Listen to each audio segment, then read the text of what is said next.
I do want to hear from you guys. You guys are telling me they're super common heroes, but like, what do you define as common? That's what really bothers me. I'll say Vector is common, right? For example, that's common. You can see it virtually every match. But to say super common for like spraying Sonya, for example, that does not match my definition of common at all. I don't see her every match, or every other match, or every 3 matches, or every 4 matches, or every 5 matches. I don't even think I see her every 10 matches. That's why it's like, when you're telling me it's super common, the problem with her what definition is that? Is that her effects activate on her player face or if she has friends nearby, instead of having an enemy phase condition on a melee unit. 1 every 5 matches? Alright, then that definitely does not meet my criteria of common, because I don't think that's common. If you say that's common, then how do you measure something that's like every 2 matches? Right? Alright. The problem with Homeless Dragon, you know, is that on her effect activates on her player phase, or if she's has friends nearby and stuff, and have an enemy phase condition on a melee unit. Alright, if you initiates combat or is within 2 spaces an ally initiates It's fine for that because she's supposed to be near allies. But again, the character is not even that easy to use in the first place in the current meta. And I'm not even sure where you're supposed to use her anymore. Alright, we'll talk it over with people. So what are you doing when you go in depth on character comps? Are you doing viewer build analysis or something? No, we're watching a trailer of a hero that just got announced. Mer's not out right now. She just got announced. All right, let's get the guys in here and let's talk it over.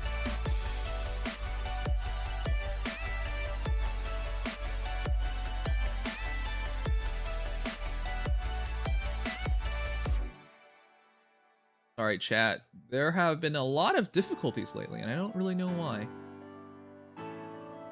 Jack. Hello. All right. How do they sound, chat? Sound fine? I sound amazing. I'm sure no, you don't. It sounds just as quiet as usual, but that is all good. Loud. Yeah. Never mind. I generally speaking, I have Legion at 200%. But that's because Legion's audio goes all over the place, so I really can't. I'll put him at 120. I have to lower your mic, Nims. It's blasting my ears. They said I was good. I don't know. I'm not listening to myself right now. Maybe I put Legion a bit too low. There we go. Put it 150. All right, mic check done. All right. Our newest legendary hero. Did you see this coming? There's no way. I don't believe you. Okay. I literally predicted it with my friends today. I literally You said don't have friends. That's already a lie. Wow. Okay. Go ahead. Yeah, well, go ahead, look in the Legion. mirror, but okay. I said it. I said it either be you're a Deirdre friend? You or consider Mer. yourself a friend? I said look in the mirror. I didn't say. I didn't say. Oh, so you look into the mirror and say, I am your friend. I'm asking you to look into the mirror, my friend. That's not how it works. That's not how the saying works. Huh. Oh my god. Yeah. Okay, that's depressing. I originally go thought ahead. it was going to be Corrin because I saw 1 red. I'm like, oh, obviously 2 reds means red. No, that's not how legendaries work. Once I realized people predicted blue, my first thought went straight to Mer, and that's where I stuck. Wait, you thought blue and then you thought Mer? How? We have red, green, and colorless Mer. And also legendary Fae was not too long ago. Yeah, So and then we they're also gonna have, say, like legendary Tiki, and then harmonic Tiki, and then Tiki is also colorless. Like, she's not a green. I don't know. That's kind of weird to me to guess it that way. There's a giant block okay, of the young silhouette. Tiki. They're not the silhouette. Her arena bonus was like giant, and Also some people were like that. thinking maybe there'd be big wings. Yeah, And also that. It was a wind legendary, and Mer's affinity is wind. Never so. thought about that part. Yeah, I didn't think about that, but yeah, anytime it's blue, I'm gonna think it's Deirdre, and then I also thought it was Mer this time. Yeah. That's weird. You actually thought it was Myr. Wow. Mainly Deirdre, but I was pretty convinced it was Myr because the others didn't seem that likely to me. Although, well, a couple seemed like it. Like Deirdre seemed possible. I didn't think Xander was going to be possible at all. Yeah, I don't know. Look, that ship has sailed years ago. Don't worry about it. I don't think Xander is guaranteed to never happen. I just don't think that. I just think he's gonna be blue. I don't think we'll ever say never is never. But yeah, I definitely don't think he's blue. No. Yeah. All right. So, apparently these guys thought Myr was a thing. Let's move on to the next part then.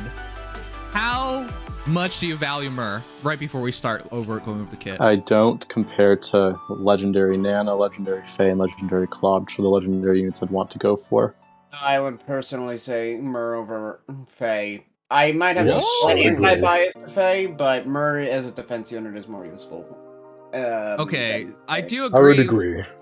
I do agree that Myr has a easier offensive because she can, when she initiates combat, should be able to auto double, and that therefore she isn't a free pass. Like against Faye, who cares?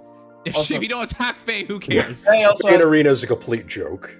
Faye also has the forced choice of damage reduction or auto follow-up, which, yeah, whatever, but still.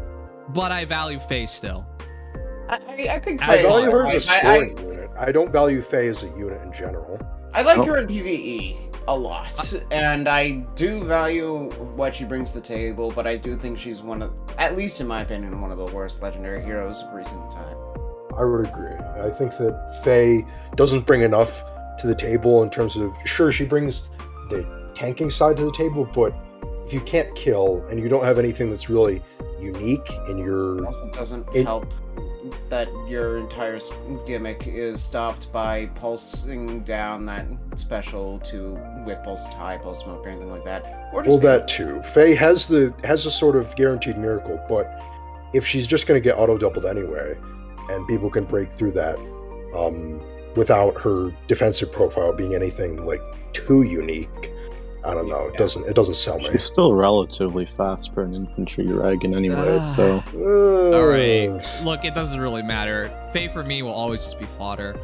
That's what I look at her as. Yeah. She's amazing fodder. Already did that once. As you already know, I don't care about what fodder you have if I want to build you. Yeah, because you're Evan, and you could build Gunter and insist he's good. So... Well, fortunately, you're not missing much in fodder. Armored blow 3, God forbid. All right. With that said, let's go over Myr because, man, this feels like a hero that they should have released anywhere from 3 months ago, at least, to 1 to 2 years earlier. That's what they could have just replaced Faye with her, I guess. If they hadn't done harmonized Myr last year, I think they could have done her last year. Yeah. Well, yeah. The gimmick buff. Warp Bubble is probably the only thing that kind of dates her to recently, because that's not something that was around before. Okay, how about, can we agree this is the best Myr? No. Well, actually, people might not agree. I think she's the best for duels, but overall, I think Halloween Myr's the best. Yeah, I thought about it for a moment. Halloween Myr with the Hardy Fighter setups is actually very deadly. Hardy Escutcheon near save Myr is a deadly unit. And even without Hardy, she's still an amazing savior because that follow-up reduction, which bypasses the worries of Wary Fighter. And really good savior. Right, and much like this Myr, that one's also capable of being a dual phaser. Armor dual phasing feels weird until you get caught off guard and they actually attack you. And then you realize, wait a second, that's not free. In an Ether Raid's defense setting, having a savior that can also be the offensive threat is not good. I know if someone already said this, but with Def/Reese Unity. Yeah, but well, you also just kind of sack speed potential with that too. So. Well, Fallen Ike, people forget his damage output's actually not great. It's all about that ether. Yeah, taking back the memes for a second on Fallen Ike here, Legendary Marth literally does everything he wants to, except for disencounter, but better. So. Yep, pretty much. All right. So, and Fallen Ike's damage output as well, obviously, without debuffs, is like incredibly hindered. Yeah. I don't know what I was trying to say there. Hindered. As far as the context of MERS go, yeah, I kind of agree with that order. Halloween is definitely best, but Legendary is probably second. Spring third, just because it's worse, period. And base last, but all MERS are at least useful. Are actually very good. Yeah, base MERS is still pretty solid. Yes. Okay. But going into this, is she really good fodder? Defense, Res Unity, Dragon Wall? Yeah, that's quite solid, yeah. It's fine, but I wouldn't fodder her, probably. I don't think it's I'd wait until do that? Defense Res Unity gets added to another unit. Defense on 3. I think that's on how Winter Jafar for pre-fodder. Yes. Okay, so that's not bad. That's not bad. Good. Yeah, the pre-fodder's out there. And I swear that's gonna become a normal skill at some, like a normal 3-4 star skill at some point. But yeah, you take Def Res Bond 3 and then DR Unity Dragon Wall, and you can literally just make any tanky dragon you want, which is just dragons in general, so that's actually not bad. So good value. I'd say that, but I'd say for Defense Res Unity itself, if you just want that, you should probably wait, because it's gonna be on some other unit that you can probably get if you're not putting it on second skill on.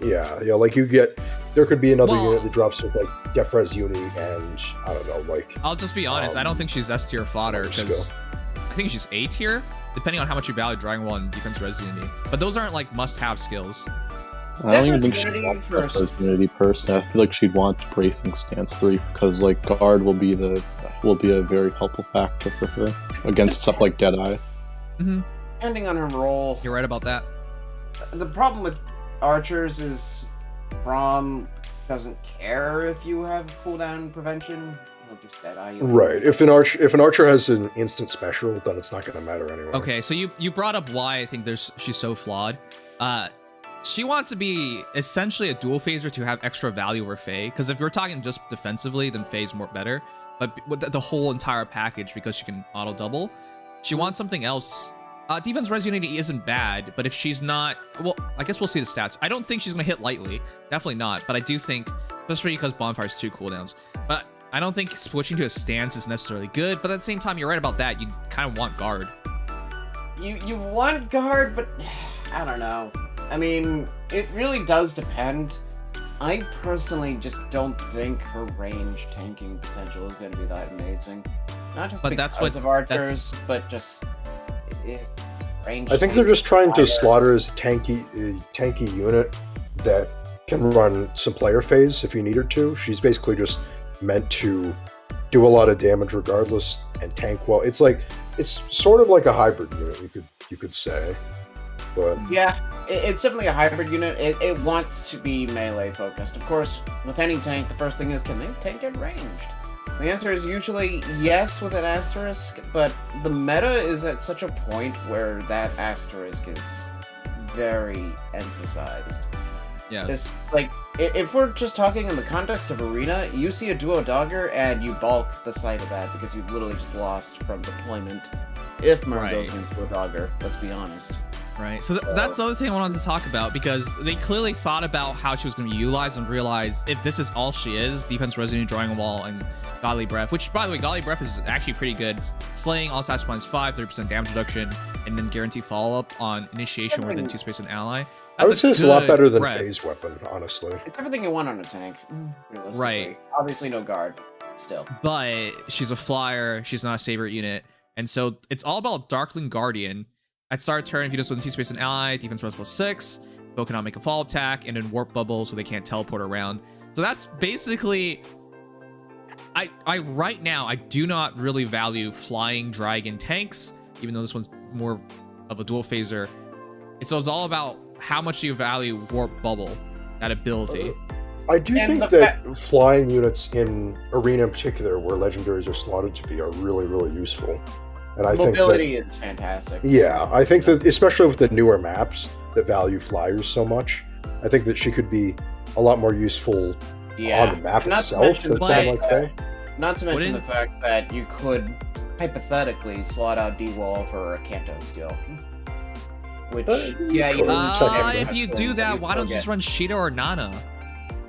You're getting the warp bubble out of it, you're getting the bulk out of it. Still got 30% damage reduction, which Sheeta doesn't even bring to the table. So that's not too bad. And she does, at the very least, I wanted to mention that she cuts down, to some extent, a legendary female Byleth in the same season. So. Oh yeah, legendary female Byleth's warping shenanigans would hypothetically be shut down. But again, that is true. Until she shoots you.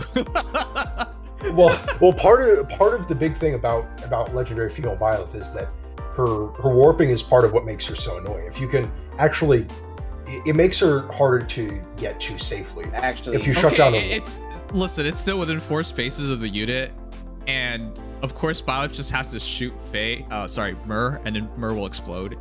Well, she has to actually find a way to get in those 4 spaces. If she's too far away, she won't even have the opportunity to fire.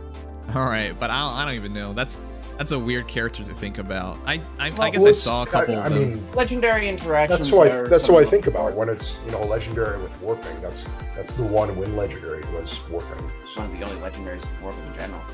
Really? I barely even see legendary female Byleth.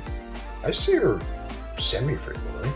I have no idea what you guys are talking about at this point. When you guys say this unit is common, and I've seen them like all 1 or 2 times. Well, because your experiences aren't necessarily reflective of everyone's, as we all know. It's Yeah, I know, but you're saying super common or common. We're talking common Byleth and it's male. Legendary female Byleth. Yeah, I see male Byleth pretty common. I do see male Byleth. I do not really see. Because, I think I've only seen all right, how about we stabilize and so contextualize what common means to you guys, because that's the part that really gets to me. People are saying if I see a hero 1 in 5 battles, that's common to them. That's not common to me. That's like I can describe. For example, think of the raid. Yeah. I can describe. So for me, when I say Harmonized Sonya is common in duels, I mean I see her like at least once every 3 matches, basically, at least. Okay, I agree with that being common. And then for something like legendary male Byleth, he would be like once every like maybe 8 or 8 to 10 matches maybe. And legendary female Byleth, I just don't see really at all. Like I wasn't talking in a summer duels. Yeah, I'm just using that as like a relative context for it, because that's like the most like easy way to like I guess to say like what's common and what's not. So then yeah, legendary female Byleth, I haven't really seen her at all since her bonus season. Well, yeah, I mean, honestly, this should only be talked in terms of summoner duels or ether raids, because that's where we see other players heroes the most often. And then if it's within what people do themselves or deploy themselves, that's different for everybody. People could deploy, for example, Gunter commonly. So Evan could probably say Evan's dream world. Right, but that makes no sense to anybody else because, you know. Well, yeah. That's why it's important to contextualize things. But anyways, the most common unit I see in summer duels, and I think most people can agree, is Vector, and that's something like it's almost like 1 in 1 match basically. It's almost every match that you see him in. Actually, yeah, he's common. I don't know if I would put him at 1-to-1. I think if anything, it's more like Yuri. Yuri is extremely common. Dual Corin is also up Yuri to me. I see her. If you put that list on, those 2 are definitely among the top of it. Yuri is very common as well, but even then, that's not. I guess it depends. I guess it depends. Last week, on the situation. Last week we had SDS, which case then I saw Hector every single time. Oh yeah, if you have the option to run 4 brigades, most likely Vector is just going to be slapped in there for scare factor at least. And it depends a little bit on what skills are available that week as well. Yeah, but yeah, Vector is definitely one of those kinds of units. Byleth's one of those. Male Byleth is not. Female Byleth is certainly not. In the context of summoner duels. Yes, and strictly in summoner duels. And, well, to be fair, I should amend my statement a little bit. I don't see female Byleth that commonly in arena, but I do see her more often than I thought I would. Yeah. I mean, maybe I'm just blanking. Thanks, Makoto. Sorry, we're going over the new banner, so it's really hard to like interrupt everybody to say these things. But thank you so much for the raid. I hope you guys had a great stream. All right. Yeah. No, fair enough. Thorn here, thank you for 100 bits. All right. Anyways, it's okay. So the reason why this was brought up is because warping heroes People have brought it up. Ash is a frequent one that you see. Yep. Okay. Frequent does not Ash. mean Yes. common, to be clear, but I Ash frequently see Ash. I'd almost say Ash borders on common, if not Okay. actually is common, especially in SDS. sure. I don't mean, see her as often, but she's definitely not rare. Okay. But people have been telling me they see Sprained Sonya just as commonly, which is insane to me because That's I a don't lie. Sonia's see her never common. lie. That commonly. I see her Sonya sometimes. is one of the most common Summoner Duels units, but is not like the top. Not even close. Okay, so that's what I wanted to bring up because I saw her like twice thus far, and it's not like I've I seen haven't her played these modes. more than that for sure, but I haven't like. I don't see. She's not ubiquitous. Like you see her a decent You got it amount, but right because you got to keep in mind we've only had one chance at her, and while people valued her, absolutely not. That doesn't mean much the spark right helps, now. but it's not. Not everyone has her, so. Right. Okay. Yeah. So in terms of common teleportation units, I think that's her top 3: Ash, Sonya, Byleth. Yeah, Byleth being In terms by of commonness, the no, I'd put least Lilith over tried Byleth. by far. Okay. Tricaster has to be put in there somewhere. Oh yeah. I would say about legendary female Uh, Byleth is a lot less common than. I know Okay, that broad Brightcatcher capture's kind of weird, but yeah, I guess. She is weird. She is weird and doesn't always work there, but she is still common. Sure. Okay. She's more fine. common than female Byleth for sure. I mean, I don't really think of Catra as a teleport unit. I think of her as a teleport giver. You know what I Well, mean? yes, So, but yeah. then Well, in yeah, and that case, indirectly she's means stopping the that- entire team's warps, Yeah. which is arguably Right. more valuable. Sure. That's not exactly the same criteria, but I guess that's fair. Yeah. In that case, it's whatever that entire team is warping. So it's not the unit itself warping; it's the entire team that's warping. Yeah. But if you take it as a whole, sort of as a bubble, if you will, Myrrh is gonna be useful sometimes for that warp bubble in Summoner Duels, probably more than. I don't know. It's hard to put into perspective, but I think that If she's you gonna have see Canto that control used support, sometimes. absolutely it will be. I mean, yeah, That's actually Canto very control interesting helps. mentioning that. If you run a Beast Dragon team, Medius, Myrrh, Media, and it- Myrrh, maybe Parse, have Fallen Rhea, Adel Guard, hypothetically. Fallen or Adel. or Fallen Rhea. And then They're you got both really Ninian. good. And Fallen then yeah, Ninian as Ninian. well. That's actually a really sick team, but it lacks this any kind of range pressure, and that could be problematic as well. It does. I mean, of course, you can always just slot one in, but Yeah, you can At slot that in Yuri. yeah. And the big thing that has to be stated, Myrrh provides the anti-warp control while being a full unproductive unit in both phases. If we are talking in general, though, it has to be stated, Gatekeeper is the better anti-warp unit by a country mile. I don't know if you heard but he Nims earlier in offers the you- stream. He was like completely dissing Gatekeeper. So. Listen, I don't. If you tell me right now you see Gatekeeper commonly, I'm calling you out. That's not a thing. Oh no, not common. Oh. No. He's pretty rare. He's not common because nobody has a brain. He's not coming because Oh, of everybody course, Evan, sparked- you're the only one with a brain. Yeah. He's not coming because everybody sparked or free-picked either Brave Erica, legendary Brave Marth, or even some cases Marianne. Okay, listen, the problem with Gatekeeper is because he has no offensive pressure, and it's just purely defensive unit in a game with savior units. Why would you run him? And With the even savior. if we are scared of Wings of Mercy and teleportation, Well, support is nice. People often undervalue. He gives the attack fact that he speed +5 basically to everybody. So Yeah. It's also the fact that he can run that in tandem with Canto Control, I think gives him that unique new edge. It's a new tech that is not explored. Well, will be fully explored. this is the reason why I'm already like discounting Myrrh is because she's not the best fighter offensively, and that problem is exasperated by the fact that, well, she's 2 movement, she's a flyer, Right. so how are you going to get her into combat? And then how are you going to get her in combat without her dying? Not to say she's going to die automatically. Dragon Wall, Godly Breath, double damage reduction, she's going to be fine. She's going to take the hit. But that's not to say she's invincible and people can, in fact, just kill her.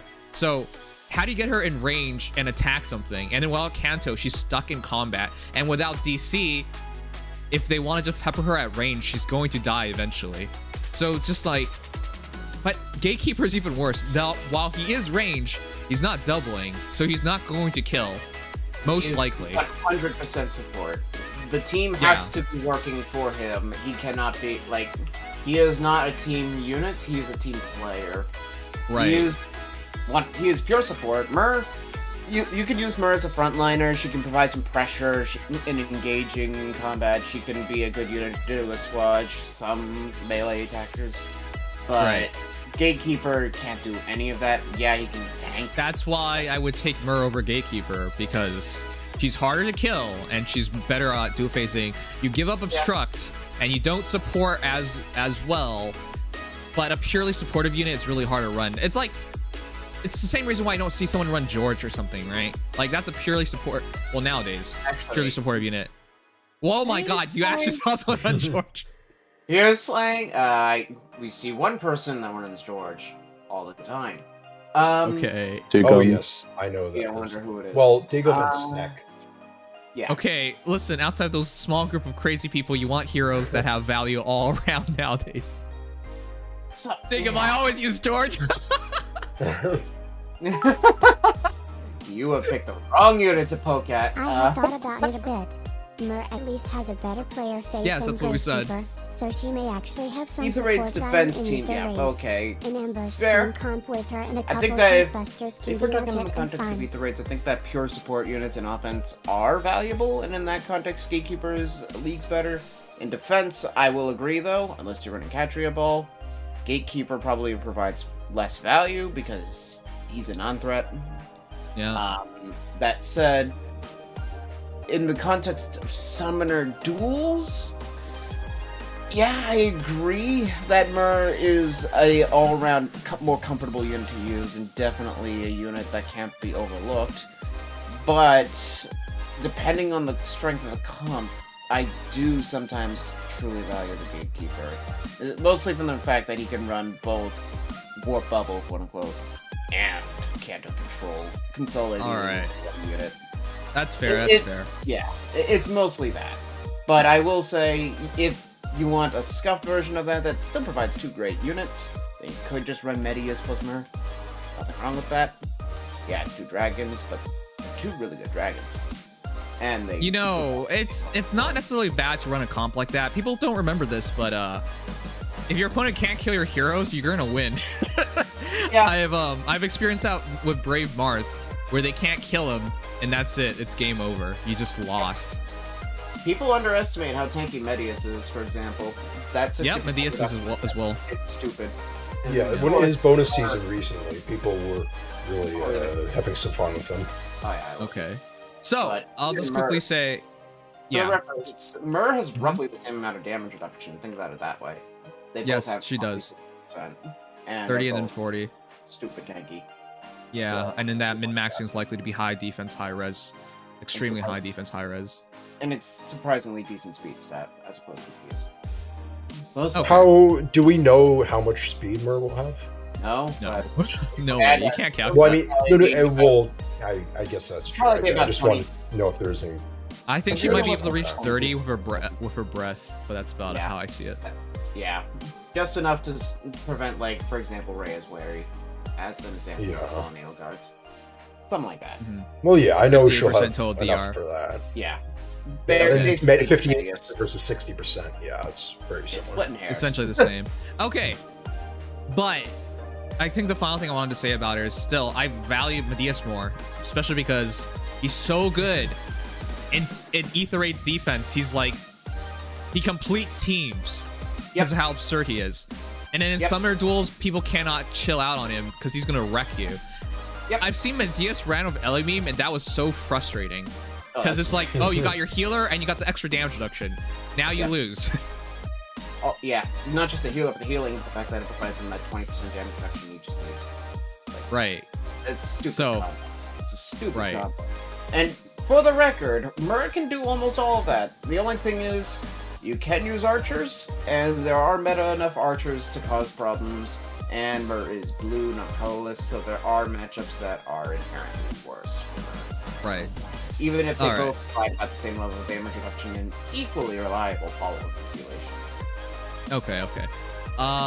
But yeah, the last thing I want to ask is, like, in terms of the most recent 3 Great Dragons release, I think they are just the 3 dragon. It depends on how you value, like, look at Ninian, but, like, in terms of dragons released recently, I think Rhea and both Medius and Rhea have Mur's number. I value both of them more. Yeah, part of it is saviors just are in an inherently better place. I cannot. That's why I'm thinking, like, why didn't they release her earlier, prior to like Savior's dominance? I think people would have absolutely valued her. Yeah, yeah. I guess part of it is the amount of characters that they wanted to go through that were more popular than Mur during that time, because that was still when we were getting things like Micaiah, Dimitri, Sigurd, things like that. Character-wise, unit-wise, yeah, this is definitely, obviously, minus the warp bubble, more in line with, like, pre-Savior or early Savior meta. She should have been flying armor. That would be an interesting concept. Well, Shamil's prediction was to make her a brave unit with flying savior. So yeah, which was makes lots of sense. Brave part, yeah, you know, if they did that, I'd be excited about her. It was a kind of an out there prediction, but it would have been. I mean, it would have been unique for sure. Here's the only thing: dual saves on one unit is dangerous because you're literally putting all the pressure on that unit. So if you just die to like 2 units of different ranges, your team has nothing, and you can only run that savior because if you run, for example, Mur plus a far save in that hypothetical case. Yeah, you're gonna overlap, and you're fucked. You have no far save actually, and then just near save. So that's bad. I think Omni save is honestly a pipe dream. It's not good. It's not even good. It's not even a pipe dream. It's just bad. All right. Anyways, let's conclude this by going over the rest of the banner. And I think I'm gonna say I think blue's the best, just because that's just 3 legendary heroes. If you're looking to plus in a legendary hero, this is probably your banner. Cheetah is the highest scorer right now, and you got 2 win options. So that's not bad at all. Yeah, the actual units are probably some of the more, like, upper mid legendaries. Depending on who you ask, some people hate Cheetah, and some people really hate, and some people hate Violet. So for some people, that blue color sucks as legendary, like all legendary colors. Yeah, it depends on people, but for scoring reasons and even fodder reasons, it's actually quite good. It's a good color. They're 3 of the most recent legendary heroes. It's a good color. I cannot argue. And in the context of all the others, they're the best, probably. Okay, but then what's next? Because I think it's definitely colorless. Colorless. Yeah, for sure. Joshua and I mean I haven't seen a lot of Joshuas, but I know enough to be scared. Yep. Yeah. He is a pretty scary unit, and you get the fluoride out of it, which is pretty good value for some of that. I would still argue in a Catria ball that Volk is better. But in the context of a unit, Joshua's fire sweep effect is very nice, and you can kind of play around with him to either give him more damage or fire sweep, which is a fun concept. Really, he's just a cool unit. I'd argue in a Catria ball that Winter Mirabilis is better than Joshua. Yeah, well, your opinion is completely irrelevant, so. She couldn't even kill my Becker, shush. No, Brave Hector runs Deflect Missile on AR offense. I don't run Deflect Missile either. That said, Claude is definitely, without a doubt, one of the best legendaries, period. Yeah, he's aged incredibly well. I'm kind of amazed. I guess we thought he was going to age well when we first got him, but still. Wait, how high does he score again? 195 or what? 190? Yeah, 190 before the bump in BST, but he still scores because of Fallen Star. Right. So second highest. So still excellent. And I may try to try to get some murders on him to plus 10. Actually, that's what I'm thinking about. Maybe that's my plus 10 hero that I should be making, Claude, because I think I've he's got him at plus 3 right now. So he's probably one of the most meta permanent units. Like as Claude's, he's not the highest damage dealer, but he still provides good damage, and he's damn near unkillable. Yeah, and he's now good in summoner duels too with Speed Smoke. Oh my god, I've been trying to say that for like 20 seconds now. Alright, sure. Yes, he's really stupid in summoner duels. Thank you. Yeah. I don't know. Speed Smoke 4, he gets pretty stupid because Fallen Star doesn't have the enemy phase. Right, because Fallen Star in Summoner Duels is actually pretty bad, but Speed Smoke 4, that helps out a lot. Yeah. But I honestly think Brave Claude is gonna once he gets his refined, see a resurgence with Speed Smoke 4. Yeah. I've already seen it on a friends list guy. And Speed Smoke 4 and Brave Claude is actually really cool. But yeah, so Claude's amazing, top tier, still amazing plus 10 unit, meta permanent. Joshua's really good, at the very least, no follow-up. Life and Death 4 is a terrible fodder, and she feels beat. Excited for it. Ramimond, as far as mythics go, aged pretty well. Doesn't fit in any of my teams anymore, though. Yeah. He's a little hard to find space for. His combat is still, respectable. Not amazing, but respectable. Cancels or great attack. He's still a noob killer.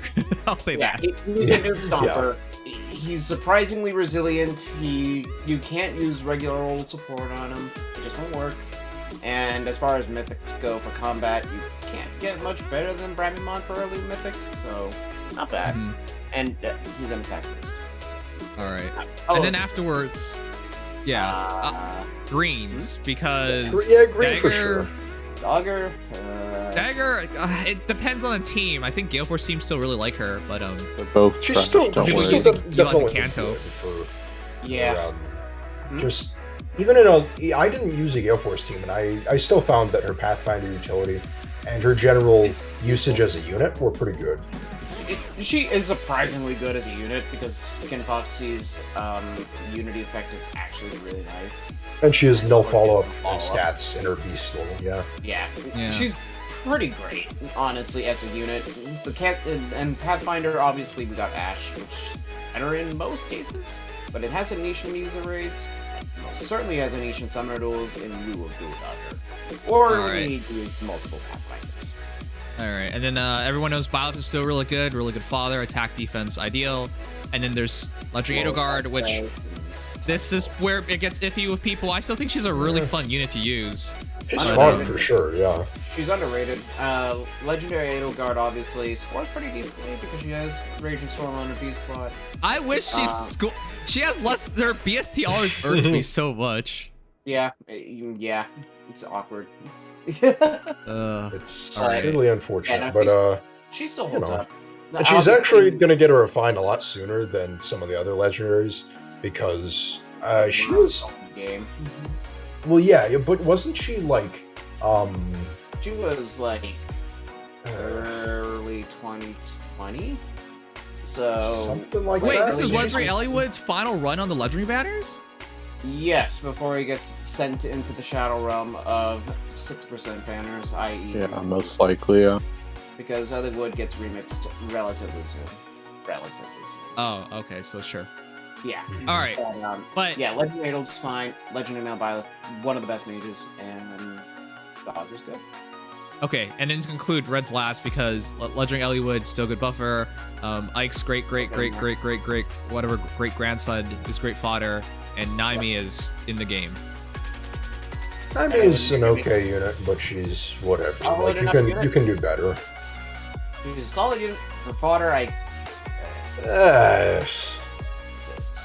Her fodder is there. You can get a tier 4 skill. Don't use this banner to go for Eliwood. Just wait until he's remixed. Yeah, don't. Oh, God. Alright, let's do the poll. Personally, I have to. What? I have to pull this. You have to? Why? My Legendary Male Pilot is +7. The unintentional merge is. Just wait for him to share with Hell again. Josh! Oh, God. Don't you want a +10 Hell? It's not even that useful. By the time I got my first Dogger, like it was like shortly before Ash. I hate but she loves you.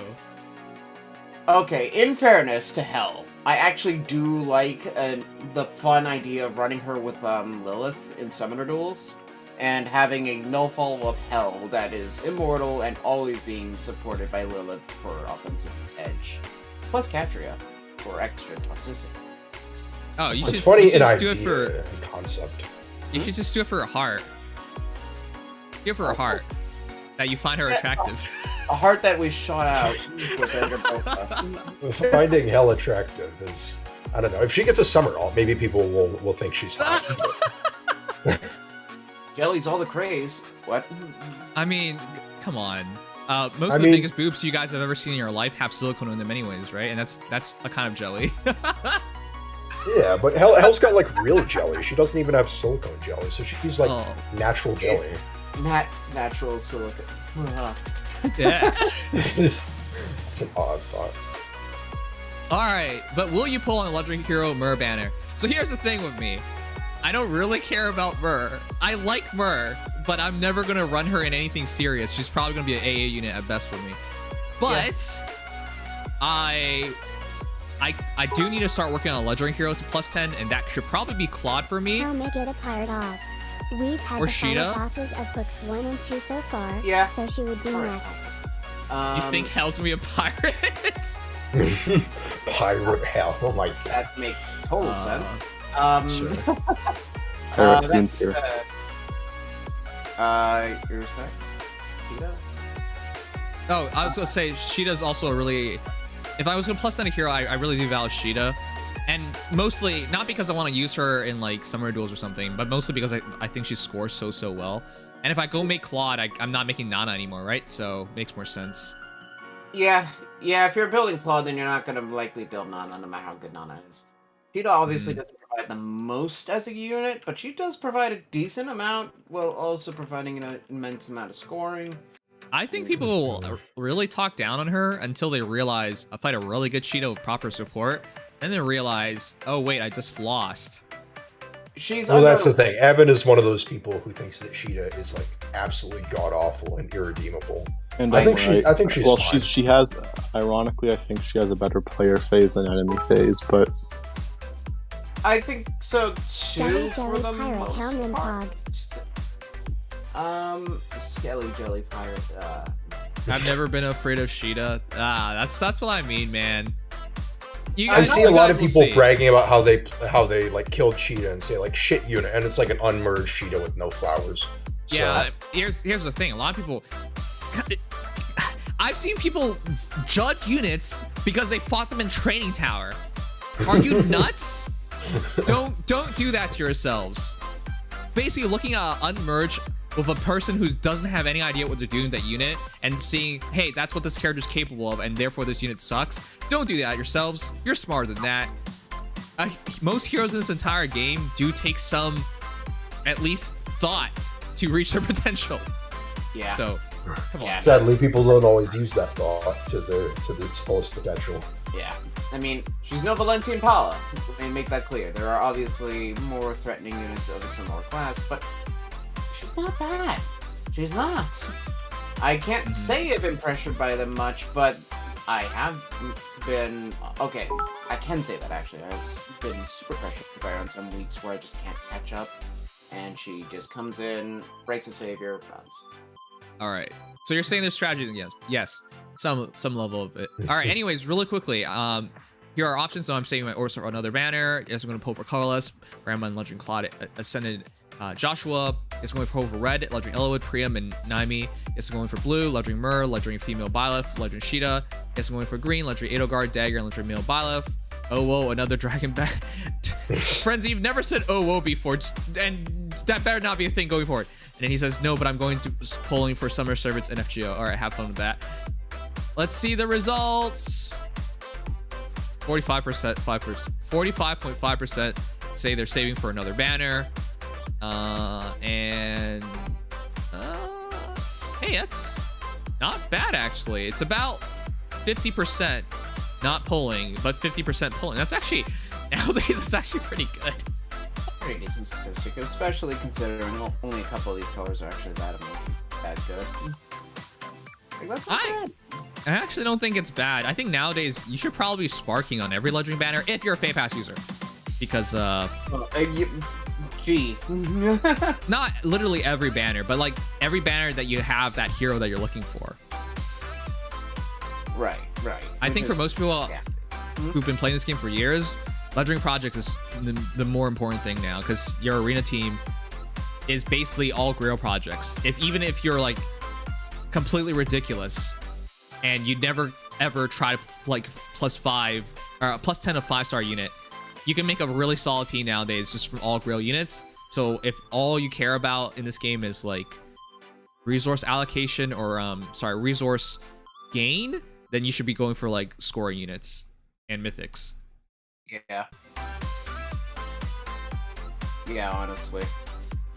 I kind of regret just not going into legendaries and mythics, like going for a lot of merges earlier. But Yeah. in a sense, I still like going for the sort of generalist, like, just I want to get units that I like. So I've always been a collector, so I don't truly regret I'm it. not quite as much of a collector as you are. Oh my god, I just realized. All of you guys in here right now are crazy people. How am I crazy? Legion's a collector. Dex is a noob. Evan What? is an idiot. Wow, we really need someone competitive here to balance this out. I build Saw. How is that How not am I- competitive? I mean, I am competitive, just I've been playing since day one. Or with all day Thanks, three. Uthermon. being acted towards collection. I'll have you know, Nims, I'm in Uh-huh. I've beaten you, like, I don't know, by like I think 2,000 people in Summoner Duels S and R, I believe, something like that. Last week I only played like 4 matches. Last week I barely played, so I don't even know what you're talking about. No, but I'm Congrats on talking beating about me in on the week of general. not playing. No, in all your weeks, I've beaten you. I've kept track of the weeks, and I've beaten you in, I believe, all the weeks. Well, there's also the fact that I didn't even try, but if you want to, Yeah, but that's like something on the line. Want to put something online? what kind of thing would I have to put on the line? I don't know. What And if for you're what- very confident in staying above me, then you could put something valuable on the line. Well, I don't like doing bets though, unless it's like a fun bet. Well, it's fun for me if I get something out of it. Well, yeah, that's typically how bets work for the party. You're who's incentivizing getting you to something. actually play Summoner Duels. Because Yeah, I'll I be guess- honest. Yeah, last week I had 3. I had 3. I only lost 1 time last week. So I still had 3 matches left, but I was just like, whatever. I'm in top 3K. I'll just take it. I didn't think it was really fun. That was the problem with it. And most people were really, really bad. So I didn't really care. And for most weeks, it's like that. It really becomes a grind. And I believe Legion knows this because there was a Summer Duels S the first time ever it came out. I did not even play. Like straight up did not play 1 match. So if you're saying like you're over 1,000 ahead, that's because from the very get-go, I wasn't even playing it very seriously. Well, I know that, play. but I just wanted Evan is to off in the sea cabin. show some evidence that I wasn't necessarily a noob when it came to that, at least. Did Nims just try? I didn't try, John, after saying, why aren't you guys competitive? Well, that's because I was busy during the times. So it's not really about trying. But if you give me an incentive to try, I'll try. I don't really think it's a big deal because, I mean, if you watch my matches from last week, those people were bad. The one match I did lose was because it was the first time I fought against that savior bypass thing, so I put a hero out of range, and after that I didn't fall for it again.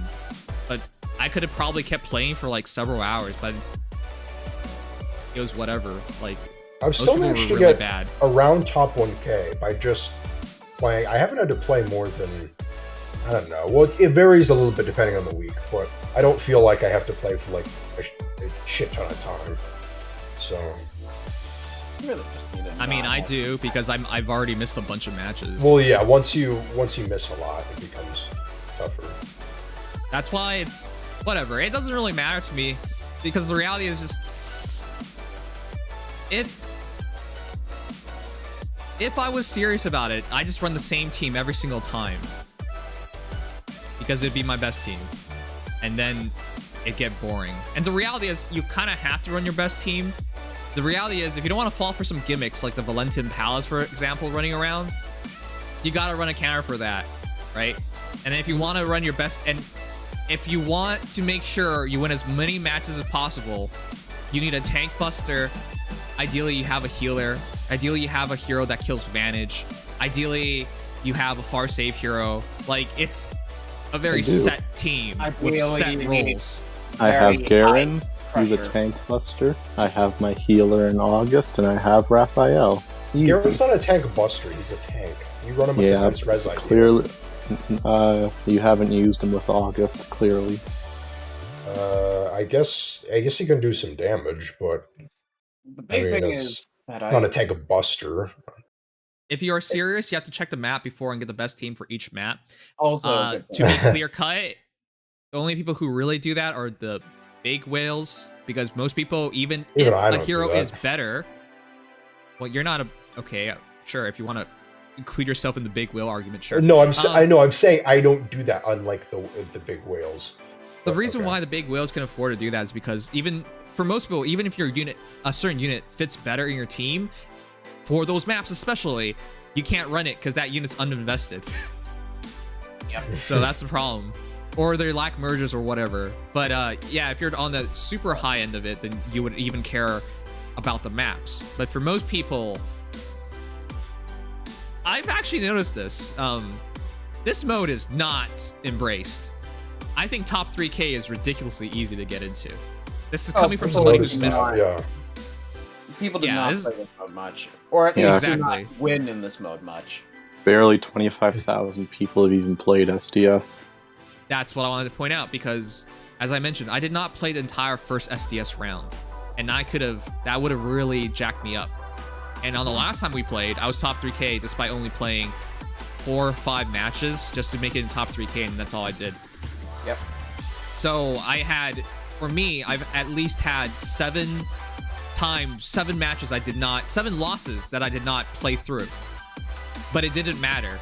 That's still top 3K. So if you, generally speaking, tried, you would easily be in top 3K. So what that shows me is that people are really not giving a damn. And I'll be honest, I don't blame them, because you know when you're playing someone who's like really serious about it.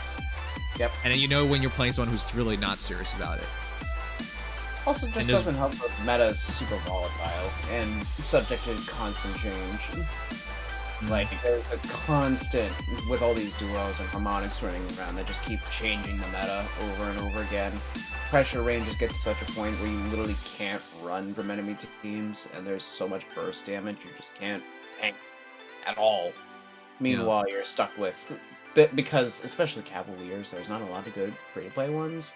You're stuck with low pressure range and mediocre. Okay, yeah, you don't even have to remind me. I saw... It was really sad. I saw plus 10 Yanfei last week in Summer Duels S, and I had to laugh. It was just... this guy is probably a newer player, and he can't run anything better. Either a new player, or just they don't have anything actually just better. Like, their resources are just not allocated in a way that favors Summer Duels. I know, but that guy it was so sad, because he went against my Brave Marth. Yeah, fake against Brave Marth. Have fun. It was dreadful. See, you're in a nice position. You got things like plus 10 Brave Marth and plus 10 Ninjoran. Yep. So for me, that's why I stopped playing last week. I was just slaughtering these guys, and I was just...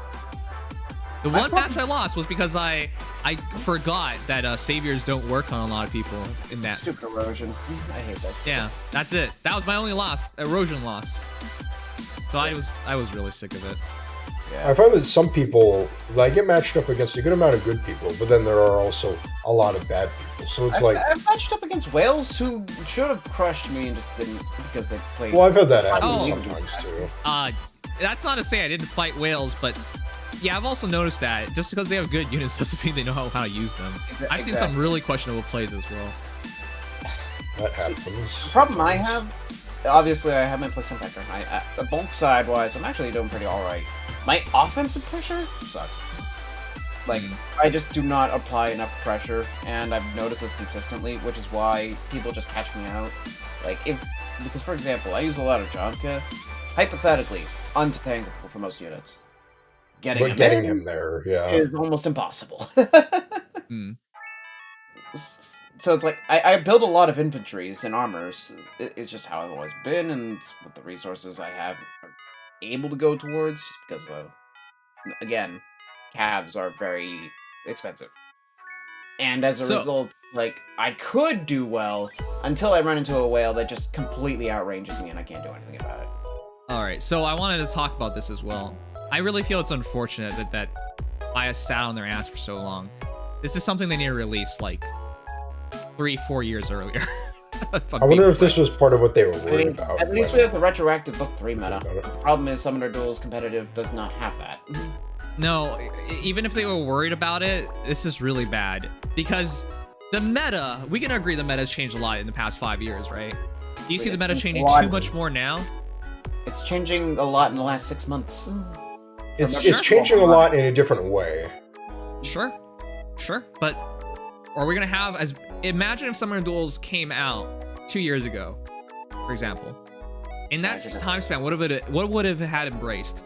It would have embraced like the release of a meta-defining unit in Fauna Eoguard. It would have found itself fighting against saviors. You know, like the things that literally were just as high up as it gets in terms of game changing. I don't see anything like that happening at this point to that degree. As far as literally a whole new archetype of things, I guess it's not so much that. At this point, Summoner Duels literally came out right after Kanto really hit its full stride, and of course it immediately embraced it, but we haven't seen, and probably won't see, anything quite to that. Right, but that's what I'm saying. Like, can you imagine what else is going to happen? And before someone says, well, Nims, you didn't imagine Kanto. Yes, I did. And before someone says, Nims, you didn't imagine Saviors. Absolutely did. Because there's this other game called Langrisser Volvile, and it already had this shit. So that's why it's like, and that game had PvP from the get-go. And that's the reason why I bring it all up. Like, if you want to imagine where the game could go, I've been looking at that game. Okay, to be frank, there's more stuff they could probably do, but it's not going to be anything as game-changing as what we've experienced to this point, which is bad because if people aren't committing themselves right now to the game, where it's technically quote-unquote simpler, because you would expect the future to be more complicated, they're not going to do it in the future. That's why they fucked up. They needed to do this like several years earlier, where the game was simpler and it would have been more accessible for a lot of other players. I mean, unfortunately, that's what Aether Raids was supposed to be. Aether Raids was supposed to be the competitive PvP mode. And eventually they decided, okay, we're just going to do live now. I think but the thing is, they always knew that people wanted it live. We talked about it, and it's not like Japanese players were like, we don't know about PvP. No, they knew about it. Everyone knew about it. It was a decision not to do it until they were seemingly out of things they could do, which is a shame because now we find ourselves in the awkward position of, hey, it's out here right now, but it doesn't matter because people aren't playing it. Yeah.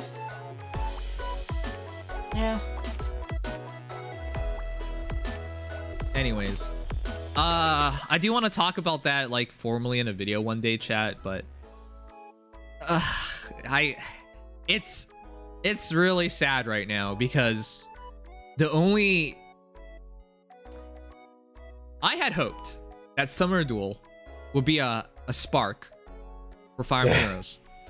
It wasn't. At this point, it's very clear that it wasn't. I mean, if you think it is, sure. It's not the same for everybody. You might be part of that like small echelon of players who really enjoy Summoner Duels. It's not. Was there really any way with this meta going as it was though to make it that way? Like, no, that's why I kept saying they should have done this years earlier.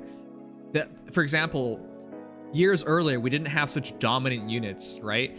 For example, if years earlier, like the most dominant unit in the game, a lot of people would have said Reinhardt, and even then, how many heroes could counter Reinhardt? You know? For example. And we didn't have like, in the current meta, for example, if you cannot kill a savior unit, for example, I have Ascendant of Dune, not merged, doesn't matter. She has Dragon Wall, all right? She has DC, that's it. There are legitimately people that I've played who, even if my entire team died, they could never kill that Ascendant of Dune. That's how bad it is for them. We didn't have years ago heroes to that level of dominance, just as an example. And obviously that's not exactly like a dominant hero, which what I'm saying is way back when, if you committed a unit, like there's no Kanto. If you committed a unit and you attack something, there's no savior. So at least you know you're getting something. All these things that would have made it more accessible for people where it's not as meta dependent and dominant and would be more strategy heavy, had they released it then, it would have really made a difference. But because they released it now. Fair. Honestly, Yeah. totally fair.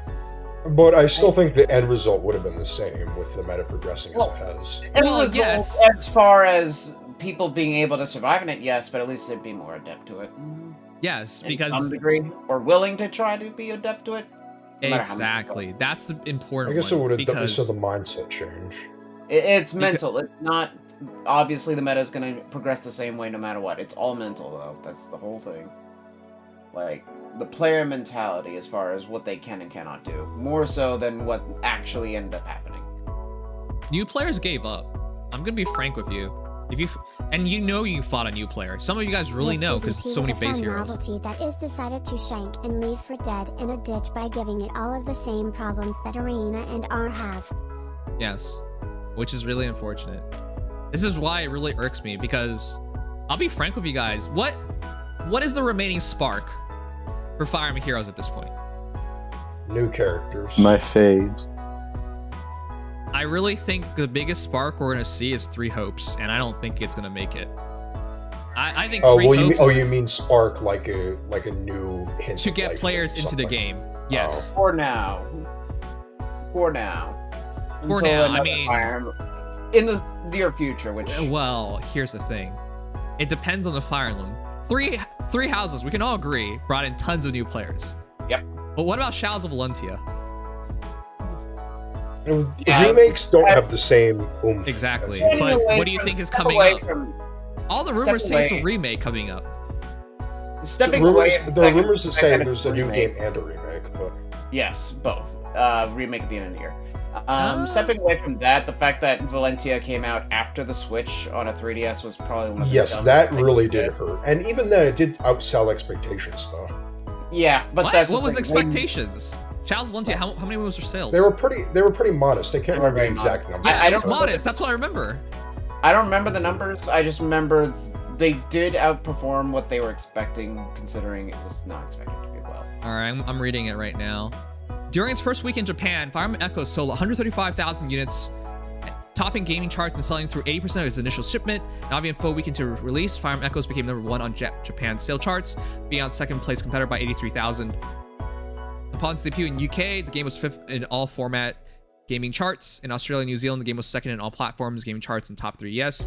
In North America, it reached 7th place of all format gaming charts.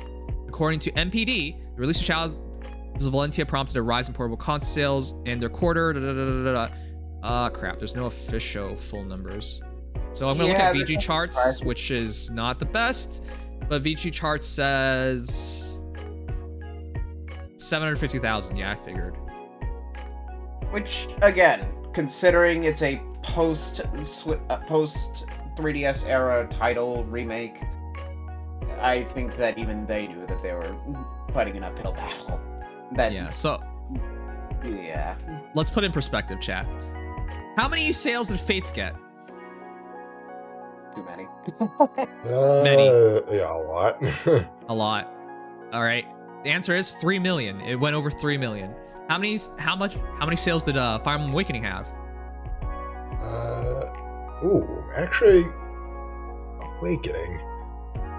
Yeah. That was definitely in the millions, but 4,000. I don't know exactly where it was in comparison to Fates.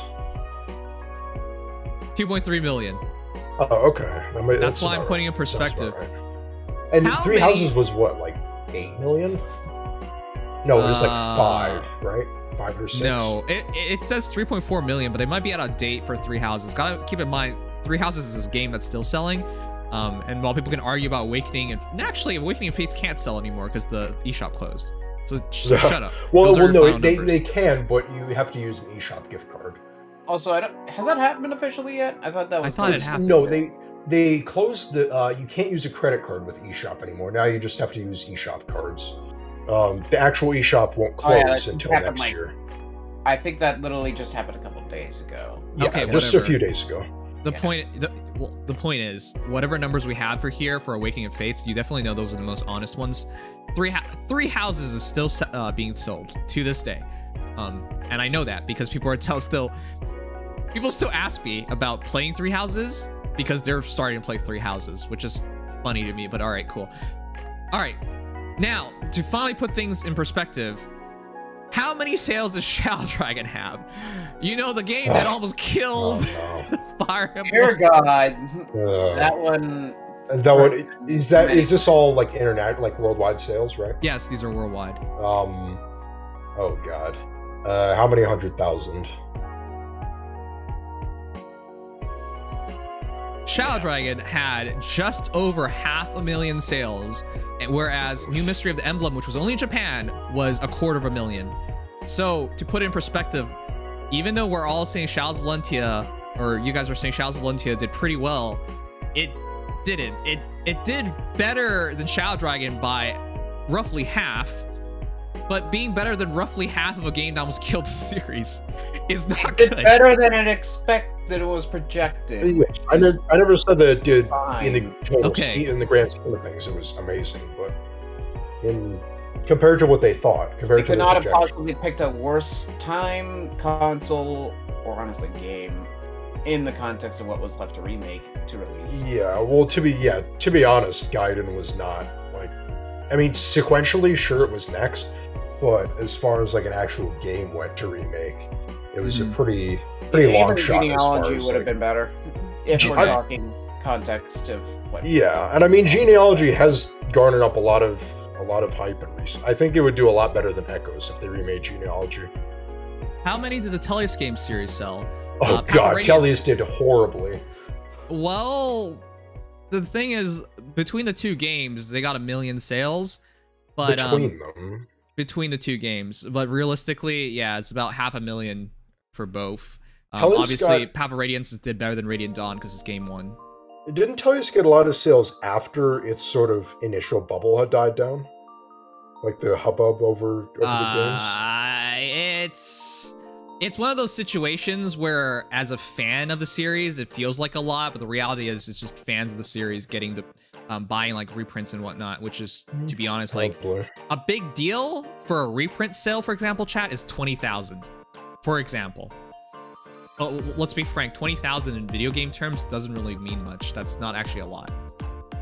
So if that answers it, so yeah, not great. These sales are probably pretty accurate. All right, but going back to what I was really talking about, the most close thing that is going to reinitiate getting new players into Fae is Three Hopes. But when you put in perspective, huh? For the time being, yes. For a time being. I'm not saying there's no more Fire Emblem games ever coming, but it's going to be a long-ass time before, well, at least until the end of the year. At least until the end of the year. But for considering a remake, it has, but that's... Yeah, for a remake. But if it is the remake they're saying, it is probably going to be a league, and that at least has some knowledge for players, because that's Roy. You're thinking the next remake is going to be of FE6 or FE7? Both, actually, is what I've heard. Alright. I've heard rumors, but I don't know. Alright, just let me get through to my point. Yes. Because Three Hopes is closest to Warriors, because it's a Musou game.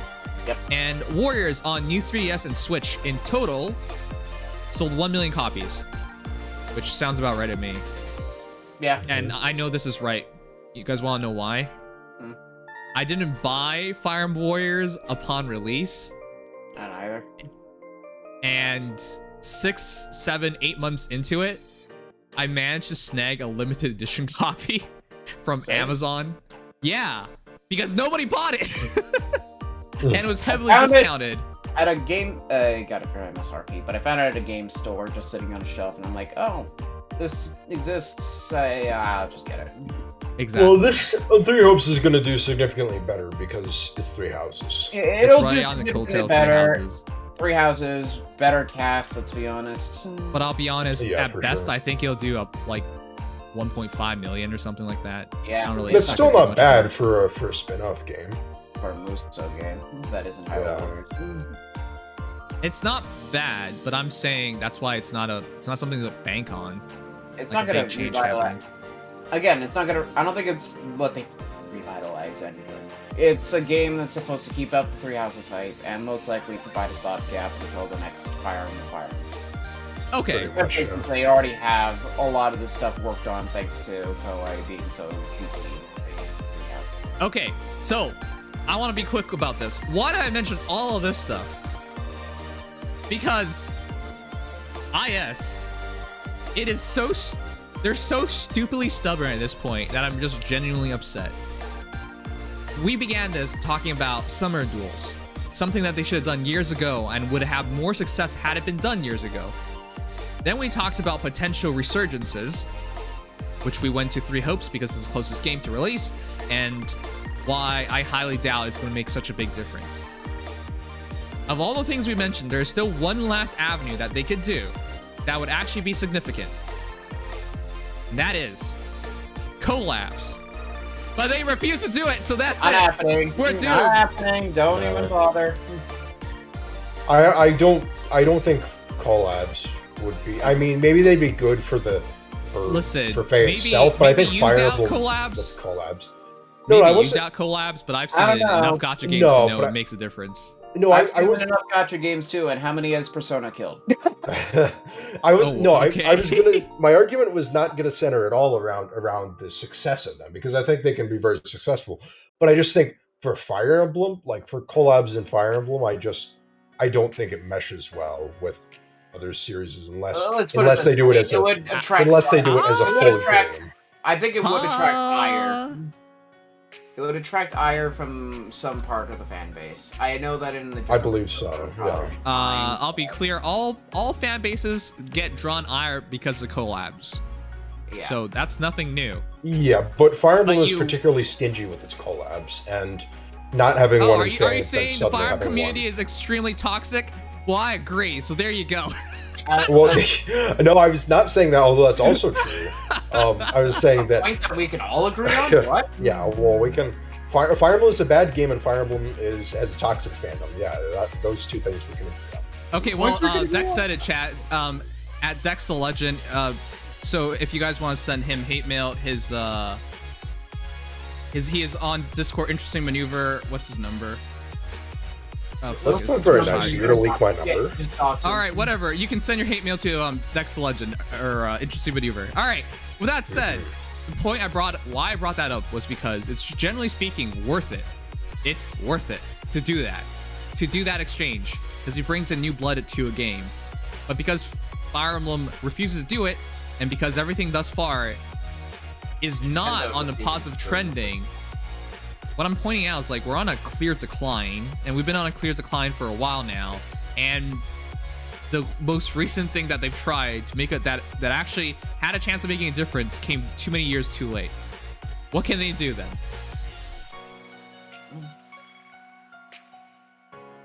And before someone said, listen, I know a lot of people think Fire Emblem's this massive franchise. It's not. It feels like it because we're a part of the fandom, but it's not. Like, if we do a comparison against Fire Emblem versus Persona, Persona's like 20 times the size. It's not even close. I don't know, maybe not 20 times, but it's a lot bigger for sure. I mean, Fire Emblem has become a lot more mainstream. It's I'm not, pretty it's not sure. a giant fandom, but I'm pretty sure the most Fire recent Emblem itself, probably 20 times. Fire Emblem 3 houses. I'm pretty sure Persona 5 outsold By all Fire Emblem games released in the past 20 years combined. oh well, that of course, but that doesn't equate to 20 times bigger than. But whatever. The point is just that Persona, for example, is a mainstream series that's a lot bigger. All right, I mean, I can go through the list. It wouldn't be really hard, but the entire point of it was Well, I know you the can't sales be are stubborn. obviously- You can't be stubborn. This isn't a franchise big enough to be stubborn with. But that's where we are. And that's I think with Fire Emblem games in general, IS is going to be less stubborn. But when it comes to Faye, they're just very stubborn, and you know, in some ways that's worked for them. But all right, really quickly, it says if Faye wasn't really going to do its own collab with Dragalia, the closest game under Nintendo Mobile's umbrella at the time, they weren't going to go anywhere with it. Period. I don't like that argument because that's the argument I took with Summoner Duels. And then they did it. Like, if you weren't going to do it in year 1, year 2, year 3, you're just not going to do it. Yet they did it in year 5. So, not the best argument because they're not entirely stubborn, just mostly stubborn. Which is still bad. How come Persona doesn't have their own gacha game? They do. It's every gacha they consume. That's actually a good question. They just cannibalize every gacha. Why does Persona not have its own? Actually, I can't even imagine what kind of gacha game it would be. I don't know if Atlas is willing to venture into the gacha market. The other thing about Atlas is that, yeah, I'll be honest, because Atlas is very, very good at making really, really good games, right? Before someone goes crazy and be like, well, you know, so could IS, right? Look at Three Houses. Three Houses is an outlier. They should just bring the DL characters over to Faye since their game is ending Kappa. Some people would argue Three Houses bit off more than it could chew, so... Yeah, they'll bring a Dragalia Lost character to be summonable in Faye. It'll be Veronica, right? Alright, sorry. Just to catch up on my thoughts. The reason why I don't think they're gonna do that is because it's probably more profitable for them to just continuously make more games. Because, let's be frank here, Persona 5, for those who forgot, was slated to be released on the PS3. And when it finally did release... Wasn't Persona 5 scheduled to be released like 2014 or 15 or something? Yes. And it released like 2.5 years later? Right. So maybe the reason why they don't have a gacha is because they legitimately cannot expend the manpower for it. So... It makes sense to me considering they made it quality. They do a lot for their games, so that's why Persona 5 is not Persona 6. Persona 5 is rehashed. Yeah. Right. And why there's not a Persona 6 7 years, or not 7, 6 years, well, 5.5 years after Persona 5. Okay, and then Persona 4.5 did not do well. Persona 4 Golden did like okay, right? No, Tokyo Mirage Sessions on the that's Wii U. That's what you're talking about. Tokyo Mirage Sessions is just... I thought you were talking about Persona 4 Golden. No, Tokyo Mirage Sessions. Tokyo Mirage Sessions was screwed over by a very bad corporate interaction. So, on the Wii U, Tokyo Mirage Sessions had 330,000 sales, which is not good until you remember the Wii U only sold 12 million in general. So that's actually a really high adoption rate. That's a dark age in the Switch in Nintendo's history, wasn't it? Right. So, I have respectively, right it actually did well considering the console did not have many sales in the first place. But on the Switch, it did not do well. 390,000. Yeah, the remake did not go too fantastically. Yeah. Or a remaster. Yeah, it was like barely even a remaster. It was like a port plus a couple little features, if I remember correctly. Yeah, at least they put a couple of new songs in there. Oh, they did? Okay. Well, you would know having played it, right? No. Oh. I should have expected less. Alright. Anyways, this impromptu podcast does have a final point, and it is this. This is not looking good. Not at all for Nintendo Mobile. Why is that? Fire Emblem Heroes is still their best performing game. Especially now that Dragalia Lost is on its deathbed. So... And even before that. Imagine even before spending on the last Dragalia Lost banner.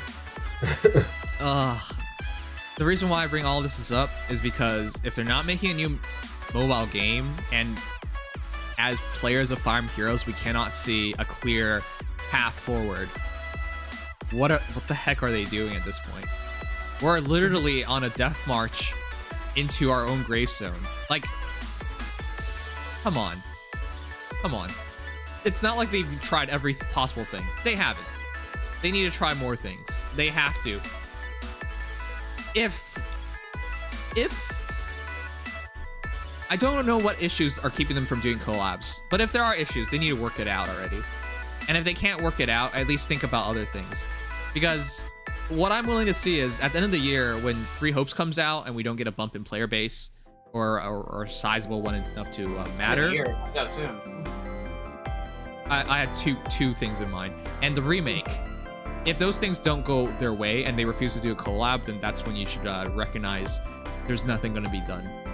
So, but on the inverse, the difference is if they do in fact release with the remake and it does make a big difference, and fine, then they don't have to do anything.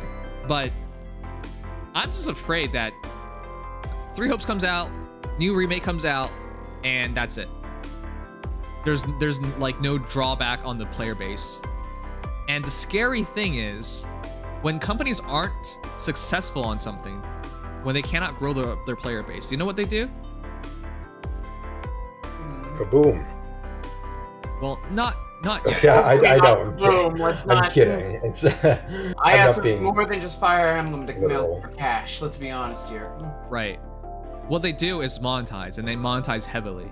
Because if they're not going to expand the player base, they're going to milk every cent out of it. Wait, and hasn't already monetized heavily. To be honest, yeah, I think we're already headed there. Pay Pass, the fact that bundles are getting better and better, and they're trying different things with the bundles, especially that library pack, for example, right? That's actually, I will be honest.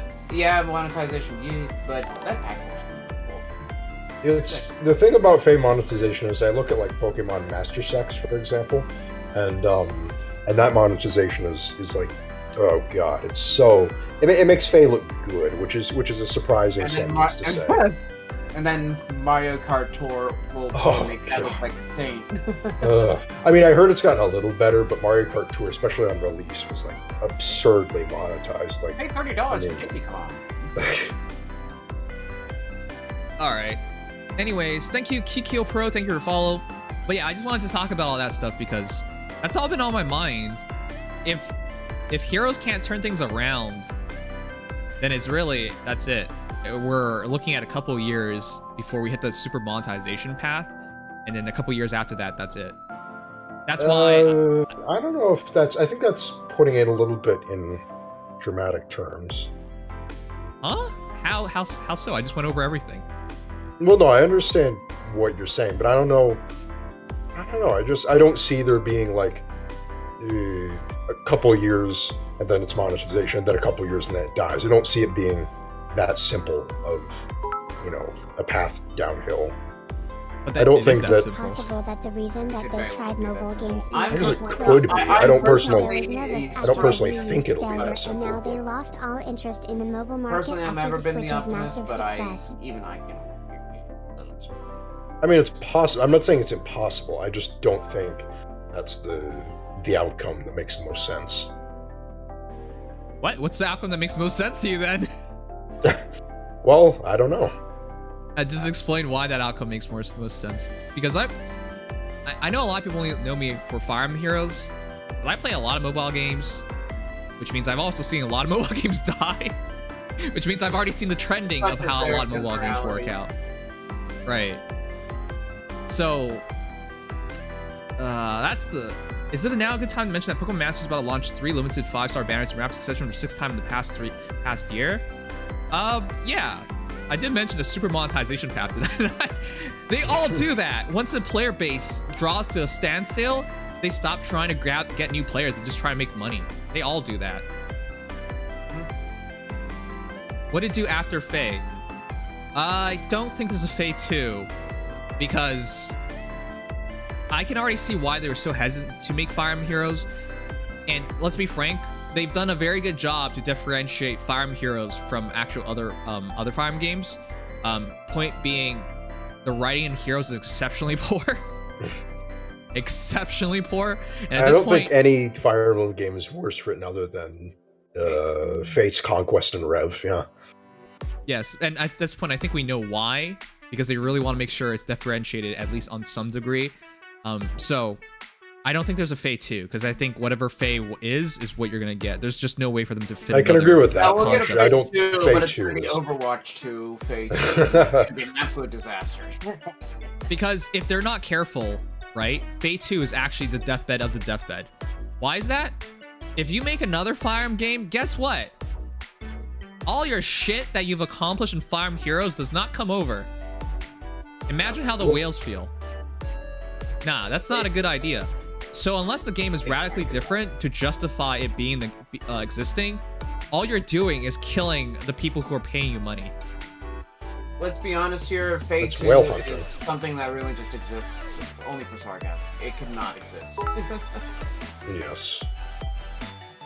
Oh God! Oh God! Kohei Meida's genius with as it unfolds as you play Fates or Fate. Saguma, if someone said that like once, and like in an ironic, witty way, for like one joke, that'd be like okay. But you repeat that all the time, and you're not funny. Okay, so that brings up the other thing that I saw recently. What is it getting remade again? It's most likely a lead. It's either genealogy or it's either genealogy. Fire Emblem. Thracia. Oh, it's either genealogy, Thracia, Alib, or Tellius. One of those three. Okay. Or Fate. Yeah, No, Fate's that's remake. Okay. Okay.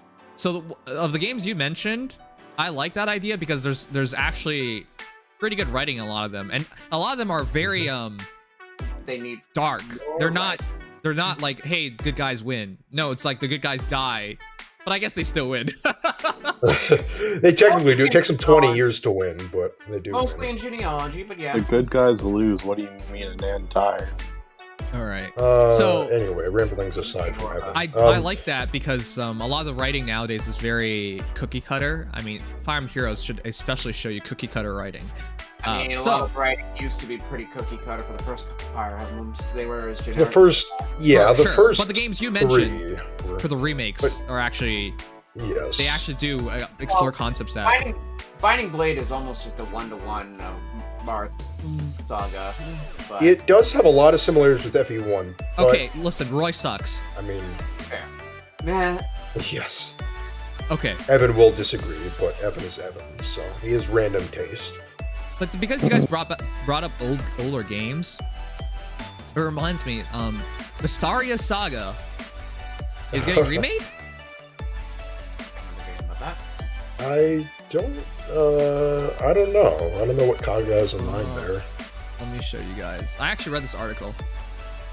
Mystaria Saga remaking the works. Later in 2021, SCOG showcased a remake of Mystaria Saga Gaiden, which would be renumbered Mystaria Saga 2. Afterwards, it was revealed an English release of Mystaria Saga Gaiden be based on the remake. And then, of course, today he announced that the team is also remaking the original Mystaria Saga. In a similar manner, he mentions that the next game is still in preparation stages because he's lacking the location for scenario due to various reasons. So right now he's focusing on this instead. And then with the help of excellent programmer, God knows he needs excellent programmers, not just one. He says that progress on game systems is going well, although it's a remake, a lot of effort was still required, so the expected release date is followed by the latest. So if you're looking for like an old school Fire Emblem game, this is it. But yeah, if you're looking for old school, you just go talk to Kaga and all of his many escapades into trying to recapture old Fire Emblem. Yeah, well, Mystaria Saga is like it's like garbage. Fire. Well, no, I wasn't going to say. I don't think Mystaria Saga. I think the graphics are terrible. I've heard from what I know, the gameplay is honestly perfectly fine. Apparently, if you can look past the poor systems, the out-of-date classing, basically all it relies on is writing and nostalgia, and I guess some vows are fun or whatnot. But it's really fans who will appreciate hardcore Kaga era stuff, which Kaga era is distinct from the rest. The closest you get to that nowadays is Thracia, which is honestly Thracia is I still think is actually very fun to play. All right. But the problem, like the one thing I don't understand about this is because why the heck doesn't Kaga just find himself somebody with actual professional design within like their pedigree? Because look at that always seem to kind of fall behind the times a little bit in terms of it's not just falling behind. Okay, well, I don't really want to make this shit talk about Kaga stream, but like look at this screenshot right now. All right, this screenshot. Why is this so bad? Let me ask you that. Stuff looks like up to date. The guy on the left literally just looks like Ocean. Yeah. Right. And then you got Asbel. You got it looks like there's Marty in there too. Yeah, you got like Karen maybe. You got Gordon. You got like obviously. Sophia. So, you got it, because it looks like a fan version of a Fire Emblem game. Which That's technically what it it is. looks like. Kaga is just an old FE fan. But Is that Misha or am I tripping? what? I thought he was attached to actual projects. He's not a fan. No, he He's was. staff. No, he was. I'm just making a joke. But, Oh, okay. He literally All right. is Mr. Fire Emblem in some ways. yeah, he's literally Mr. 365 Fire Emblem Worldwide. All right, but the problem is, like, he lacks basic understanding of aesthetics. So you got those two characters in the shadow. He's no graphics designer at all. He's Oh, much not more of just a- that. So you got those two characters in the shadow, and that's not bad, right? Like, it teases the protagonists, I'm gonna assume. But you can look at everybody else there. Why did you put everybody else there? Everyone is like half-wasted, floating around. They're not even squared evenly in the shot, and by covering the two shadows, it's just a big mess. And then look at the pointer itself. The pointer itself, because of the Saga I plus, it's gonna go over the plus sign. And you guys might be like, well, Nims, that's like very minor stuff. You're right, it is very minor stuff, but it adds up. It adds up. All these little things make it harder for a player who isn't like a big Fire Emblem fan to get into it. So It It is. certainly just doesn't have much for, value like- for people who aren't attached to the series already, unfortunately. right, But in terms and of this is Saga games, it is literally just you basically have to know what you're getting into. Like you have to know you're playing a Kaga game, else you're just gonna get into it. right. Right. So the issue with all this is like, say Fire Emblem is on a downswing, well, at least Fire Emblem Mobile is on a downswing, and you wanted to try some other stuff. It's like, well, Triangle Strategy is a really good game. I could say that much at least. But the formally attached stuff, like by Kaga, for example, it would have been, I feel bad for him, because like if he just gets himself a proper designer or proper director, I think he can make a quality product. And then this will be talked a lot more about. Yeah. Anyways,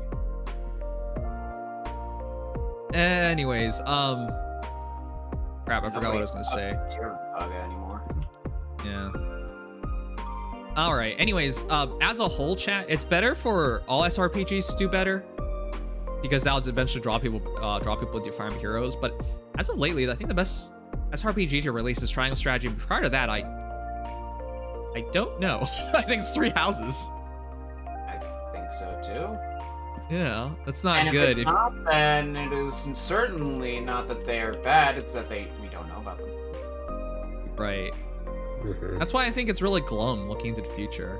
I really don't know I where. don't know if the genre itself is holding enough water. Right. Right. I mean, we went over Fire Emblem Heroes, but then now we looked at the genre itself. The genre itself is not exactly booming. I don't know. There's a lot to worry about in the future. But that's why, if you asked me like 4 years ago, how long did I think Fire Emblem Heroes will last? I'd tell you, I'd be passing on my account to my kids. But nowadays, I don't know, because revenue has already like evened off. Player base evened off a while ago. It's down on decline. I don't know. I'm worried. The direction needs to be better than this for there to be something, because there's you see this in stocks, for example, right? For example, you commit yourself to this real estate company and it's doing badly. But guess what? The real estate sector is booming, which means there are more people looking into it, which means even if you're completely mediocre, more people are going to go to your company just because your industry is booming. In the same vein, because this genre of SRPGs isn't booming, we can't just expect, hey, even if we're mediocre, things will be fine. You know what I mean? But yeah, a lot of worries about this genre right now. I don't know. I guess we'll see. I still think it'll always have its player base. I don't think. Oh, it it's always ever- will. Fire Emblem is one of the most devout niche cultures there is. I'm not worried about the niche guys. But the thing is, for a genre to do better, it needs to grow. And I'm worried about growing. I think each new Fire Emblem game that comes around, and to a lesser extent the remakes, I think will help remedy that problem, at least for Fire Emblem. Because a lot of there are people who know about Fire Emblem but know very little other than the name and that it's been in Smash and that kind of thing still. So I think new games will help. I don't think Faye is going to really help. I don't think you can just automatically assume that the next Fire Emblem game is going to be a hit. Three Houses was really a hit, but even then, whatever comes afterwards is not necessarily going to be automatically going to be big. I don't think it's automatically going to be like as big as Three Houses, but I do think it's automatically going to have more star power than, you know, something like, well, obviously Shadow Dragon, but like just most older Fire Emblem games, because of the sort of newer, more modern fan base that Fire Emblem has built up, and inevitably will want to try the new game. Well, I'm not saying, chat, I think the new games are the only realistic hope at this point, because IS refuses to do other things, it's collabs, and frankly, they refuse to do advertising, they refuse to do in-depth writing, they refuse to re-release older games on the Switch, for example, like not remaking it, but just releasing older games. And of course, they refuse to do. Them. Huh? Translating them would help too. Translating them would help. That'd be nice, yeah. So basically, there's like an entire string, and the genre itself is not exactly like blowing up. So basically, there's like a string of things that they could be doing, but they're not doing, which is why I'm worried. Oh my god, almost hit my cup off. Anyways, it's not all doom and gloom. It's doom and gloom if they're like officially like, yeah, we're not making any more Fire Emblem games. That's doom. It's not that bad. But it's just gloom. Far from that. Yeah. Gloom and no doom, I guess. I guess part of it's also just they don't have a very constant release schedule. Like they put a surprisingly long amount of time between games. Yep. That much is for certain. Because Three Houses came out in 2019. It's almost been 3 years of writing these. And we're not likely to even get a new Fire Emblem title full with new characters until at least next year. So probably 4 years at least, not 5 between games. Doesn't help in that regard either. AC, I like you keep saying the genre is fine. I admit Triangle Strategy is an excellent game, and it's gonna do well. It's, in my eyes, it'll do... I think it'll hit 2 million copies, which is like about 2/3 as well as Three Houses has done thus far. I think it can do that well. Wasn't Three Houses more like closer to like what, 3.5 by now, right? Probably. Yeah, it's closer to 3.5. I think by the end of its lifetime, it could probably reach 5 million copies. And you got, some people might be like, well, that's a big gap for a game that's been released so long. Keep in mind, as they release more Fire Emblem games, more people are going to hear about, like, they're going to play the new Fire Emblem game, and they're going to try out Three Houses as a result. I do think it will have that much momentum to eventually reach like 5 million, which would be by far the biggest selling Fire Emblem game. But the genre itself, if only every decade there's only like 2-star games, it's going to be in trouble. With that said, Fates did well at 3 million copies, and Awakening did well at 2 million copies, but in that past decade, right, the genre itself did not do well. I think right now with how what's demonstrated with Triangle Strategy and Three Houses, we're probably in a decent position. Decent, as in people will try more games in this genre, but there's nothing set in stone, right? It's not we're not going from a point of health. We're going from a point of resurgence. I don't even know if that's the right way of wording it, but maybe more people look at. I do know people are trying more SRPG games. Have you guys like seen Dark Deity, or there was another game released recently? That. Wasn't Dark Deity like a completely unfinished mess though? They actually, I don't want to shit talk them, but and it's not meant to shit talk them, but they actually offered me a key, and I turned them down at the time because I looked at the game and I was just like, I actually don't think I'm gonna like this. I didn't, and to be clear, if they paid me, I would have still done it, but it was, you know, it was pro bono just to try out the game and everything. And I wouldn't do it because I looked at it and I wasn't so sure. Again, nothing against the game, and I'm pretty sure as the time has passed, because that was over a year ago, they've that released it's become a better game. Yeah. Yes. But what I'm saying is like I'm sure more people are trying to make SRPG games, but unless it's a big company backing it, like IS and Nintendo or Square Enix, or no, that's it. I kind of question how well it'll do. Wargroove was pretty good. Not to be controversial, but I watched Mangs play and it looked pretty good. But yeah, the point was it's a small group of games being released every couple of years. All right, let's do a quick battle. As far as I know, Wargroove was very similar to Advance Wars with some small changes here and there. Oh God, I forgot to mention Advance. Is it really because of the war in Ukraine? Because didn't the first game release because of like the Iraq war at the same time? I guess at that time maybe Nintendo didn't give a crap about that stuff. Yeah, at this point, pretty sure that one was also delayed though, ironically. Okay, well I don't know what they're waiting for, to be honest. Because if they're waiting for the Ukraine war to end, it's not anywhere close to ending. No, it's got a long way to go. I did it. To be clear, I did believe Russia would win this war really quickly. But they did too. Everyone did, especially before people were like, "Well, Nibs are crazy." American intelligence expected Kiev to be taken in the 48 hours or something ridiculous. Even I was thinking about that's a bit nuts, isn't it? No, but the point I was trying to make was this: the war is going to go on for a long time. It's been months. It might not feel like months, but it's been 2-3 months since the war started. Something like that. I think it's been like 3. So, what are we doing? If you're not, what are you waiting for? Release the game. There's no armistice gonna be. There's not gonna be an armistice signed. Like, I don't understand what they're waiting for, but it's just killing the hype on the game, you know? Yeah. It is. And maybe people are like thrown off from the game as a result as well because of things happening in real life. It started in February, yeah. So we are really in 3 months now. So, yep.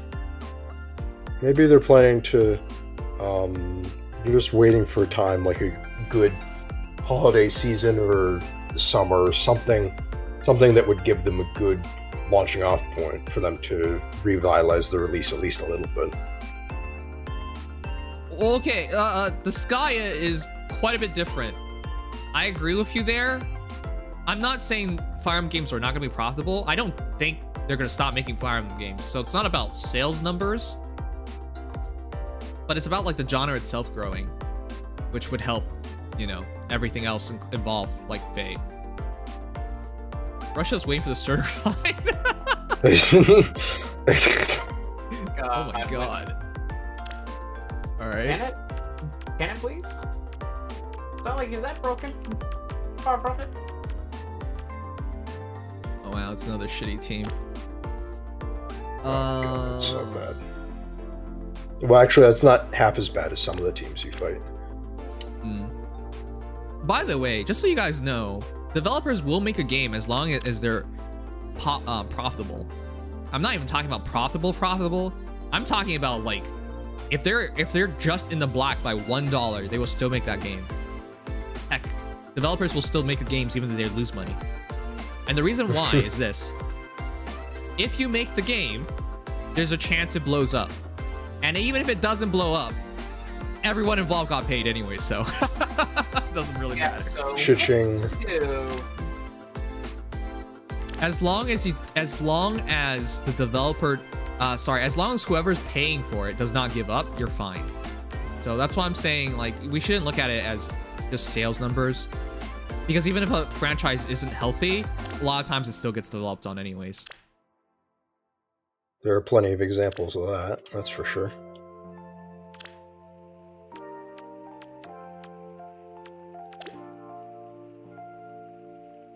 All right, let's do this really quickly. It should be an easy fight.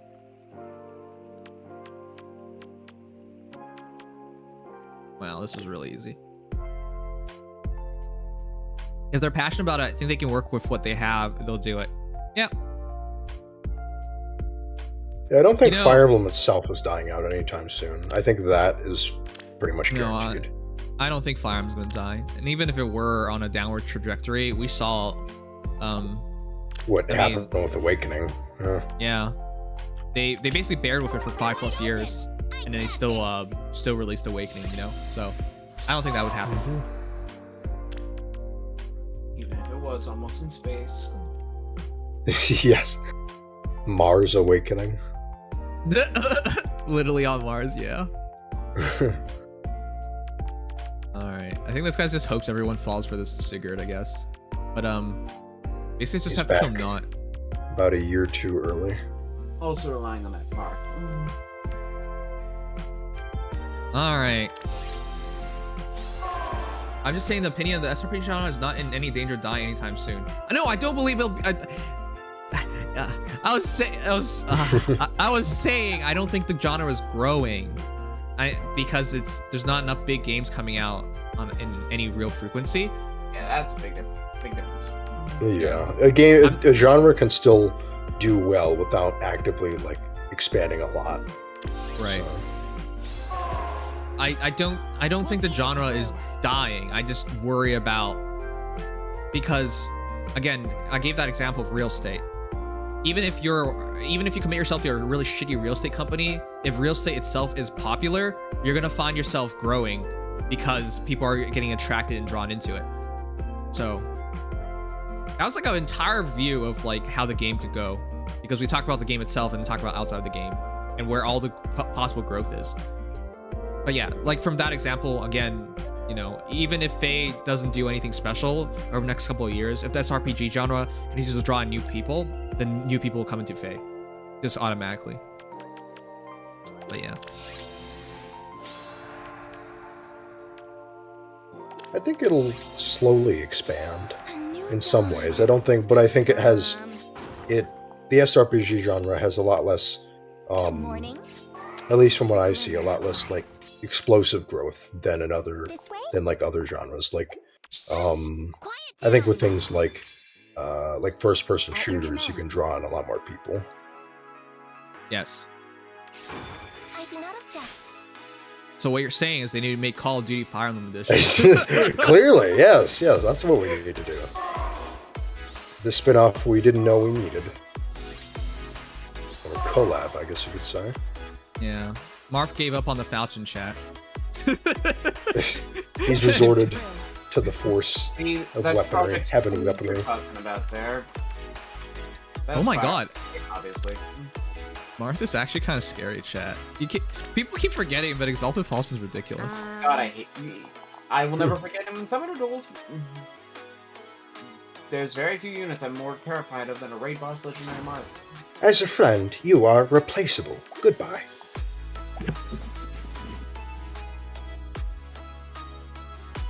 Ooh boy. I actually just realized I see the trap now.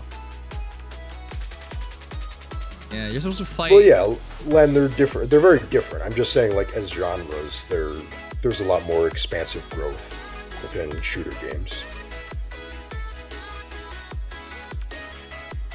Can I get shot by Micaiah twice?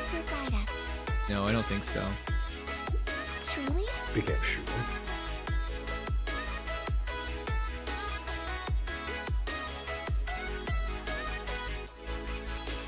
Of course you would, Casey. Casey, what Fire Emblem concept would you not like? Real question. Alright, let's try like that.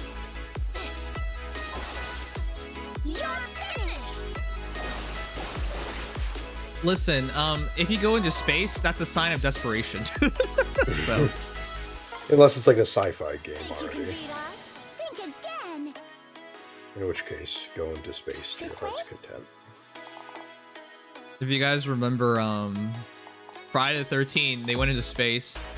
Jason into space. That's hilarious. At your command. God, what? Oh yeah, I guess if you're like a sitcom show or like an animated comedy show, you can go into space too. That'll work. Yes. There's got to be some Family Guy episode where Peter goes to space, right? Multiple. Okay. I almost guarantee multiple. Yeah. I didn't even have to ask really. I haven't seen any of them, but I know they're out there. Probably. There's literally an entire special where they mock Star Wars. Oh, I have heard about that. Yeah. Something dark side. But you're sounding like you're angry at me for not knowing about Family Guy Star Wars. I feel like, I mean, one of the first things you'll know about Family Guy is that... I don't even watch Family Guy. I'm sure The Simpsons have also got the space. Yeah, of course they went to space. That's like their biggest episode. Oh, well, I don't know about Simpsons episodes, so... That's because you're a pleb. No, it's because I'm a Zoomer. Zoomers don't watch The Simpsons. Even based Zoomers don't.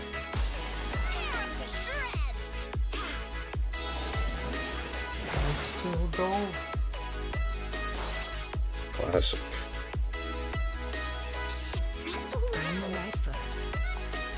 Ready. We'll see this through. Wow, I can't kill anybody. This battle is harder than I thought. I thought this was gonna be a pushover. That's why you use a save ball. I hate using save balls. I love it. It makes things easier. It does I try so hard not to because the game's so brain dead. Say that until you run into units that are specifically meant to break as many tanks. Yeah, it's not quite as brain dead as you'd think. I mean, on certain teams, it's if anything, when it comes to save balls, the way I see it, it's battle in preparation. The majority of E3 battles are just jokes. Well, yeah, if it is like a joke team anyway, Savior Balls just make it more of a joke. But if it's a well-designed team, then Savior Ball isn't a free win. So, I mean, realistically, no one struggles in Ether 8. Realistically, anyone who's been playing for a while doesn't really struggle. well, some people who've been playing a long time are still kind of bad. So, I saw weeks where I just suck. yeah, Most weeks I only take. Most weeks I take one loss at most. At most. And then nowadays my anima defense takes usually one loss, not usually two, usually just one. But now my dark defense was terrible until oh wait, no, sorry, I've got to reverse. My anima defense was taking a ton of losses. My dark defense was doing pretty well, taking one or maybe two losses at the most. Now anima defense is taking after two losses, so it's gotten better. But... Oh, as far as defense go, I have barely lost, if ever lost lift at all. At this point, I've almost gotten to the point where I can just assume that lift loss is not something I have to worry about and just focus on games. I don't have to worry. Zero lift in the past. You do have to worry about fading into the background on the voice call, though, Evan. That's by choice. Yeah. the one issue for me this week was I forgot to play a day of Ether Raids. I forgot this week too. I remember that. Or was it last week? Either last week or this week? I forgot. Literally, whoops! I had 3 minutes left to do my match. Oh yeah, that happened to me. Except I think it was one. I think it was 1.5 minutes, and I auto battled it. Okay. Wow. Okay. Why would you auto battle? Why would you auto battle it? Because it was the minute before. You know, you don't know. Oh my! Chat, rewind into this stream. Remember when I was talking about these guys, I was like, well, Legion's a crazy person because he's a collector. Evan just does whatever he likes, so he's an idiot. And Dex is a noob. And Dex is like, no, I'm not a noob. I've been playing since the game started. And then he says something so newbie. Yes, because that's literally never happened to me, though. That's the reason I didn't know. So, yeah. As long as you start the battle, you know good. now. Yes, now I know. It's not like Arena. As long as you start the battle and don't lose. Ether Raids is too easy. My defense just wins.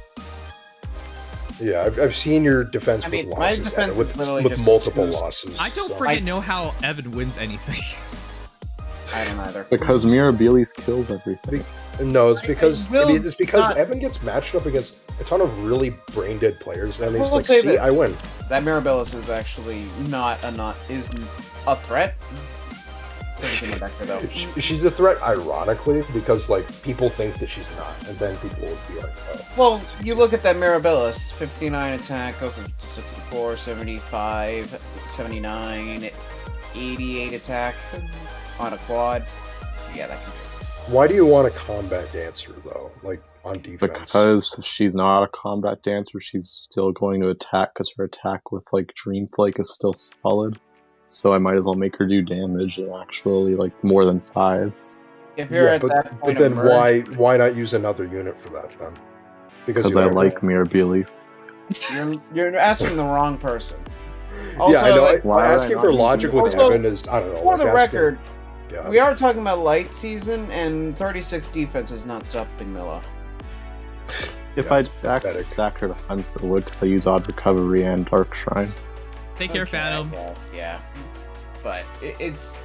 I'd rather just avoid the whole isolation thing altogether and just say screw it. Offensive dancer, which, well, yeah, funnily enough, I had one person fight me this week using a TA Young Leon against my Jump Gun Volca, who are red and colorless, so you'd think he'd be just fine. Triandra kills him. They forfeit. Never underestimate. Yeah, why not use units you really like? If you're not using units you really like, why play the game? I should be able to Yuri this one, right? It's just because some people like playing the game for different things than you like it. Yuri this. But everybody likes certain characters. Yeah, so then you work in certain characters where you want to, and you don't work them in where you don't want to. That's everybody's prerogative. It used to just be the assassins, Aramis assassins. And then I decided I had no fun losing, so I made it into mostly units.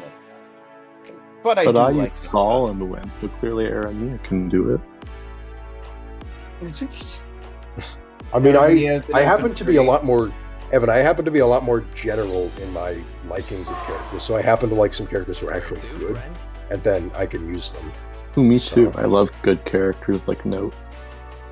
I like yeah, I guess, but every once every once in a while you'll find a meta unit that you like, but it's not common. So, for example, I like Moose Bull, I like Mirabilis. They're meta. That's like 3 examples, and one of them isn't even really meta. But... I like Hector enough where I don't mind that I +10 the meta leading. I like Duo Dogger. It's back half. The fact that Medius is as good as he is honestly a godsend for a person like me who likes using final bosses. Yes, you're odd fetish for final bosses. Just like the concept of being able to use characters that you literally shouldn't be able to use. Well, I do like the concept too. I mean. Oh crap! I just realized this guy has. Whoops. He's gonna break my safety beds. That's why. I won't disappoint. Whoops. No. Oh, yeah, Dexter, I also like a Dune. She's meta. Yeah, I also really do like a Dune. Don't you much prefer a Fae? Yeah, but I also like a Dune. Especially Duo Dune because she's with Fae. Duo Dune is not meta. Yeah, she is. She's insanely good. She's meta enough. She's meta enough for her age, I guess, but that's still pushing her a little bit. She's by far the worst. Well, actually, no. Basic Dune didn't get that big of an upgrade. So. Can you even physically win this? Yeah, he can. Yuri, I've seen people enter with Yuri. Surely Nims can enter with him. Surely, as long as you sacrifice Yuri, I'm sure you can win. It's going to target the lowest defense in your team, so at least it's going to target air.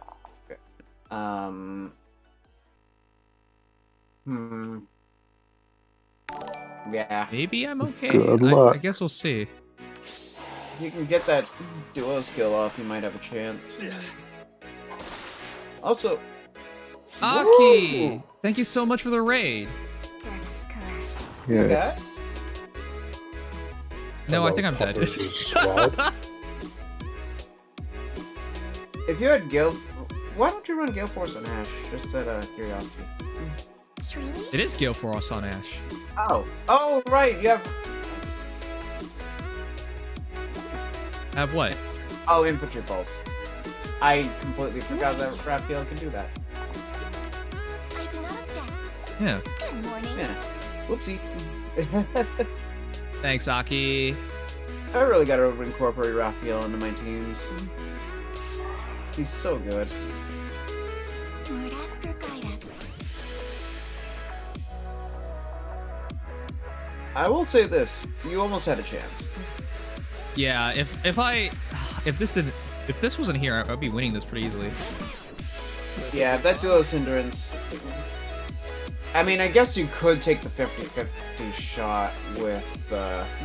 Well, no, Yuri has 57 HP, so you can go for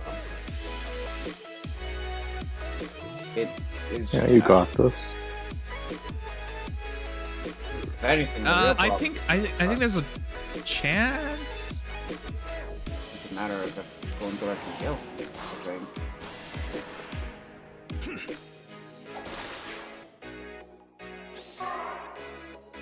You have to kill the Crown, because otherwise you run out of actions. Oh crap. Uh-oh. No choice then. Let's go. Oh, that's bad. Yeah, no matter what happens, the peony's in range. Truly? Yeah. She doesn't Ah, particularly crap. like taking hits, last time I checked. It's so close, too, because if Ash had Gale Force up, this would have been fine. Oh well. Yeah, if I had Gale Force, I would have been alright. Oh, that sucks. Damn. Feels bad. And maybe Duo Peony can survive. Pretty sure Duo Surely, not copium. Oh wow, it's so friggin' close! 34, I actually survived this. You guys don't know this, but 26, seriously? no, I actually survived that because my Yuri's summer supported, and I don't have it on right now because it's switching the Brave Marth.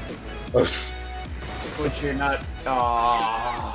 If I, That sucks. yeah, That sucks. Man, you should wail for Fate Path. Just well for it. that's so stupid, man. Hey, Frenzy, if you're here, could you please at some point change the Keck W to not say please ban me? All right. Hey Nims, I gotta cook food since I'm sorry. I just want to support my buddy Lurk. Take care, Aki. Thank you so much. If you guys have checked out Aki Makiro, please do. He's a really cool friend of mine. We've been oh crap. This is my first loss of the season. This is why I think it's so dumb. It's my first loss. Deserved to. Literally one. Just didn't have the right team to support on. Aaron would have led. Man, if only I could say undeserved for all of my unfortunate losses. See, I moved my Marth into the team because I need to work on him, maxing him. That feels so bad. Also, There you go. Now he has his stats back. Oh my god. Nah. ouch.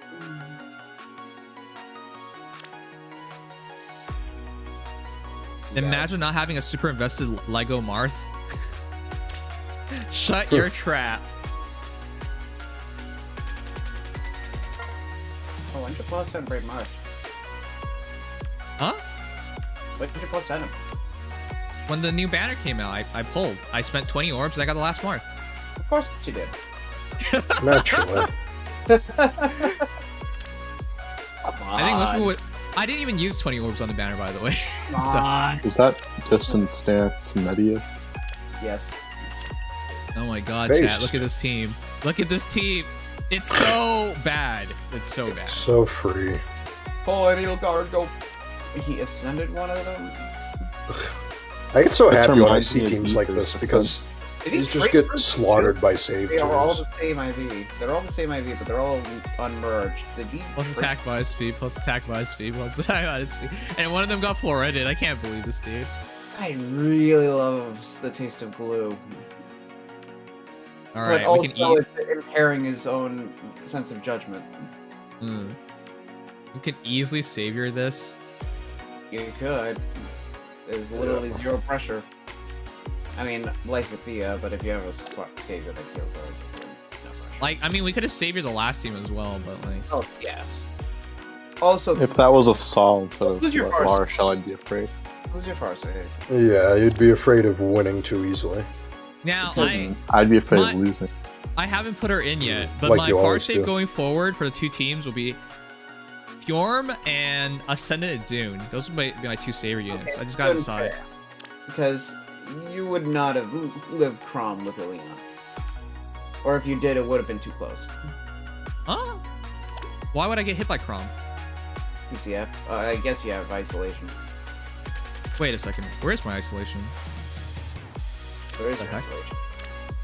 It's on this team. Whatever. It would have been fine because they're all ranged anyways. There you go. Well, Ileana would have had to hypothetically tank. That would have out. It was gonna happen. Yeah. Yeah.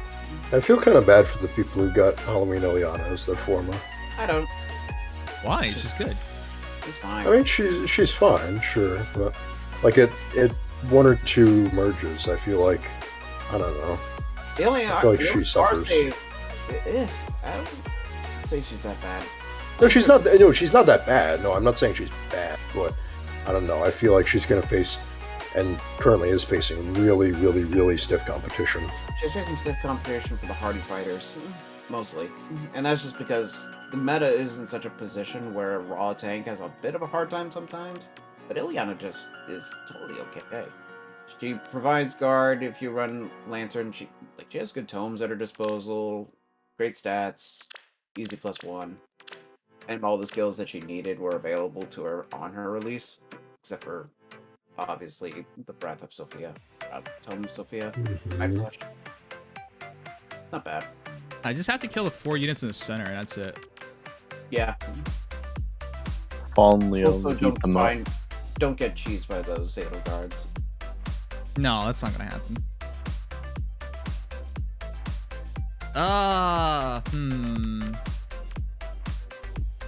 Famous last words. It's the Medeus that makes things a bit slightly more difficult as a can to control. Alright. So I just have to commit to the fight immediately. Fury is going to be a bit of a commitment going forward in the Medeus comps. His mere existence discourages your entire use. Nims, are you afraid of losing more than 17 with tomorrow? Or I guess today. I don't know. I think I should be fine. I don't know. I'll see. If I kill the 2 Azuras, I get 2 extra movements. Or kill Azura and Lysithea, I get 2 extra movements.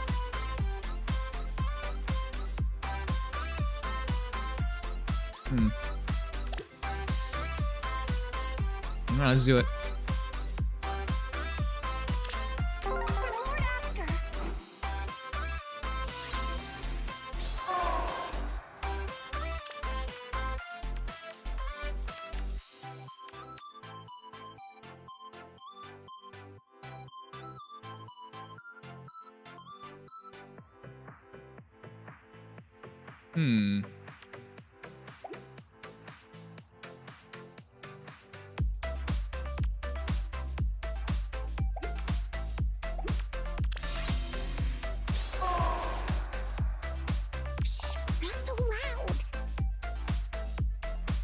Also a reminder to everybody, Tempest Trials ends in 1 hour. KK. I love settling for top 5 kills. As do I.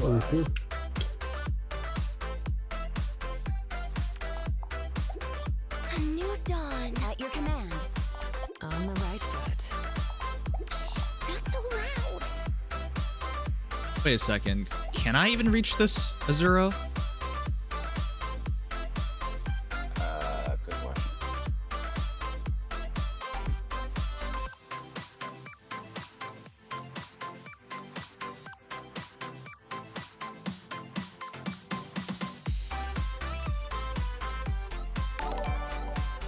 Razor Wolves, thanks for follow.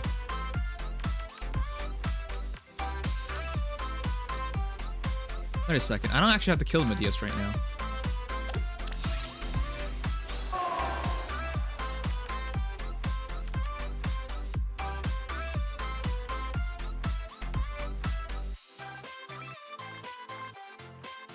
I will say this guy is being a little clever because in one sense, Nimious has 60% damage reduction.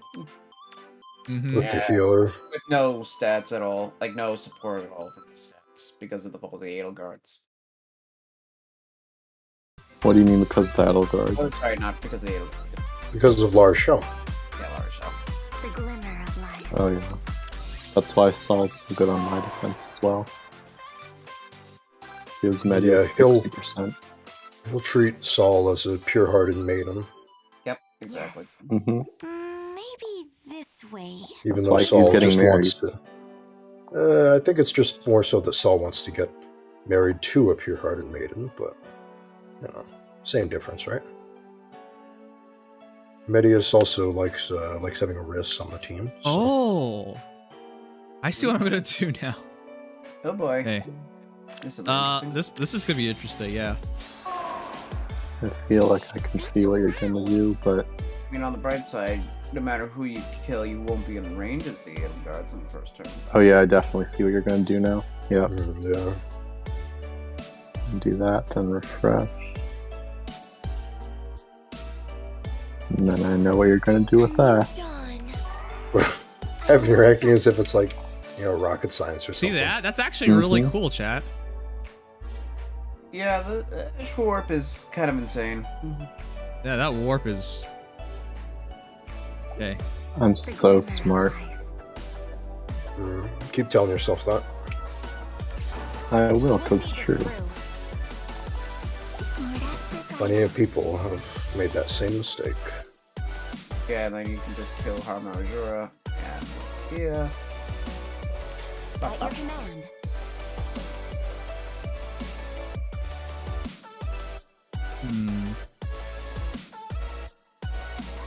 All right. You're a wonder. That's actually crazy to me that this is an option here. Quiet down. Mobility is just a little rough.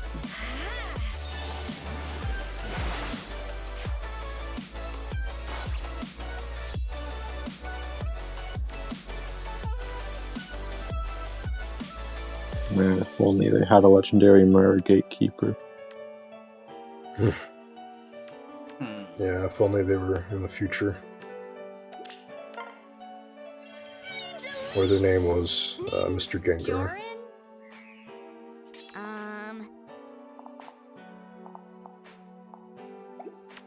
The only problem is how do we get the kill here? It probably does work actually. Let's try it. Get rid of the healer first, and then get rid of the damage reduction. Courage, Florina. This way? Go for it. Accept your punishment. What a weird team, Chad. Actually, this is. We'll see this through. 84 Oh, that's times really 4. sad. That's really sad. All right. I do want to see if Ash can do it. You know. Triandra, I'm here. Ash is good. Truly? Oh my God, Ash can do it as well. Bruh. He's I good. actually did not think Ash could do it. I do not object. Did you guys know Ash can kill Nimious? Really? I didn't. Lord Asker, guide us. I didn't think so.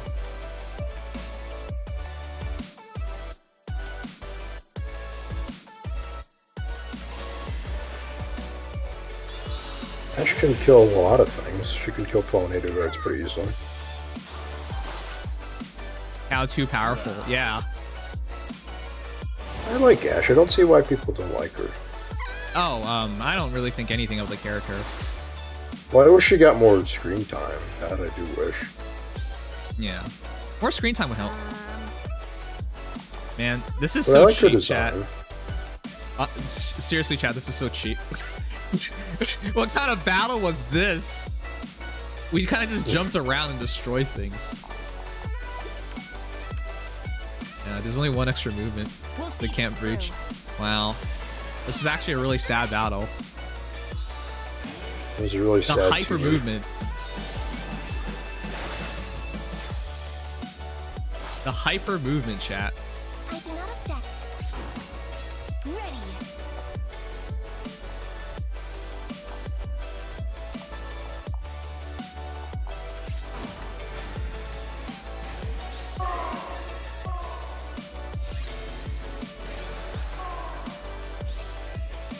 Death's caress. I wonder if that real. That is real. Good morning. The glimmer of life. Truly? Shush! Quiet down! Corin's the coolest! NY Ash.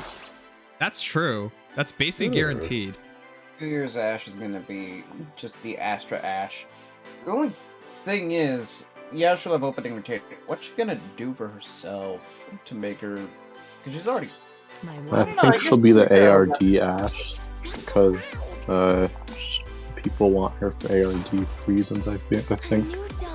What do you do to make ARD Ash necessarily? Besides just what Ash outside of Astra meant, like. Well, she can fit.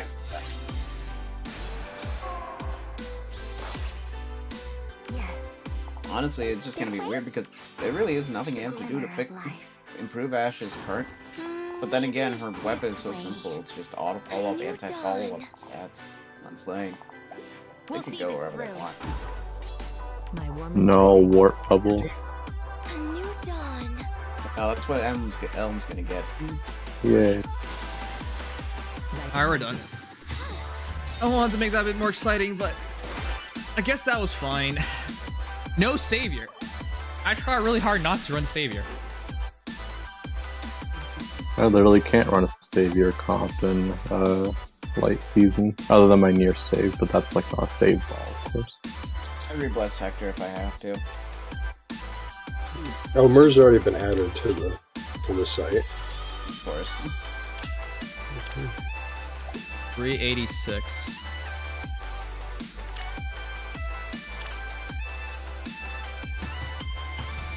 Wait. Can I? Do I don't have to fall out? What do you mean? Do I? Yeah, 110. You're literally like right there. If I'm not mistaken. 238 plus 386. That'll put you just over 600. Oh my god, do I really not get fucked over this? Yeah, you could still lose about like 17 lift if I calculated it correctly. Yeah, I'm pretty sure.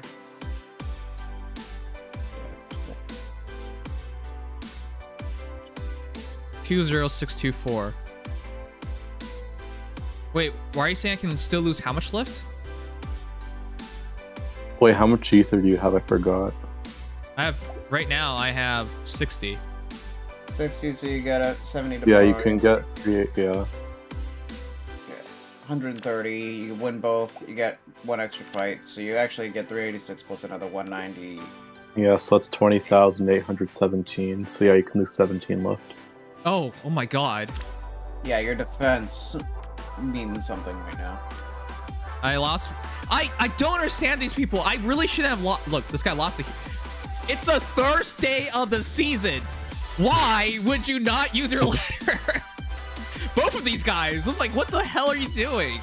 Just use your damn ladder. On the first day, people didn't even fight my defense. They just immediately surrendered. On the first, yeah, same here. Actually, no, we had one person that lost to me, but 2 immediate survivors. I immediately rematched this dude. I immediately rematched him. Oh my god. I was so pissed off at him. Why would you? No, I beat him really easily too. Well, then they suck. And this guy too. Why? You lost a hero. Just leave. Ugh. So dumb. See, this season I've had people that have only logically lost to me, except one person that took 2-unit loss earlier today, but that's just unfortunate. And I haven't lost. User, so I have no pity.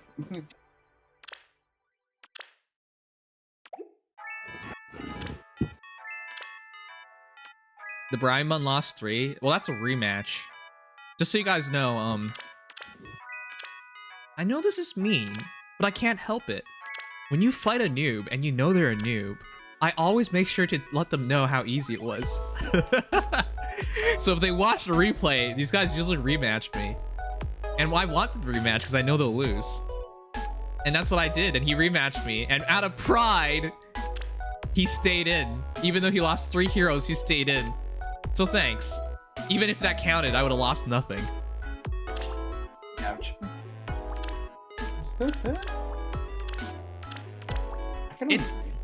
It's actually, no, I actually recommend you guys do that. It sounds really cruel, I know, I'm sorry. But the reality is, if they're bad, you gotta take advantage of it. Right? Right? Let me put it this way. Let me put it this way, for those who don't, like, understand. If you beat somebody up, why don't you take their wallet? Clearly, exactly. That's an example to use here. Exactly. See, that makes perfect. If you beat them up, take their wallet. Yeah, like if you rob someone, kill them too, right? Whoa, that's a bit too far. What are you, a serial killer? Chat, see, this Dex has issues. He has issues. You know? We just tried bear with him. Clearly, yes. I was clearly stating something that I would realistically do.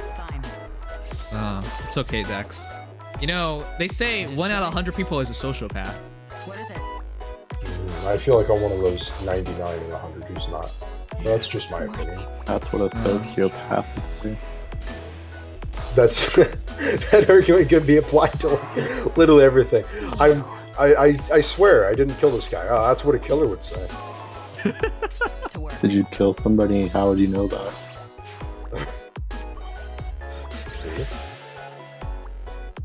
I don't play Fire Emblem Heroes. Oh, that's what a Fire Emblem player would say. Yeah, Exactly. you play Fire Emblem Heroes Fire because hundreds of people die every every day. Yes, that's why I play. I play it because people die. Yeah.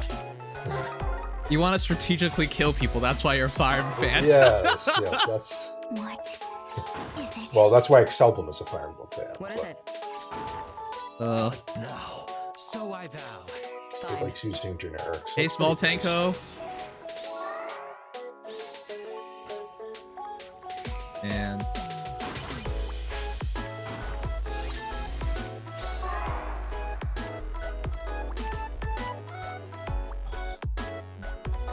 So some people, when it comes to offense, just they have the resources, Take my hand. except for the brain.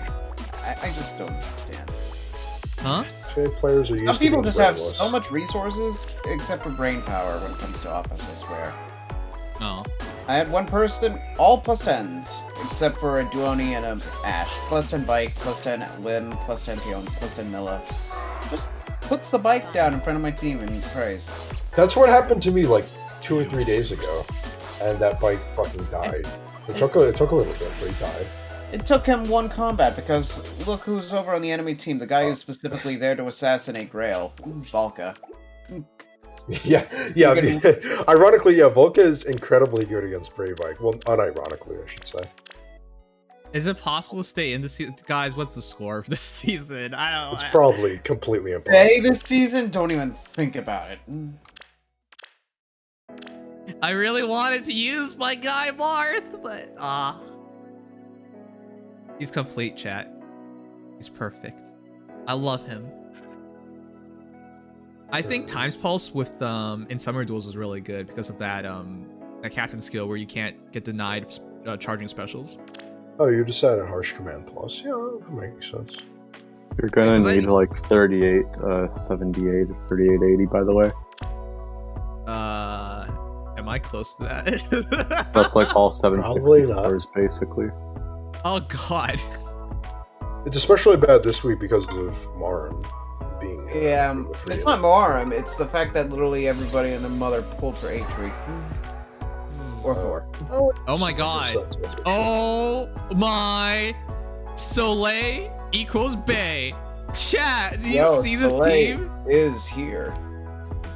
Well, what is Soleil Shine? What the heck is this? I'm not so sure about this build though. The first Soleil He's- isn't so bad. He's just specializing in every type of build, okay? Don't blame him. It's just, you know. Attack res push into raises That's a speed res build. It's res. It's res. He's increasing Soleil's super res. balanced, so we gotta go into every facet of that balancing. Yeah, Oh, this is the- we gotta this is experiment the- 4 times. This is the better Soleil build, yeah. Soleil Shine, so Oh Sparrow yeah, this 3. is the one that you should run. If you're This is running the one you Soleil. should run, yeah. Oh my goodness. Is this guy? Ooh, No, that's he's that's a not. nice build. Fake fan, no surge sparrow. Carrot Yeah, Surge, sir. attack defense ideal, law attack speeds, route And speed then defense, just save send rev Nice weakness. Sparrow. Yeah, so he's got the all-out attack one with the double attack unity. He's got the speed one with Soleil Shine. He's got a res one with Barrier Blade. I feel like he just kind of gave up on that one. Yeah, And this then he's one, got the it's physical not plus build. 10. I feel like that one.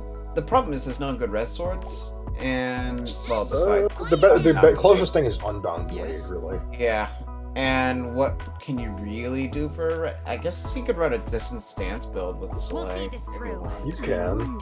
You know what? I'm gonna use Marth and kill everybody. Yeah, that even. As long as you have 8 of... Well, I actually, haven't that I'm gonna be watching Yes. this is Wait, gonna be another a little move sad. extra. Alright. this. Yeah, gee. Carefully. Imagine having extra movement in kit. Oh my. Wait, Marth is all stats plus 6 immediately. Yeah, What? The choice Shining is Emblem, clear. you get all sets, but wait, what? But I didn't trigger What? it yet. It doesn't No, matter. you it get doesn't to matter. It's cover- at the start of the turn. What? Dude, Shining Emblem is a visible buff to all stats plus 6 as long as it wins 2 spaces of an ally. What the heck? That was. I thought yeah. I had to trigger it. I thought it was just attack. No, I Oh, thought it that's was just. Fire Emblem. that's just... Also, yeah. you get the attacks to his allies. He gets himself a Spectrum 6. Carefully. for What the heck? starting the turn. I Yeah, that- forgot about that. Yeah, Shining Emblem's stupid. That's why Legendary Marth is so good, because by default, he already gets all of his stats. Yes. Yeah, and if he gets panicked or anything like that, he's gonna get the Unity anyway. So it's like, And if he has Unity on top of that, he's actually gaining from Yes. getting panicked. So who cares? We'll see this through. Alright, well. Wait. Oh, okay, that's why I can buff. Alright. Alright, here we go. Marth against the world. I believe in you. Yeah. I'm sure this is a very fair match. The Soleils will do very well. I think this is defensive Soleil. It doesn't matter. That's the. That's the no, that's Shine the Soleil's Shine one. Yeah, Oh. that's why she. I'm can't surprised counter. you guys actually remember the Soleils. one. You can see. Well, you can see she can't counter. So That's logical. E-Tree technically would influence the battle because she has her C slot. her rain. Yeah. Yeah, the ring. Yeah, don't Yeah, let him get it. let's The just choice not. is clear. Alright. Forward. He only has 1 stack of speed form. Who cares? Yeah, it'll be fine. Surely. The healing, I think it's so dumb. It's so Victory is good. ours. Yeah, this. Again, Legendary Marth may be one of the most ridiculous units, period. But Brave Marth is no slouch as God Swords go, not by any stretch. I will say though, I did find it. Oh, what? That was just a What? straight up shot. Yes. Wow. I'm so glad I had this guy. What the hell? He's I so can't- ridiculous. Tread I'm not gonna carefully. deny though the fact that the Winter Rapier Yes. Soleil did that well. Kind of surprised. Hmm. What do Especially you since good? there are no penalties on your team, so she didn't get any Unity stacks. Okay. Well, Well, I guess Soleil is pretty high natural attack too. She has 38 base attack. She has one of the highest natural attack stats at 3 stars. Yeah. if she had And speed, this especially would have been given- close. Victory is ours. Given she's Gen 2, that's also really impressive. She has the same attack as Prom, and has 35 speed to go with it. Wow. That was actually pretty fun fighting Team Soleil. They did remarkably well. See, now you can understand why like save balls can be fun to some people because it's brain dead. It's often brain dead, but it's like I wouldn't say. Are that you was the most saying brain Marth dead is game. brain dead? I'm saying that doing what you just did, like that didn't require brain a dead? lot of energy. It didn't require a lot of energy, but I will say that was not as close. That was closer than it had the right to be, especially. But the end result did not require. That Soleil got immense brain power. The fact that the Unity Soleil didn't need Unity stacks to almost kill is. Yeah, as Killer Mario said, end turning. It's brain dead. I mean, that's. Well, yes, end turning. I mean, I would have attacked, but she was out of range. I wanted to see how close it get if she attacked. Oh yes, I see. You had to exert some serious brain power for that one. If you had to tank all 4 Soleils, you would have lost. I guess. Yeah, I mean, it's also because he hurts himself because he has distant pressure. Yeah, distant pressure does harm him a little bit. It's also the fact that one of them would not have let him heal intermittently from fire. Yes, but Nims, I can appreciate the insane brain power that took you. I think it's a feat that I should be congratulating you more on. Really. Wasn't that? Okay, congratulate me. Yeah, it was congratulations. I appreciate Brave Marth's immense commitment, and she was, Oh, come on, Legion! Come on, Legion! Come on, Legion! It's not inherently the fact that it's Marth. I can literally man. throw in a demote and tank those Soleils. Come on, Legion! And turning is high brain power too. Don't discriminate. I didn't just end turn. I also advanced. You killed. Right. Okay. Sorry. Right. I was giving you too little credit. Then you looked at a combat forecast after end turning. I think that's a little too high level though. I think that that would be going big brain. I couldn't even look at the others because they weren't in range. I just put myself in range. Yeah. I don't know. I think that the strategic genius required for it was a little above my comprehension. I think it was a little too in the upper echelon of genius level tactics. So it's okay. You guys know the saying, the struggle is real? That's Dex all day, every day. Trying to comprehend such bizarre tactics that I could never possibly understand. Oh, man. I don't think you realize that I've been being sarcastic since the very moment I started speaking about Brave Marth, but... No, I knew you were serious. Don't worry. I was very serious. Oh man, we beat sarcasm sounding a little too genuine. Well, that's my style of sarcasm. I don't like to be, unless it's a very specific scenario, be like, yeah, right, huh? That's boring sarcasm. Yeah, right. That would be more exciting sarcasm than what you just did. Well, I could give you the most earth-shattering news of your life, and you'd say, "Oh, that's Dex. Can't be that great." That's just gonna happen regardless. I don't know. Probably. If you did that, we would see. But you didn't, so we can't see. Well, and if I did, I would be lying. So it's not like I can really give you earth-shattering news right now. Sorry. Dex, you're such a disappointment. I know. How could I possibly? Has Legion ever given you earth-shattering news in all his time on here? Yeah? Legion's been here forever. Of course he has. Legion, what's the most earth-shattering news that you've given Nims? Are you plus 10 Zenith, maybe?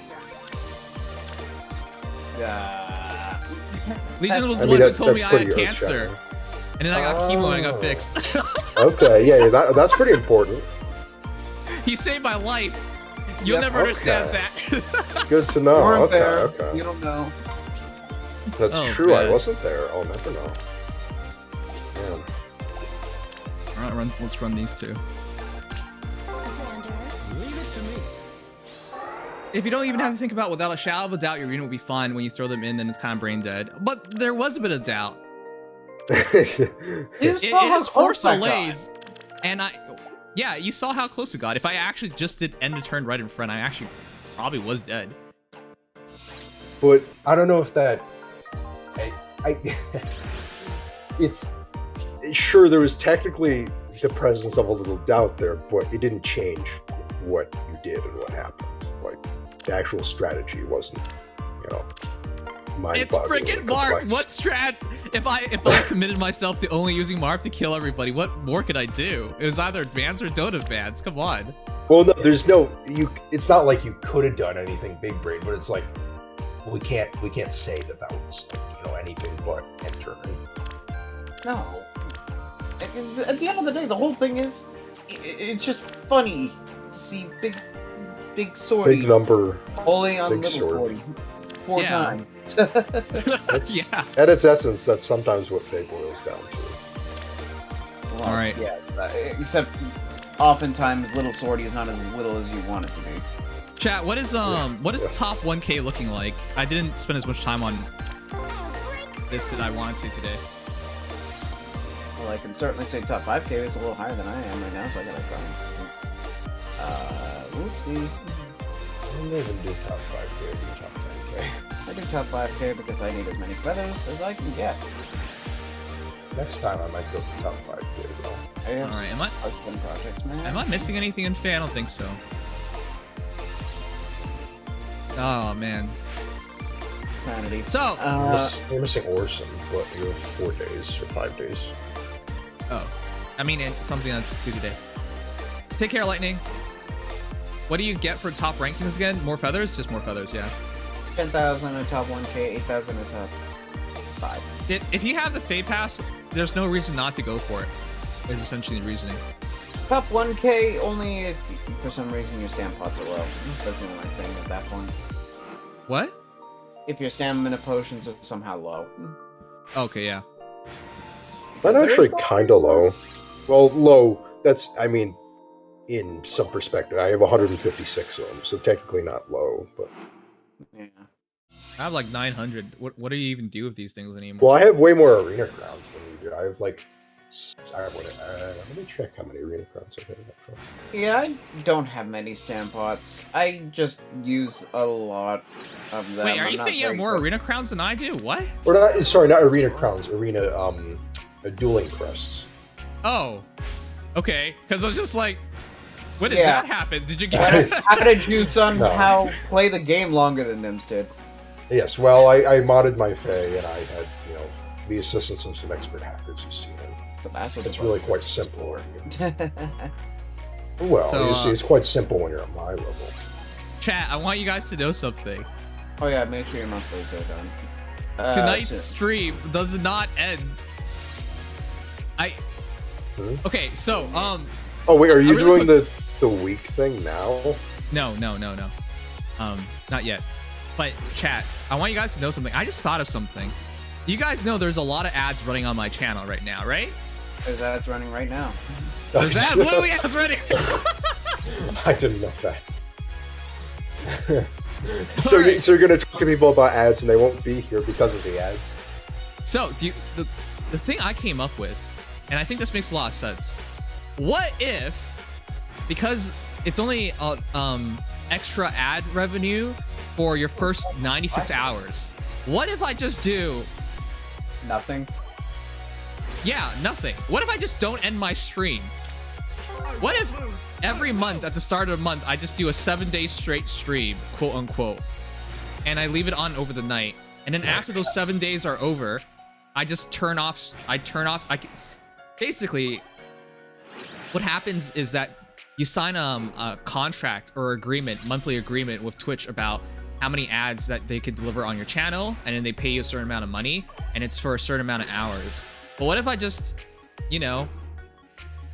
at the start of the month, I just stream for like 100 hours? I think they'd catch on. I think they would, but there's nothing there right now. People who literally do stream just nothing. Yeah, there's actually a channel on Twitch called Just Sleeping. Can you imagine what they do on Just Sleeping? Wow, I wonder. Album concept.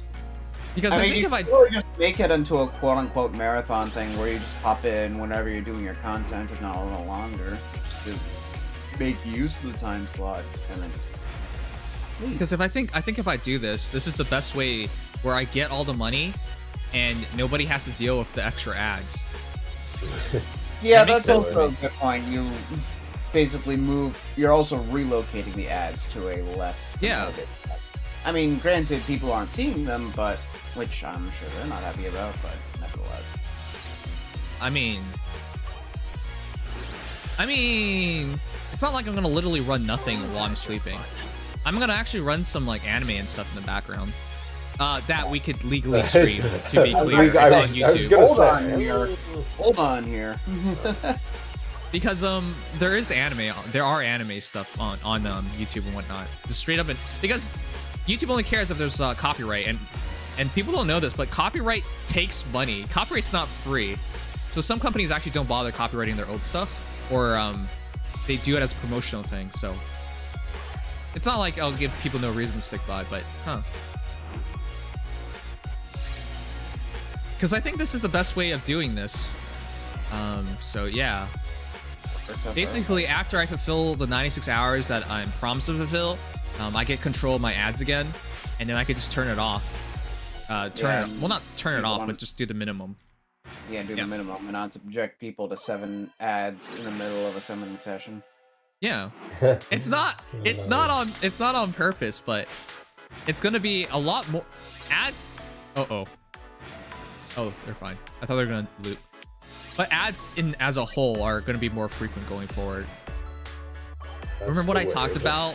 How once a platform stops growing or a game stops growing, they just try to make as much money as possible. Well, it's not like Twitch really has a problem with viewers. I mean, I guess maybe growth is tough at this point because they already have most of their viewer base, right? Growth is the issue that they're having right now.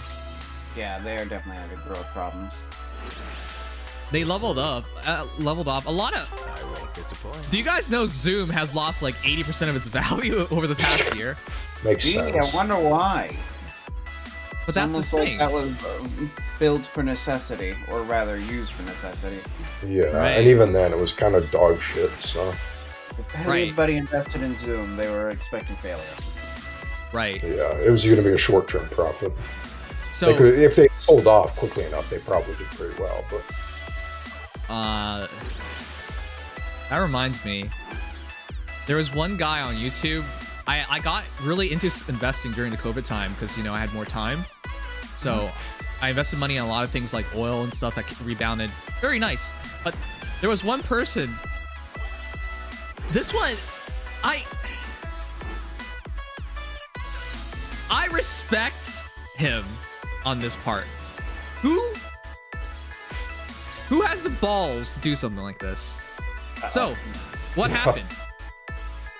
When people say they believe in a stock or believe in a company, how often do they sell all their assets, all their other stocks, and then just put it all into that one company?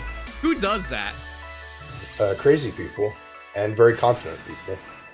So, guess what happened? He put all his money into, basically, this company is an online medical company, right? Because during COVID time, online meetings with doctors blew up. So he put all his money into that because he's like, that makes perfect sense. That's the future of Medicare, right? Why would you go to a doctor when you can just go to a doctor on your computer? That made sense to me. That made sense to him. And then he put all his money in it. Let me. You guys want to see how the stock did? I bet it did very well. Because I remember watching him make that video, and be like, this makes sense to me. And then I didn't invest any money into it. This makes sense to me, but no. All right, let me show you guys. That's like the opposite of crypto. People say it doesn't make sense to me, then they buy it. But you gotta respect people for that. It's ballsy. I guess I respect the sort of blind commitment a little bit. I guess I don't know. Like, there's a difference between being ballsy and just being downright stupid, though. So. It wasn't stupid. He made a bet. No, I'm not saying this guy was stupid. I'm saying like people with crypto. But. Oh. I can see me light up. Okay. Here's Health Technologies Corp. Not a bad company. It's up 1.33% today, or last closing Friday. Let's see how they did it the past 1 month. Oh, no. In the past month, down 60%. Ah. All right, how about the past 6 months? Surely that's better.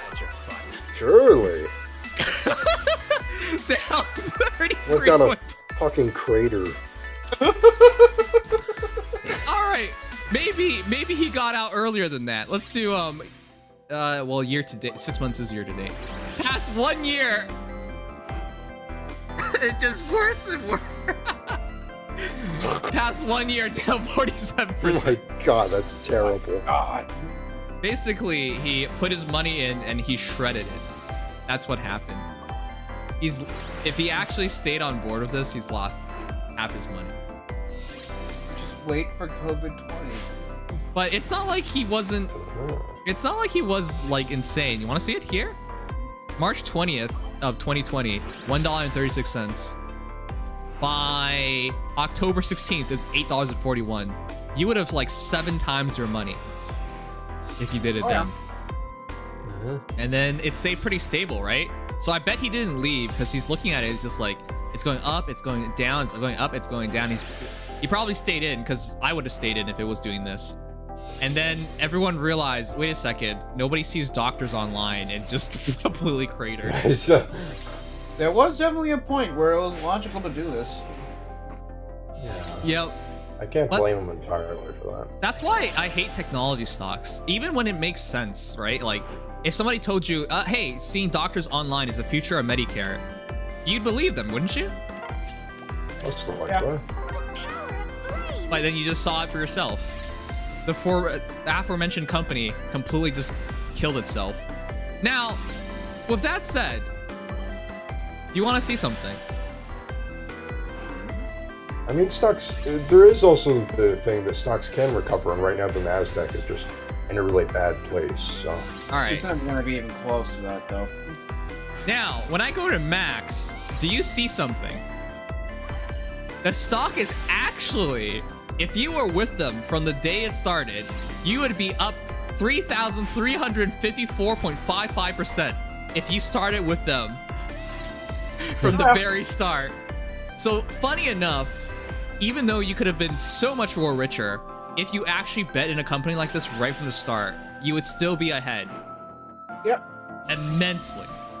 Because its opening price was only 11 cents. But yeah, would you bet on a company like this right from the get-go? Because if you did, you could have turned 11 cents into almost $9.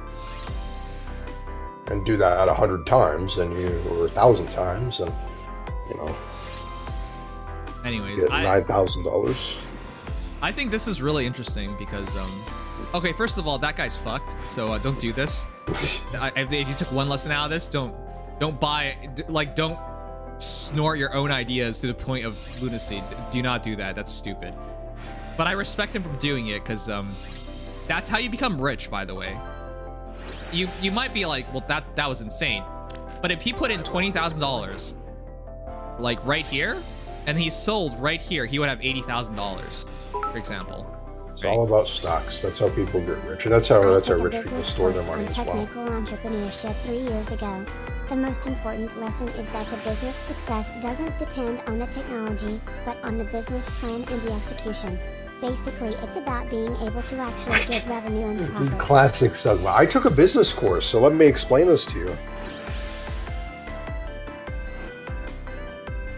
This is not financial advice. Listen, the problem with what Sigma said is that you can't friggin' tell that. Can't you look at a company and be like, wow, this is really well ran, or wow, this is really poorly ran? Unless it's in extreme situations, you really can't. You really can't. By the way, you can't just go up and say, look at a company briefly and say like, oh, this is, bad. Yeah. So what Sigma's saying, even though he thinks he's saying something wise, it's not wise because the reality is you can't tell. Yeah, Sigma, it's classic me, but I'm also just using a little bit of common sense here. You don't take one business class 3 years ago and learn the instant one thing you can learn about all businesses. It doesn't work like that. So, what? Okay, so considering what Sigma said, it's not like it completely makes no sense. It does make a bit of sense. Oh my God, Yuri, please, what are you doing? It's good. It's okay. He's alive. All right. It's not like what he said that made no sense. It's true, but the problem is, as an outside investor, you really can't tell. You can't see that stuff. And while you want a company to be on the right idea and ran well, you almost never get that guarantee. That business course probably showed it from the perspective of the company itself, but when you're outside the company, you would never know. Tori Kuro, thank you for subscribing. That's the risk of stocks. Oh, nice. That's gifting. Oh, a tier 3 sub. Wow. Phoenix. Wait, why'd you gift? Thank you so much. And Wayne, thank you so much for following. By the way, thank you guys for being so supportive. We recently hit 15K, and I'm planning to celebrate by doing a 7x24 stream where we stream straight for 7 days. It's gonna be fun. Help me figure out enough stuff to fill 7 days with. It'll be the substitute for the cooking stream. I actually want to do the cooking stream, but it's actually more complicated than you think, because I only have one camera. So actually, like, how am I gonna do it? And am I gonna shoot it with the microphone of the camera, which would be really bad? And you probably hear me cooking as well. So like, I gotta figure out all those things, as well as like making sure I have a stable connection. Did you just ditch the idea? Well, I guess you did promise it, so. Yeah, I know. I'm serious about doing it. It's just not as easy as. 1, 2, 3. Yeah, and he says you are right. It was for companies you are to run, not for other companies to invest in. Yeah, and you want to know why I know that? Because I too took business courses. Oh man.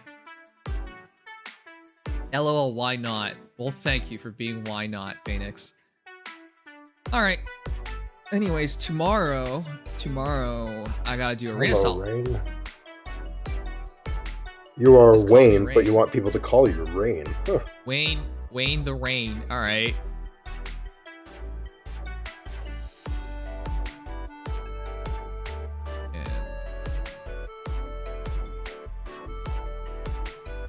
But seriously, the stock market's how most people get rich. If you're the average Joe, you're never gonna get rich unless you invest. Or always how it goes. Or you become a trained mercenary, or a drug dealer, or clean up dead bodies for a living. I mean, if you want to do something legal and make it as a rich person, as an average Joe, basically stocks is how you do it. But pretty much. Or you like get really, really fucking lucky with like a company and a startup. Oh, or I guess you're right about that. You could also win a lottery. Yeah, that's probably more likely. Literally or figuratively in this case. Yeah. Yeah, I guess that too.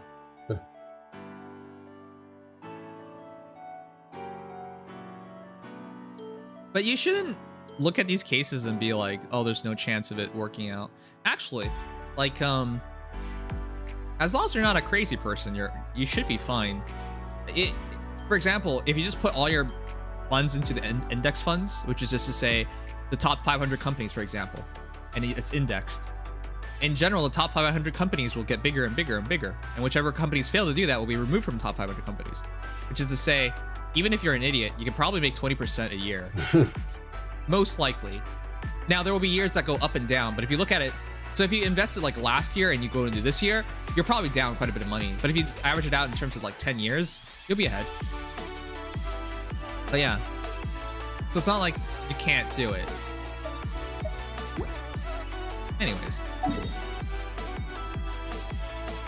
It's interesting. Because I remember watching a video about a guy who got into stocks and it's just like, I'd rather not buy that cup of coffee and buy a stock instead. And he's right. As in, like, for example, you can buy into a REIT, a real estate investment trust. So you have a part. Yeah. Well, no. You have a partial ownership of like a company, right? With rain this heavy, of a company that clouded, rents land. Is my so, for example, VTB, which is a Canadian company that has industrial rights. So it It rents its place. Did I miscalculate? Here we go. It rents to industries to like manufacture stuff at their areas. So if you put $2 in that and it has a guaranteed return of 7.5% or something like that, you would double your money in like 8 years, and then it would double again quicker and quicker and quicker. So that $2 cup of coffee that you could have bought somewhere down the line, it would like basically be guaranteed, basically, because it's a very safe industry to invest in. Though for all you know, like, you know, alien invasion happens and their entire property gets destroyed and now you make no money. But you know, that's unlikely. It's technically possible. Yeah, I mean, in the business world, that's called an act of God, because it's something that you'd never expect and it's not realistic to expect. But yeah. But no, the point was, like, every bit you save and you invest, there are very safe things you can invest in and be fine. I was just thinking that the silk flowers at the thing. Or you can have a successful celebrity friend who helps you market your company. Oh, yeah. Coordinators will probably moan about the muddy mountain roads again. Though. Networking, yep, is also really good.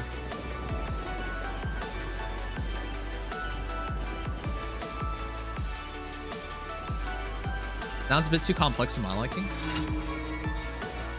The concept itself isn't complex. I guess if you get like, if you try to get too far into the weeds, it can be complex. But like the concept of saving up to, you know, invest in stuff for the future isn't too hard to grasp. My phone's about to die, so I gotta head out now. Goodbye. Right, thanks for contributing so much, Evan. Yeah, I'm gonna head out too. Glad I could be.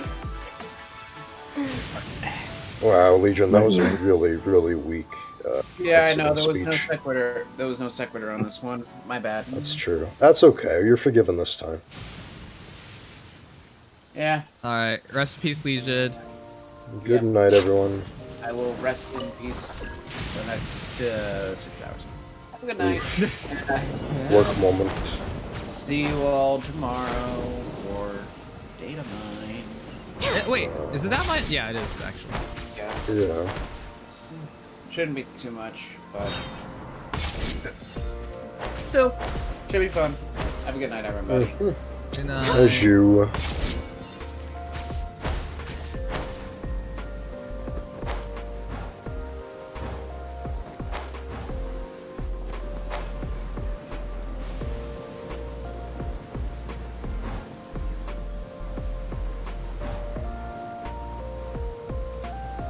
Let's see. Oh yeah, I was gonna say, there's nothing. For example, there are things you like in this world, right?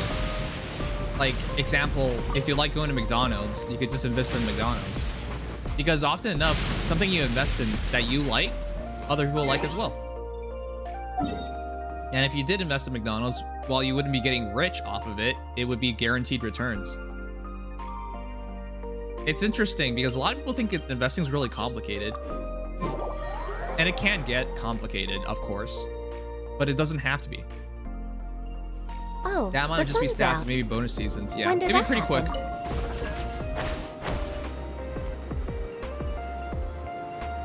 All right, for the start of June, I will have a proper stream schedule, I think. Guys, how should I reward myself for doing things right?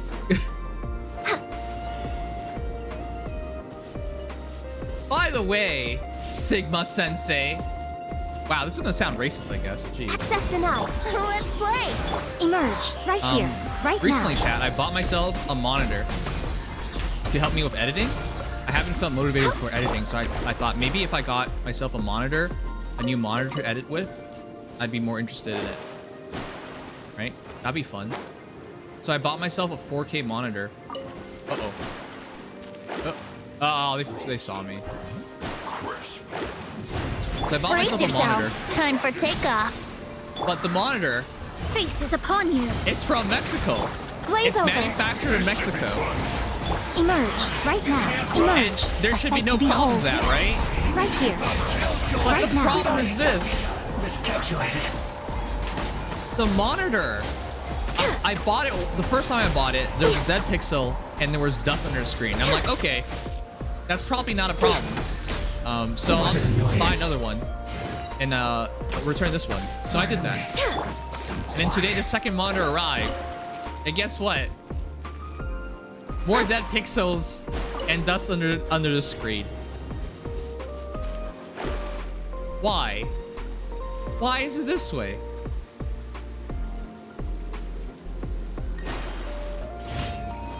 Damn, had an extremely shitty day. The RAM podcast helped me calm down a lot. Hey, I'm glad, Diggum. The RAM podcast. We used to run a podcast actually. Let me scribe. Decided by destiny. Anyways, No touching. is the Here we go. manufacturing standard Think you in can get Mexico away? lower? Emerge right here. I've never right now. ever bought a monitor. Needed to buy a monitor twice. And it's not just me. Everybody online that has purchased a monitor has said there's often enough there's dust underneath the screen and dead pixels. So there's something wrong with the manufacturing plant.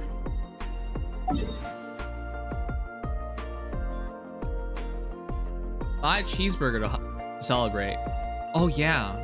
There's a promotion right now for me anyways, because I haven't bought anything from Uber Eats in a while. They said if I resubscribe to Uber Eats, they'll give me 75% off. What company is it? Samsung. That's what really gets to me. It's Samsung. It's a Samsung 4K monitor. But they're like, and it was really cheap. It was only $300. 32 inches, $300. That's actually a really good price, especially in Canada. Anyways, so I thought it was like, what a bargain. I'll buy it. But it's all of them have had issues. Anyways, at this point, I'm not gonna buy another one. I'm gonna return one of them I bought, and then for the other one, I'm gonna go to Samsung for repair. Everything's cheaper in Mexico, yeah. But that really bothers me. How can the quality control be so poor?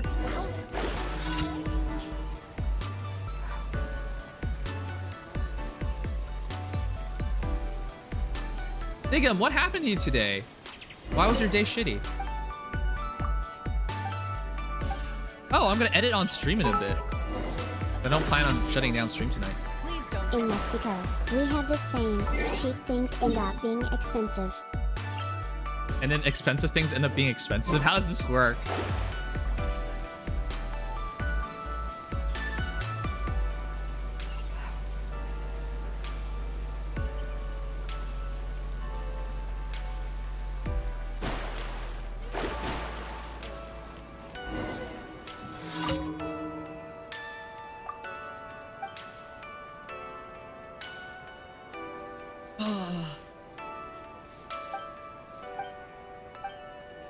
A new week.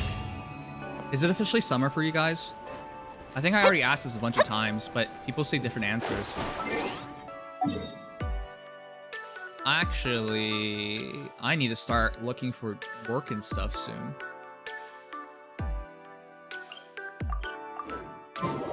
Relationship stuff? Oh no. Diggum, no! No. You got your first STD, didn't you? Oh, we've all been through that. It's okay. It's gonna be really itchy for the next little while.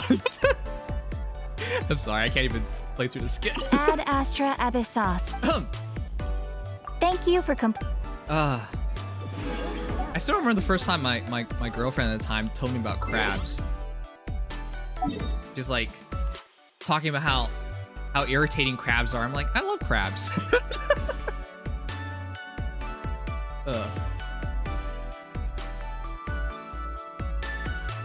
It'll be even more fucked if it's monkeypox. Oh yeah, how's monkeypox? How's it in the United States? In Canada, it's in 2 provinces now. It's getting bad. Vic! What's up? What's up, Vic?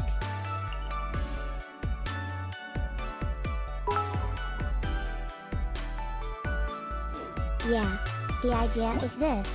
If you buy something that is cheap, it will end up being lower quality and bring you trouble that makes you spend more. So it ends up being expensive. So here, if something is cheap, it is probably low quality and not a good offer. The F is monkeypox. You don't know about monkeypox? In what provinces? Ontario and Quebec both have monkeypox.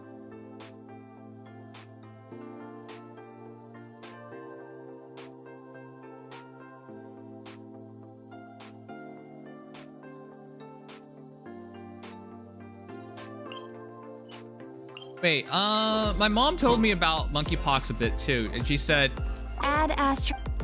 Listen, You have already. I don't know if this is true or not, but it happens more often because of male-on-male intercourse. Is that true? It sounds so weird to me.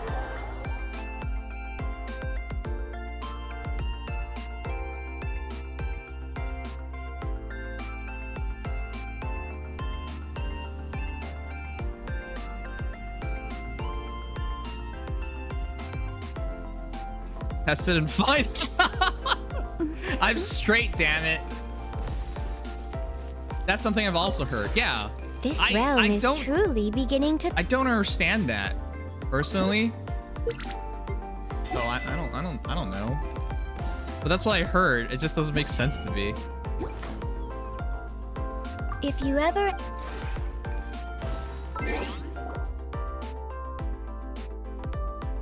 They said it's not gotten bad enough to the point of where it's pandemic level, but obviously if something like this continues on, then yeah, we'll just head into pandemic level.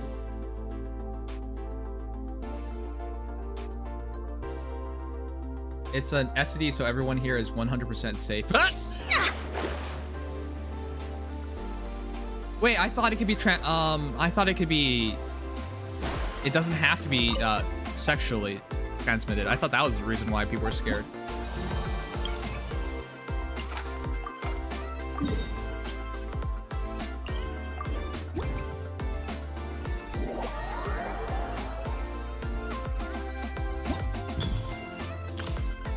Oh yeah, the new patch. The new patch is coming out in a moment. I still haven't watched the program. Emerge. Yeah, it doesn't have to be. There you go. I mean, if all it takes is not doing the D, then yeah, I think most people are fine.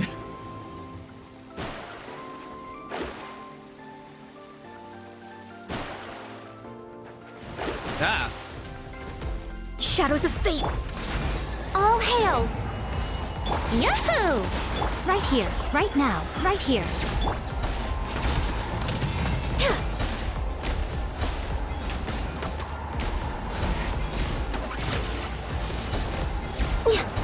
Oh, I missed.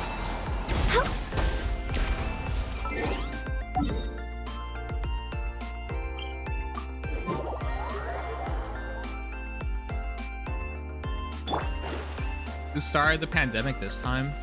What the heck? Are you gonna blame a certain race of people?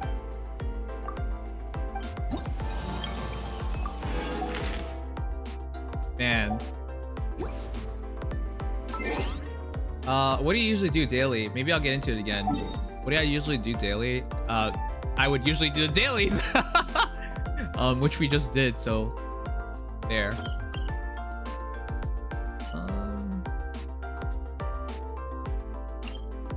What is this? I think that's a misinput. All right, wait. Let's fight some bosses. Yeah, I haven't done my bosses this week. If they are to blame, yes. Damn it, Obama! I blame humans for monkeypox. There you go. How did it start? I actually don't know. I've been listening to the news, but it hasn't really made sense to me. Imagine monkeypox starts when you guide you. I'm not gonna say the rest of it. You guys can fill in the blank. Stabilize. Goba, get them! Yeah. See? Pathetic. Weak. Crumble. The eye sweeps the This land. is order. Gather. Rain outlines your face. Nice and spicy. Hey, yeah. Huh? Go. Pathetic. This ends now. Lightning falls on the land of eternity. Does that actually do damage? Out of the frying pan, into the... This body is eternal. Inferior. Maybe because I didn't break that she transformed. I actually don't know. Ruin. Solidify. Rain cutter. Boba, get them! You're toast! Parrot. See? Inferior. Actually, I've never seen anyone else do this run like really quickly. Ah! Witness the final calamity. No, my sword.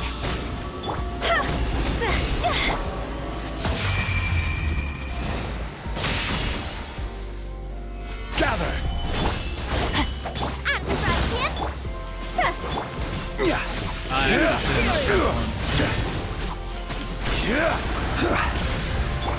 Perish. Rain outlines your face. Left.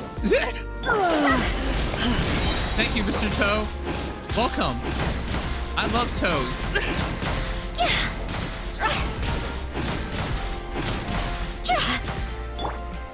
Solidify. Order guide you.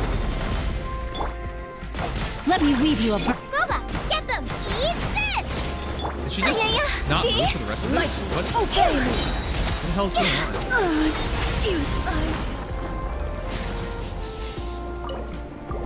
Did she really just will stand still all that time?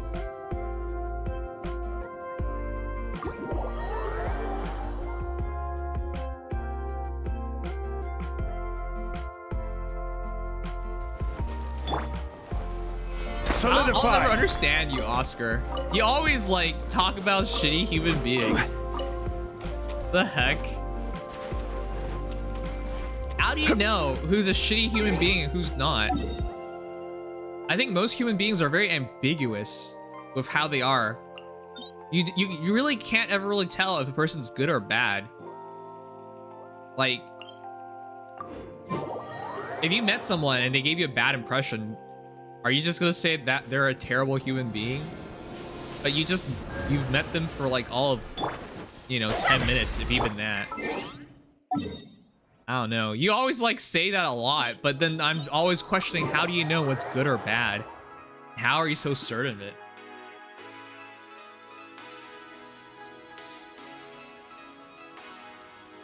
Oh crap, I forgot to turn off my time at Sandrock.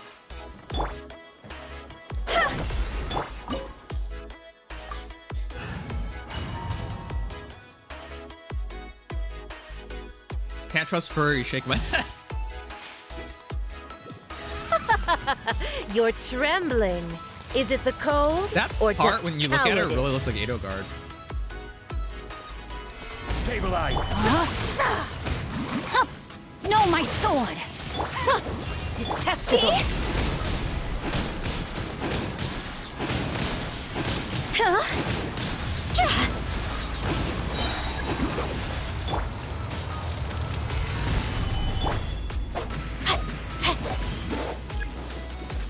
Out of the frying pan! Rain outlines your fate.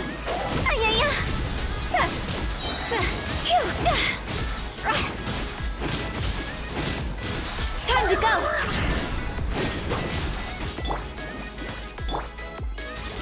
I'm really trying not to use anything serious yet.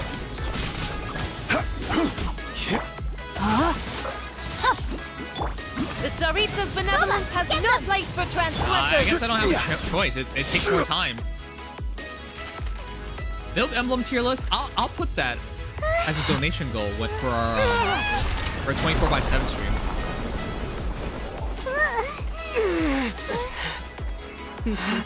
At times, we believe small hands often end up being in trouble in the long run. I disagree with that entirely. You might meet someone on a bad day, and then you think they're an asshole or something, and then you just write them off as a terrible person. But guess what? Stabilize. People do have bad days. Witness the power. You're toast! That's why the way you talk, you always write off people like Embrace that, your searing reckoning. which is really bad.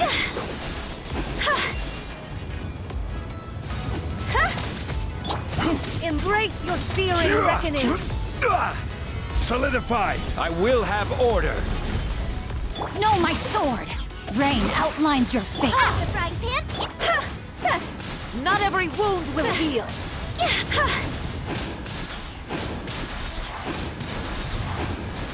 Oh, god damn it. Oh, she Solidify. didn't transform. Let me weave you a verse. Oh, I think she's about to. Wanted to kill her before that. Oh, whoops. Whoops. Sorry, Huta, I forgot. I thought they were okay.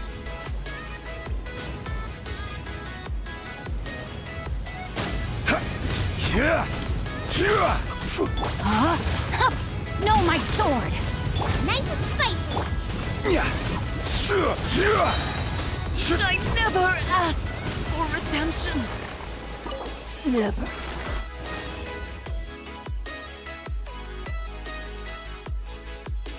I sent you the Milk Emblem tier list. Yeah, I saw. I haven't had time. I won't have time to do it for quite a bit.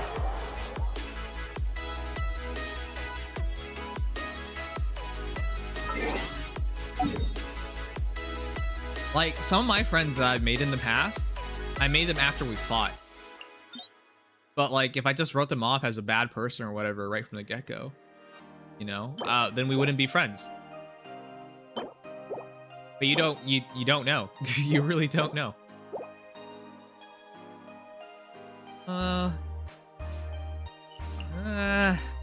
Guess we'll just do it. Do I need child? I forgot which one I need.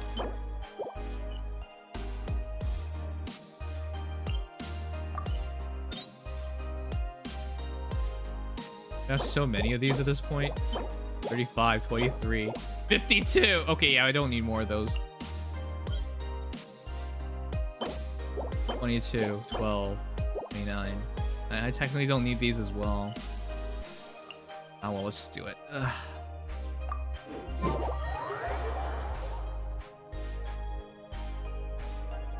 Big rock monster. Yeah, let's just do that. Well, most people... Well, I mean, you live your life however you want, but... It's dangerous to think the way you're thinking. Not everyone you meet is going to be instantly good from the get-go. And even if they are, there's no guarantee of it. But if you believe in that, why would you not believe in the opposite? Which is like, not everybody you meet that gives you a bad impression going forward will always give you a bad impression, or to always be bad. It is time, Morax. We settle this now. Boba, get them! Oh crap! Yeah, Hutao's dead. Ring cutter. This isn't good. Go!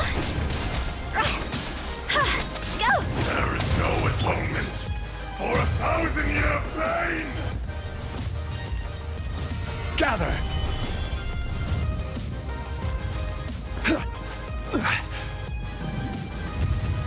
Today, you witness your reckoning. And I'm gonna be honest, if you did know people that well, if you can actually tell them that well, Solidify. if you could do that, your skills could be very useful for a lot of people. Like, at minimum, I think you'd be like a fantastic poker player, for example, right? If you can tell from an impression that well. Solidify.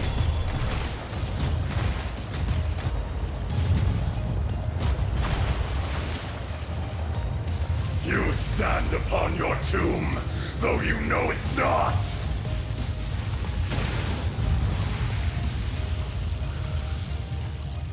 Come, experience an eon of Know my suffering. sword. Out of the frying pan, it's easy! The reason why I brought that up is because I mean, it feels especially bad now because we know the truth and whatnot. But do you guys remember a couple years back? I'm sure you guys heard of it. Like, I remember hearing or at least reading the headlines of like, oh, come on, Pulse. There you go.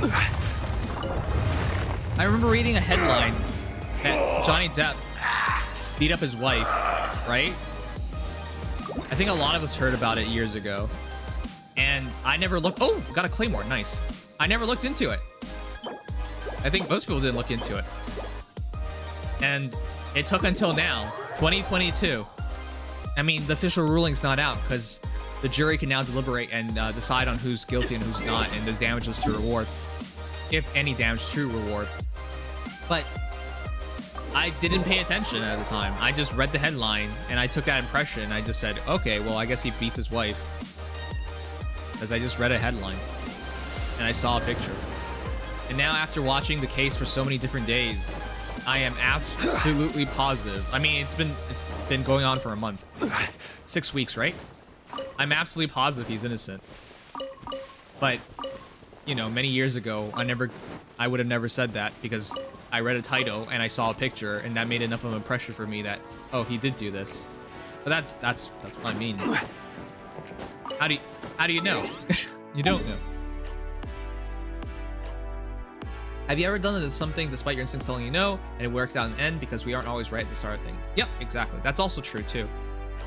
Human instincts are born in like your subconscious, and it's not based in reasoning or facts. It's like a very emotional thing to do.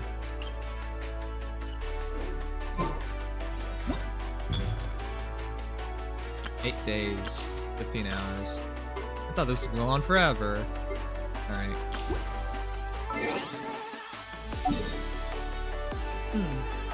But you know, the reason why I brought all of it up is like, it's important. It's important to take a proper look at things before you make up your mind about it, before you write it off.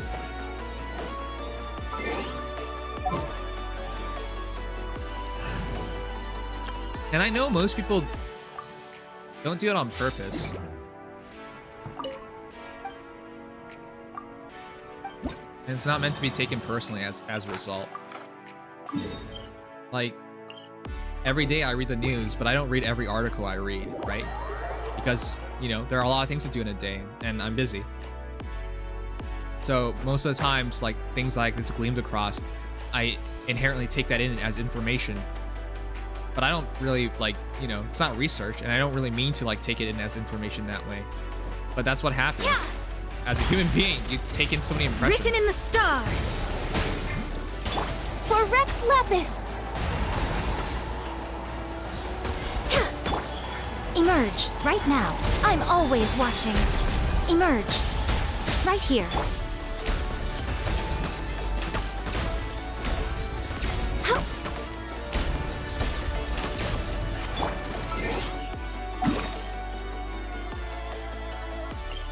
Anya's short stack? Man, she's tiny. I always thought she was taller when I first saw the trailer. I know each people have individual thoughts and personalities and the like and all, but some just do some things that previous others did that kind of hard to notice and repeated pattern recognition.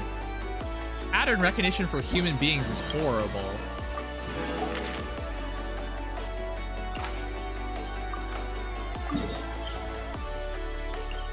That's a really bad impression. Pattern recognition for a human being is absolute shit. Because a human being, while they do in fact have patterns, it is never, not even close to 100% true.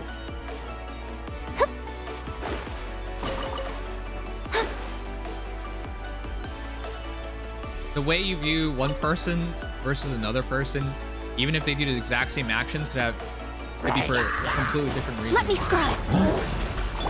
That's how Time for humans are. takeoff. Right now, emerge.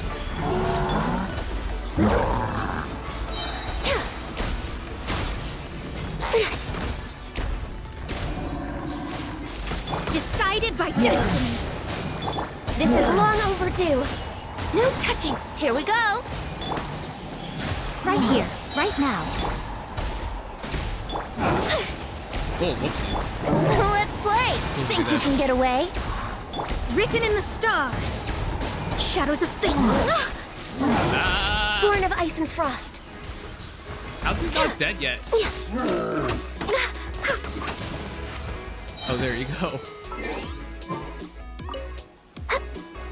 Thanks for reminding me to do bounties last second. Yeah, there have been so many different weeks I forgot about bounties.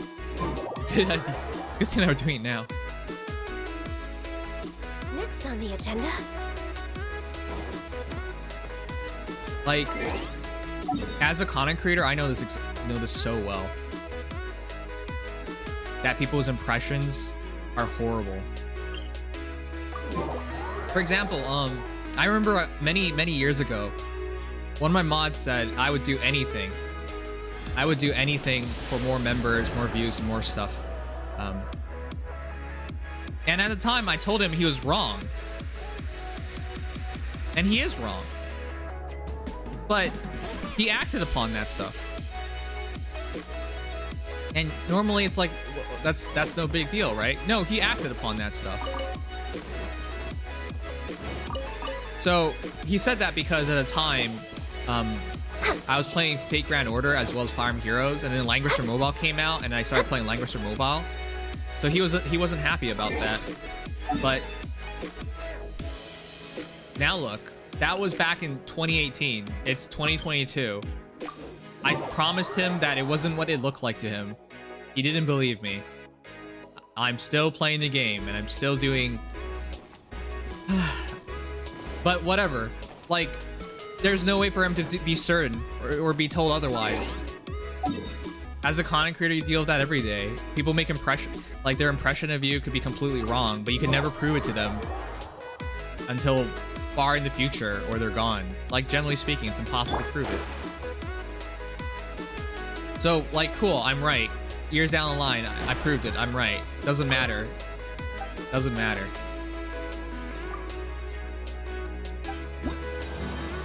What's our plan for Spiral Abyss? I'm gonna do it. I'm gonna do some of it after this.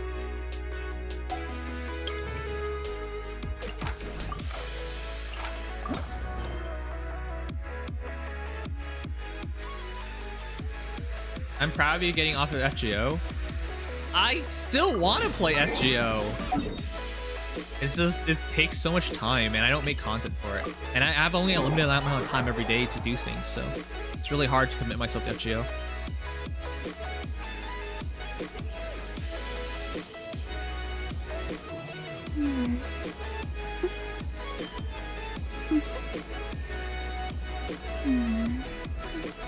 We try 36 star? Yeah, I mean, we 36 starred last time. And now we have a better team.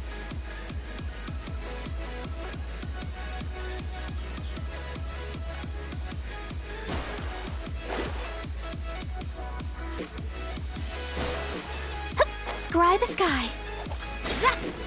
Let me scry. Access denied. You're open. Ah! A hunter.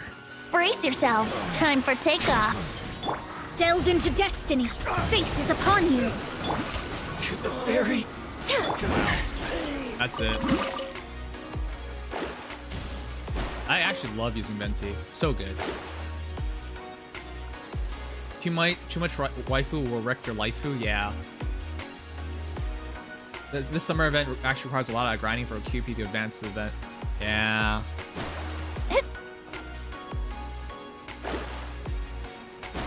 This summer, I actually wanted to mean something.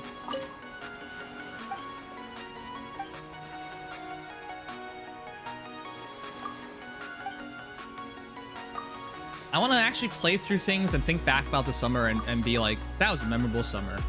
But that's really hard to do. As a content creator, I mean, I could just go to a beach or something with friends for the first time in like 2 to 3 years. And then I'll be like, okay, well, that was a memorable summer, you know? No, I mean as a content creator, but, I'm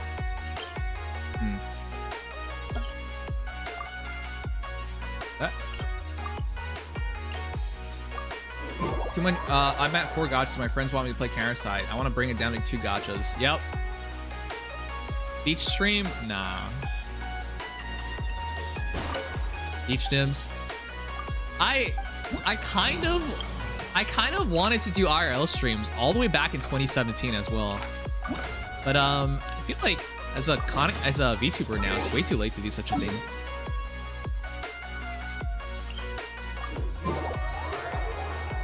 What kind of stuff would you guys like to see?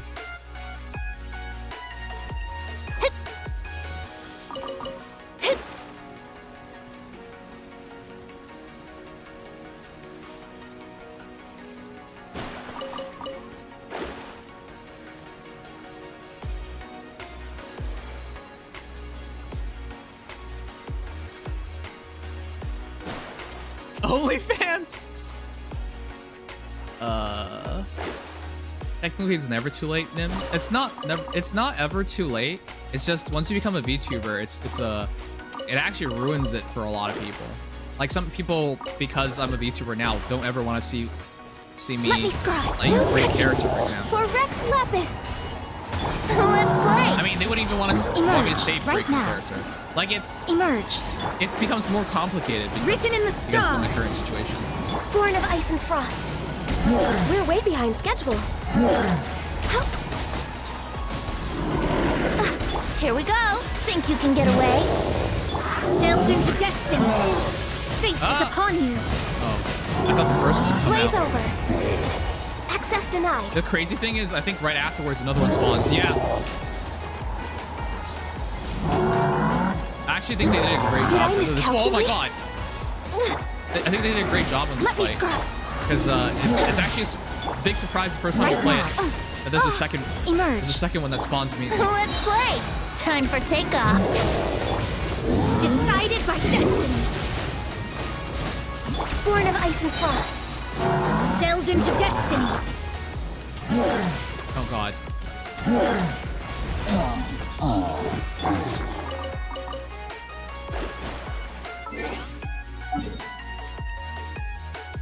I love cosplay.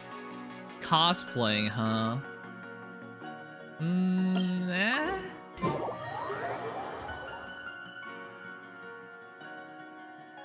I love cosplay. That wouldn't be too hard. But, it doesn't feel right to do. Vanna Velika, thank you so much for follow. Welcome. Alright, I think we're done our, done these things. God, you cosplay! That's a chaos option if I've ever seen one.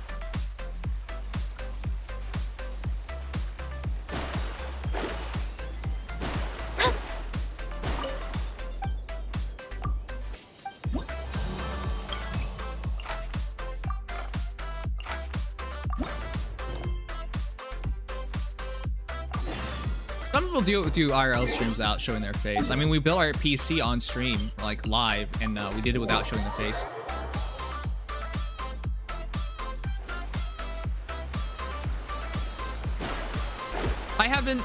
I mean, I've heard about people in the VTuber community who really hate that, but I've never really met somebody like that yet, who's really against people having their own lives.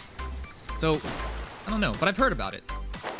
That's why I'm a bit weary of doing any of that stuff. I'm on cosplay. Come on. Yahoo!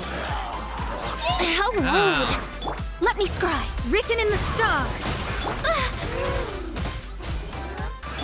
Brace yourselves. Think you can get away? Right now. Emerge. Right now. Access denied. I shouldn't even need to shoot. All hail.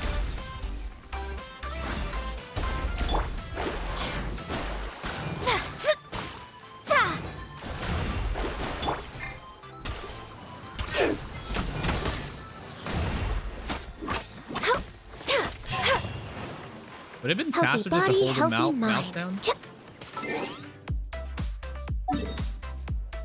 Kaya cosplay? Huh. What about 2.5D model?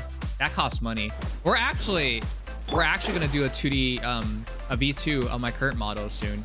If you guys have any costume ideas, be sure to send it in. I actually needed to make an announcement about that already. But yeah, we're gonna make a new 2D model soon. So 2.5D sounds fun and all, but it's a lot of work and money.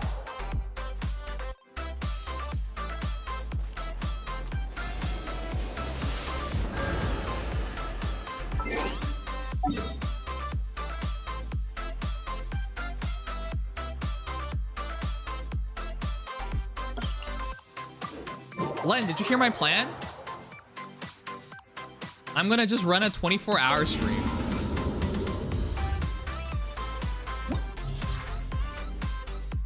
Yeah, we 36 last time.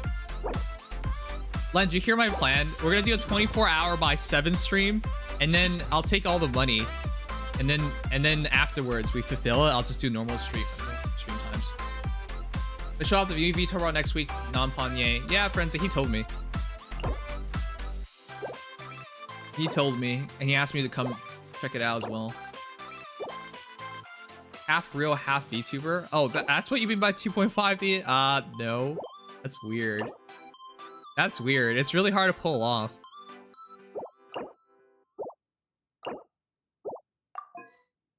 Anyways, this stream is gonna be quite a bit different.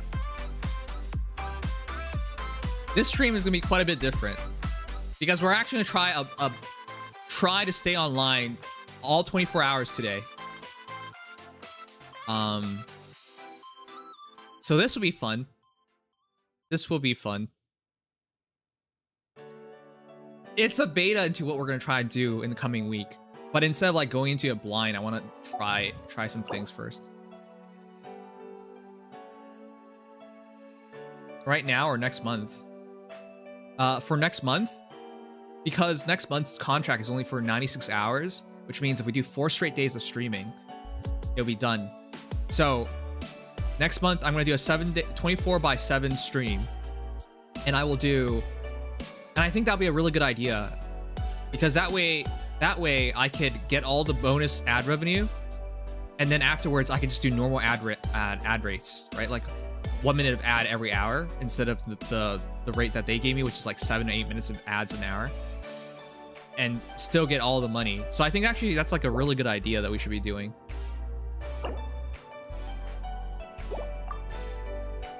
How are you gonna deal with sleep? We're gonna sleep on stream.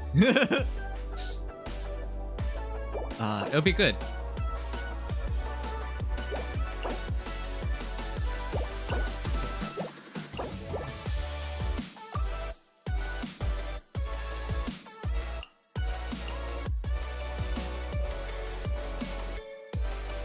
Sleep is for the weak.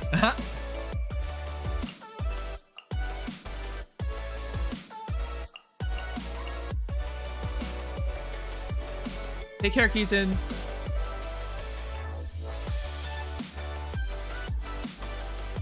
By the way, after this, I'm gonna eat on stream, or not eat on stream. I'm just gonna eat, and then we could. I'm gonna edit on stream it later as well. So yeah, I'm gonna try a beta of the 24-hour stream and see how it goes.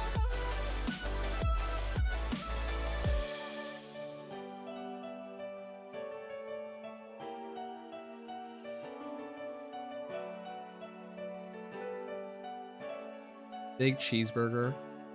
Yeah. Maybe I'll let you guys order me. Well, not order me, but help me pick what to eat for next stream. Cooking stream. I would cook on stream, but the setup is not that simple. I've been putting a lot of thought into it because I really want to do a cooking stream for you guys. Venti. Oh, just realized we could level up the Venti, but I'll level up Venti afterwards. Venti. Can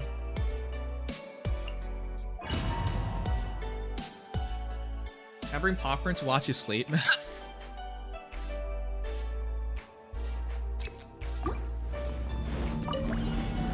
Solidify! Have you guys watched someone do a sleep stream yet? Let me weave you. Is there anything I need to know? Or do they just sleep on stream? By the way, I'm super self-conscious about this. Snoring. Have you guys ever slept next to a significant other who snores? I always feel so bad. Ah! Get off of me. Ah, come on. Higher, higher, hands on fire. 49k though. Gather.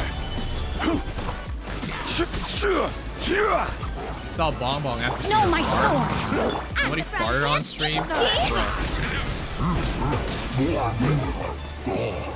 Huh?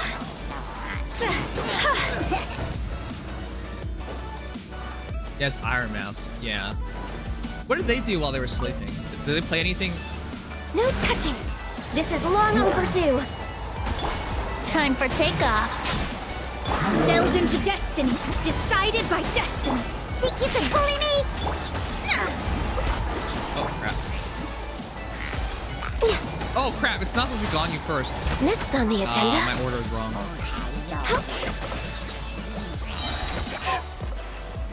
I hope it doesn't mess my muscle memories.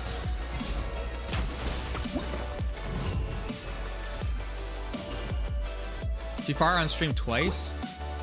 How does your microphone even pick up the farts?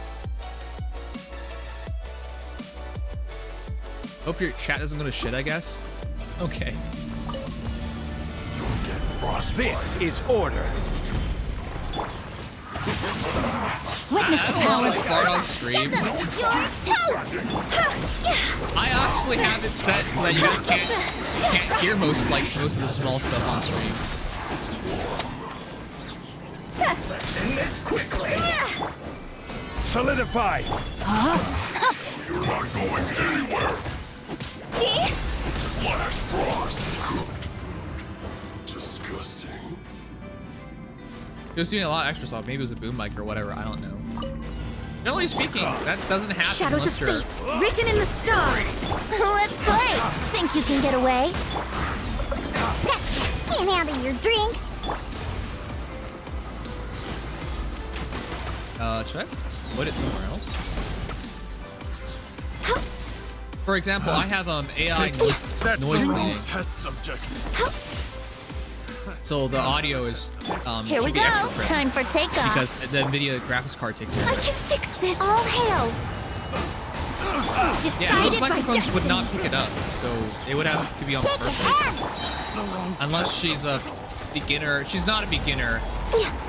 But unless you're like a beginner streamer, you probably Yahoo! Think you can get away? like you're already Let me aware of scrub. this. Born of ice and frost. Yeah.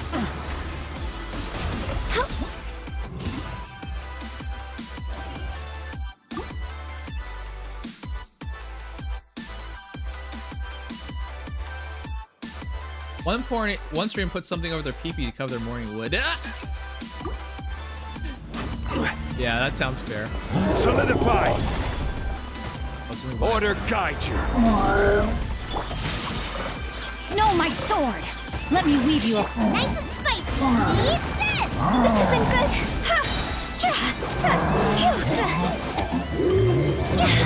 I killed both before. Oh, I can kill both before Hu Tao's E elemental skill ends. Let's play. Diana special. This is long overdue.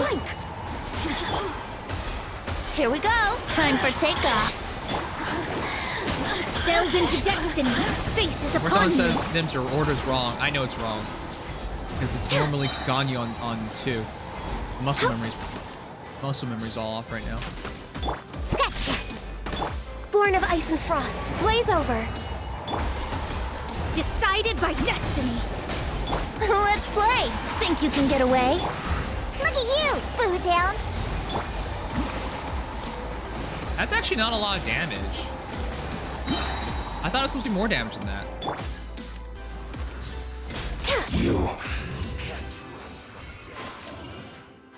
Draw a Ganyu body pillow, put next to your avatar so people can tell you're sleeping at a glance. Yeah, we're actually gonna try and pick up some of the assets to do such a thing.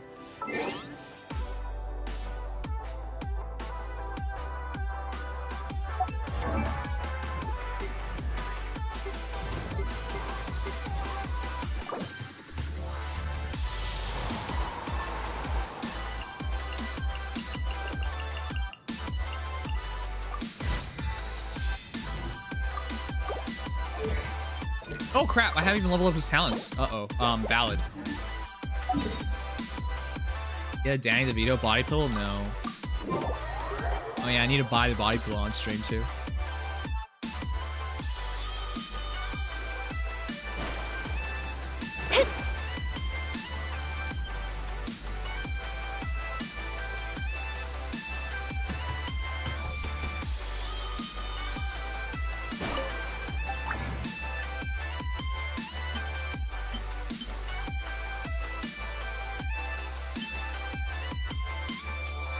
Wow, I have so many of these.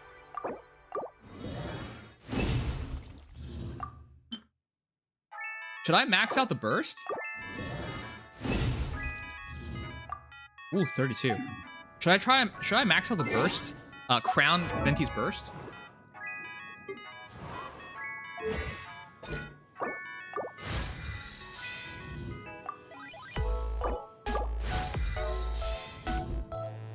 Or is it just more damage? What's DOT? What's dot?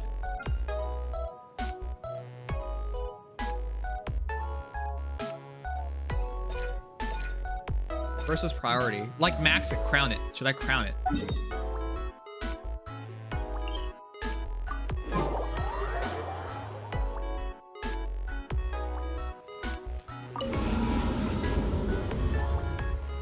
DOTS?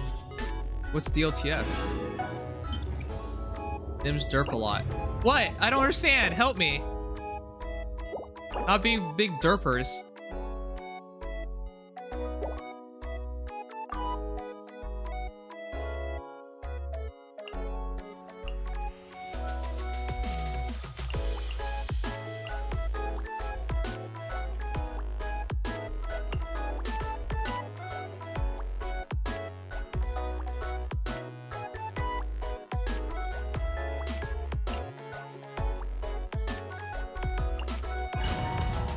Damage over time. Oh, okay.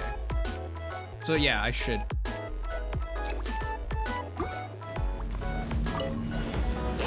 Gather! This is order.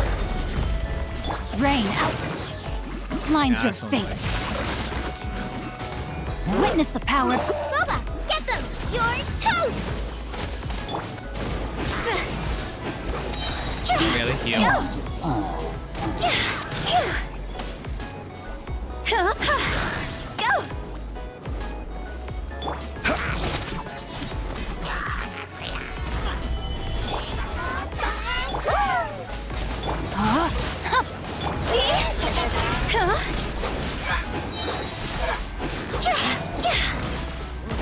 What? He didn't die. Oh, there you go. I have no stamina. That's kind of annoying. I will have order. Rain outlines your fate. Drink! Nice and spicy! Go!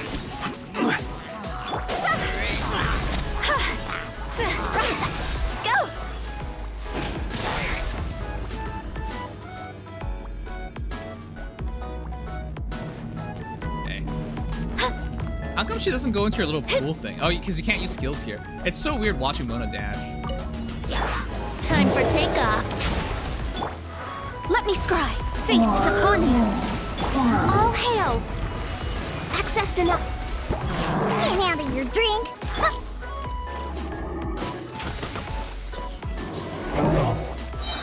Wait.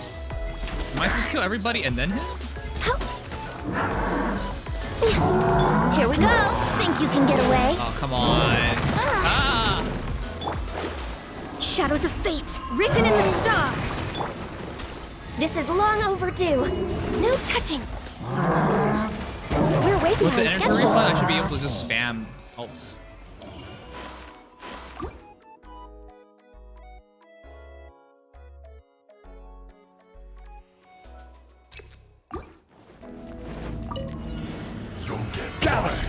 No, my sword. Into the fire. Witness the power of. This isn't good.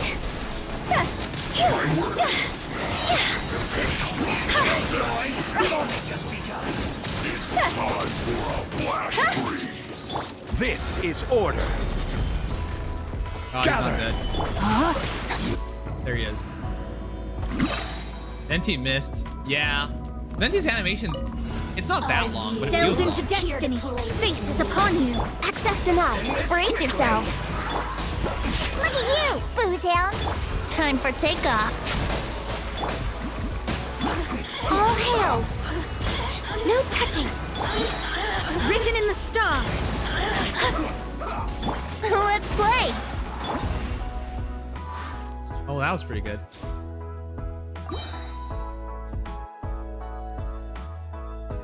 Venti makes this so much easier. And now that my Venti actually has good stuff, it's much more fun to use it. Solidify. No, my sword. Let me weave you. Boba, get them. This isn't good. See? Go.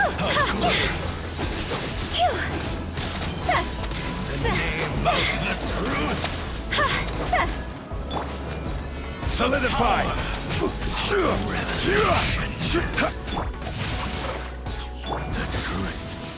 Rain cutter.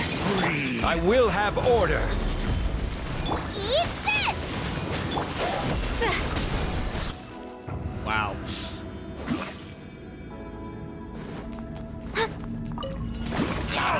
Shadows of I love access using- denied.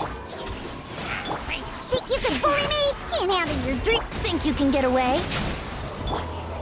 Decided by destiny. I love using Glaze over. Tao. I don't think I'll ever get bored using her.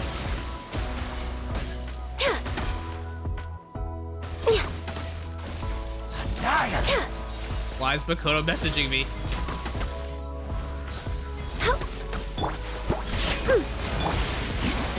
Born of ice and frost. Brace yourself. The end is nigh.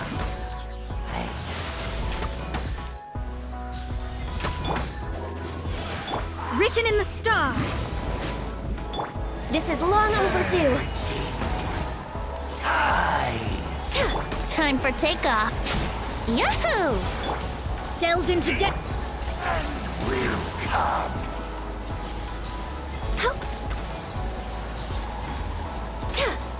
Ah. Oh boy. That was sloppy. The end.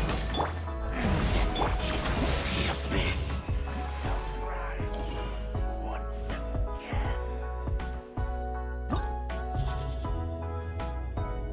It's weird to think that the voice actor for Goro and the Abyss Lecter are the same person. It's weird to think that the voice actor for Goro is somebody you can watch on twitch.tv. Crap, I forgot his name, but he rated us one time as well. It's crazy. All right, let me turn on the fan. It's getting really hot.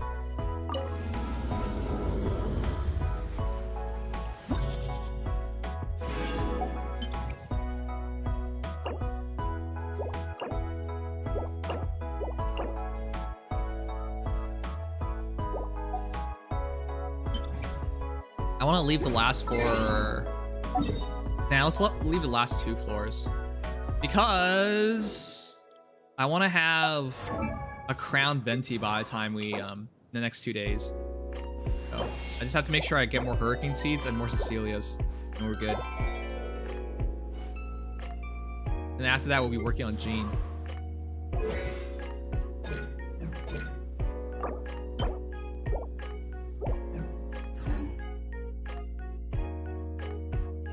Big streamer and names forgetting the little people. What? Corey. His name's Corey, right? Corey.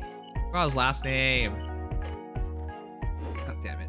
His name is Corey. Corey Yee.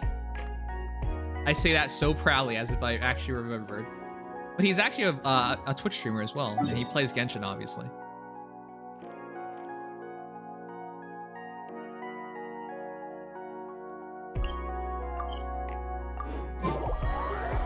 And VTuber model can dance.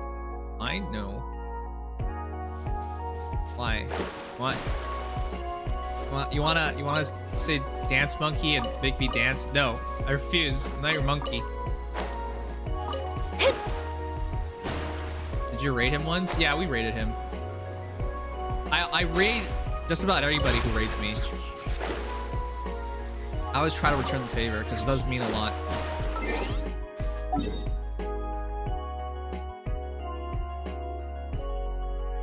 Okay, crap. Let me turn on the fan. It's so hot right now.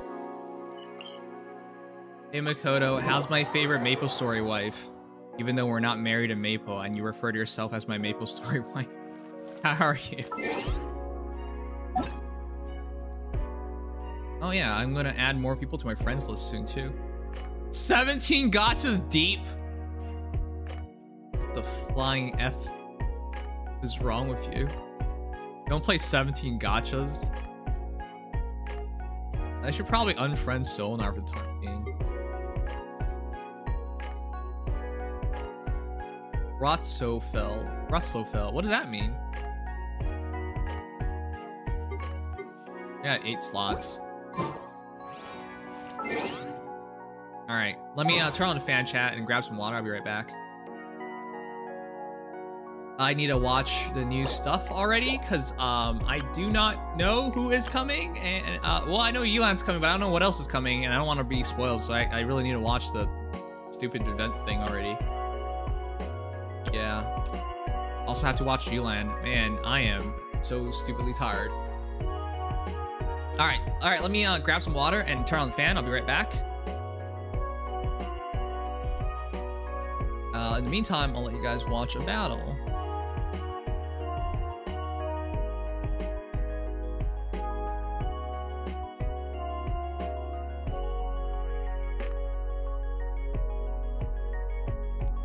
All right, be right back.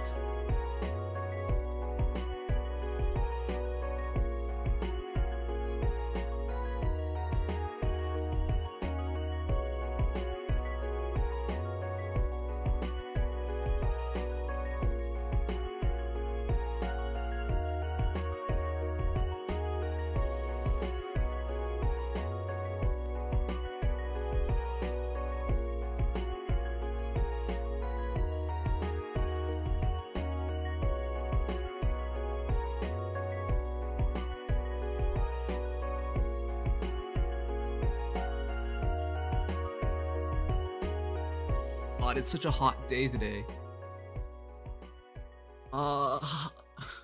Chat, what's your favorite season? By the way, I haven't grabbed the water yet. I just turned on the fan and I realized the air outside is hot as well. I don't use air conditioning because it's horrible for the environment and I feel guilty when I use it. But at the same time, when the nights are like this where it's hot, the fan does nothing. When will you be joining me in farming SS as Angelic Buster? You're a horrible wife, so never. Alright, be right back.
So hot.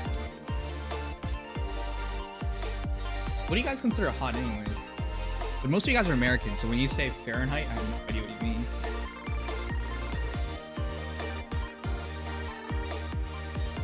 No. So Fall Guys is gonna be on Switch. Took them long enough. Let's see, how hot is it where I am right now? Heat in Valhalla. Baldy sweet pull. Oh yeah, I forgot to give you my birthday money again. Oh, happy birthday!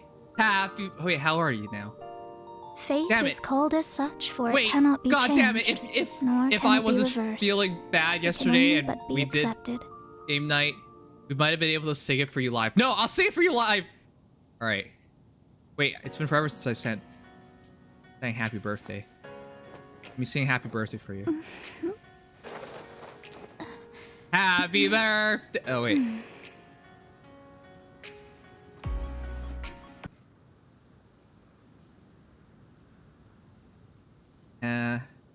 Happy birthday jingle.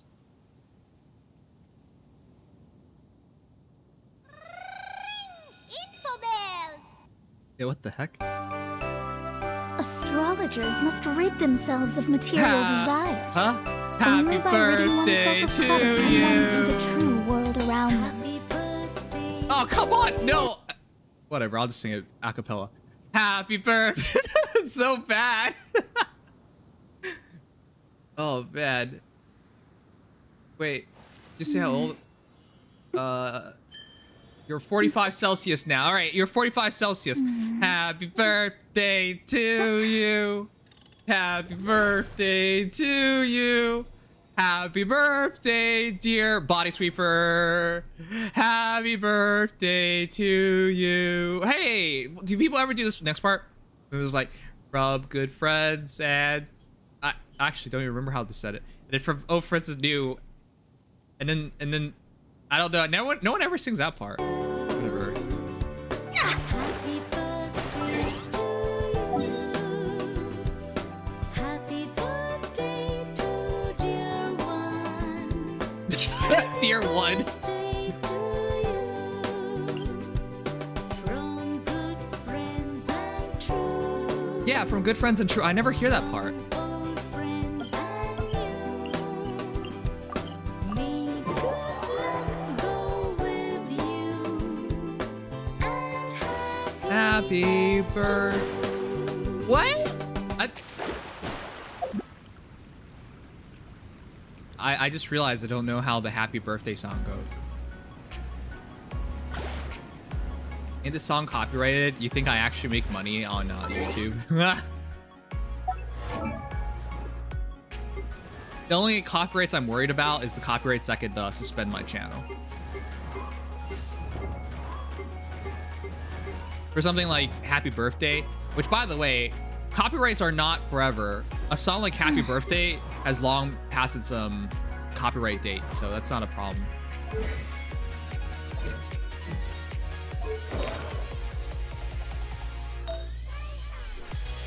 Happy B-Day, body sweeper.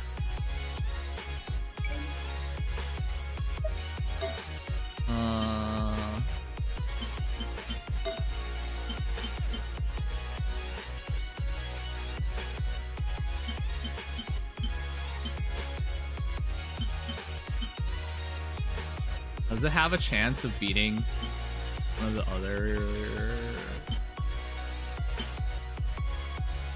Wait, this doesn't have EM. Oh, it does have EM. I'm blind. Wait, it doesn't have attack. That's what it doesn't have. All right, let's check this.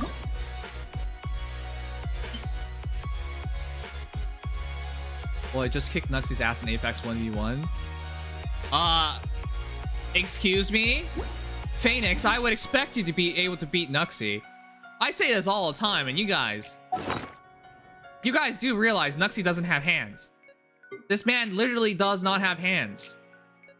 No hands. If you lose to him, you should feel ashamed about yourself. Can't beat a man without hands. Come on. You didn't know? He was born without hands, dude. Ask Nuxie. Go ask Nuxie if he has hands. There you go.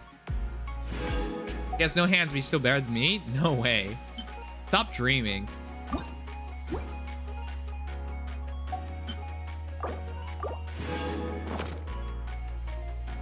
You should also feel bad for beating him. Oh yeah, you beat a cripple. Nuxie has no hands. No, he doesn't have hands. That's why I'm like so awe-inspired by Nuxie. That's why I have such immense respect for him. He's a really good artist, despite having no hands. Does he have stumps? You do know you only get stumps if you were if you got born of hands and they got cut off. That's such a cruel thing to ask. It's like if somebody was born without a pee-pee and you're like, well, does he have balls?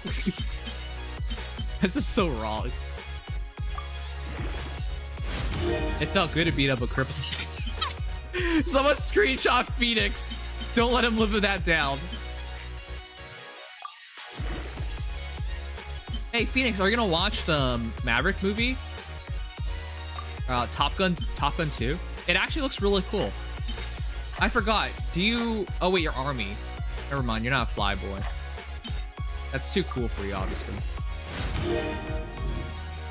No! HB! This is probably worthless. We should still finish it off. If it goes into EM, it's still better than the one we have because it has attack.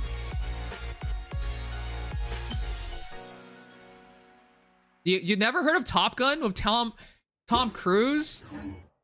What the heck?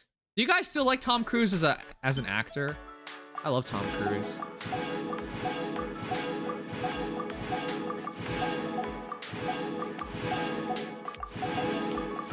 Thanks, Willful. Thanks for having me back my back.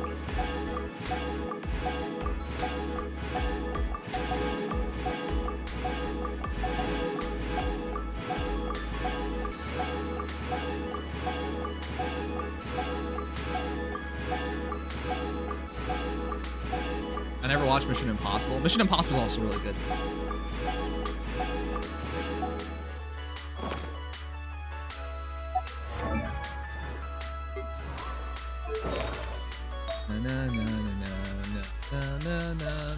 Hey, by the way, can you guys check out my Venti in a moment? You guys think he's good? Or good enough? It's more important to be just good enough. Being good is too much to ask for nowadays. Also, my brother-in-law told me to go flyboy and decided to take the wheel, and well, I don't hate it. Just wish I'd rather become a flyboy. Yeah, what the hell is wrong with you? If I joined the military, I definitely would become a pilot. Pilots get treated better, and you don't have to have somebody screaming in your face all day. You have to be around sweaty guys all day. But I know you like that, so maybe that's why you joined Army. You can compare him to mine. All right, I'll compare mine to yours. The only time I saw Tom Cruise when he was playing on the Oprah's couch on TV. That's not the best Tom Cruise that you get to see. Listen, chat, love makes you do crazy things.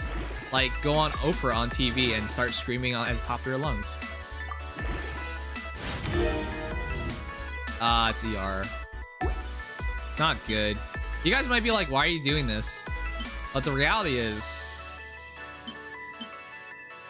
you value on a lot of these characters, you value having EM, ER, and attack over crit damage because it does nothing.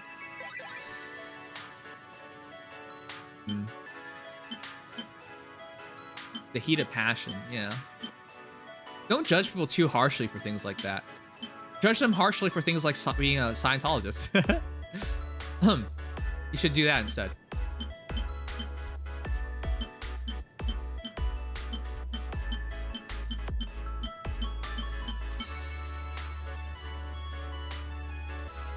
Yeah, crit stats do nothing for EM, unfortunately. So it's really weird to have such a weird looking artifact, but it's actually what you're looking for.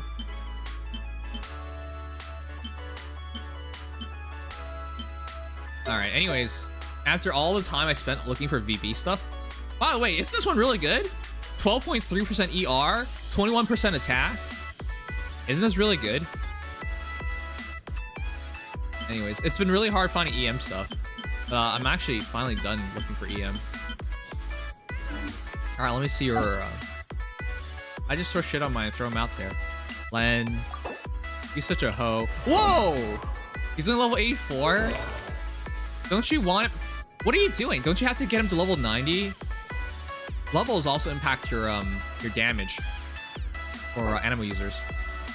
Ew! 15.5 ER, no EM. 37 EM, 17.5% ER, and 31. Why did you get a crit rate circlet? What are you doing? Animal damage, of course. Crit rate 3.9. What the heck is this? At least has attack. This is depressing. This is a really shitty venti. At least you gave him sack bow.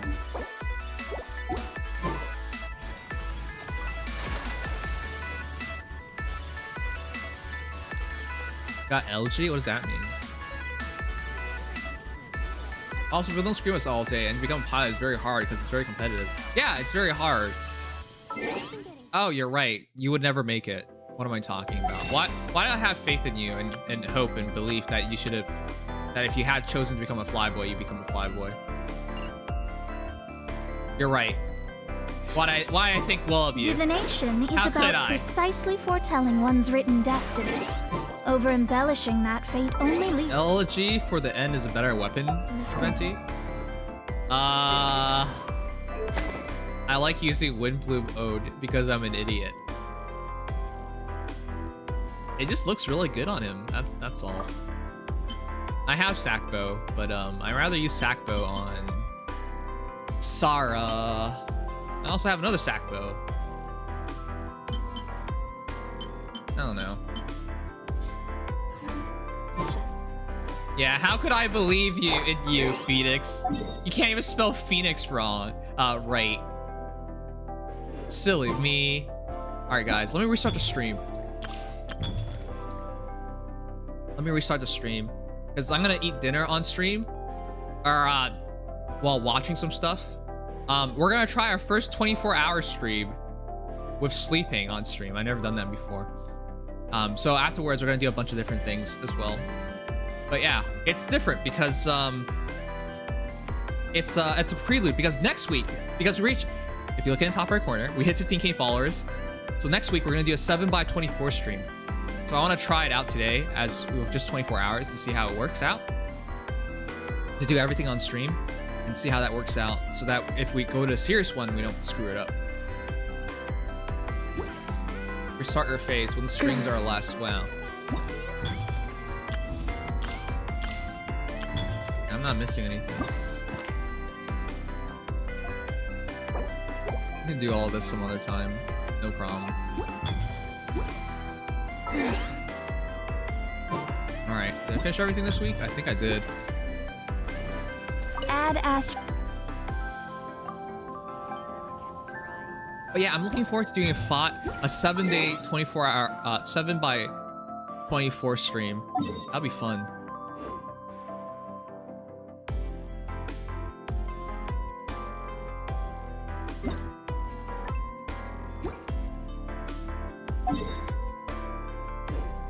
Wait, what am I doing? Adventure book. There you go.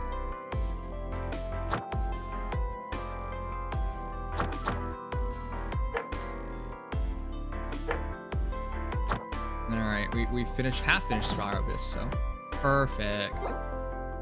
Alright, let me restart the stream. Are you worried about burnout? Yes. I've actually been really burnt out as a whole. Alright, let me restart the stream, chat. But you know, it's important to try different things. That's what I really want to do. Trying different things. Okay, stream will be offline for like 10 seconds. Just be sure to refresh afterwards and we'll be right back. But yeah, BRB. His face is burnt out. Your face is ugly.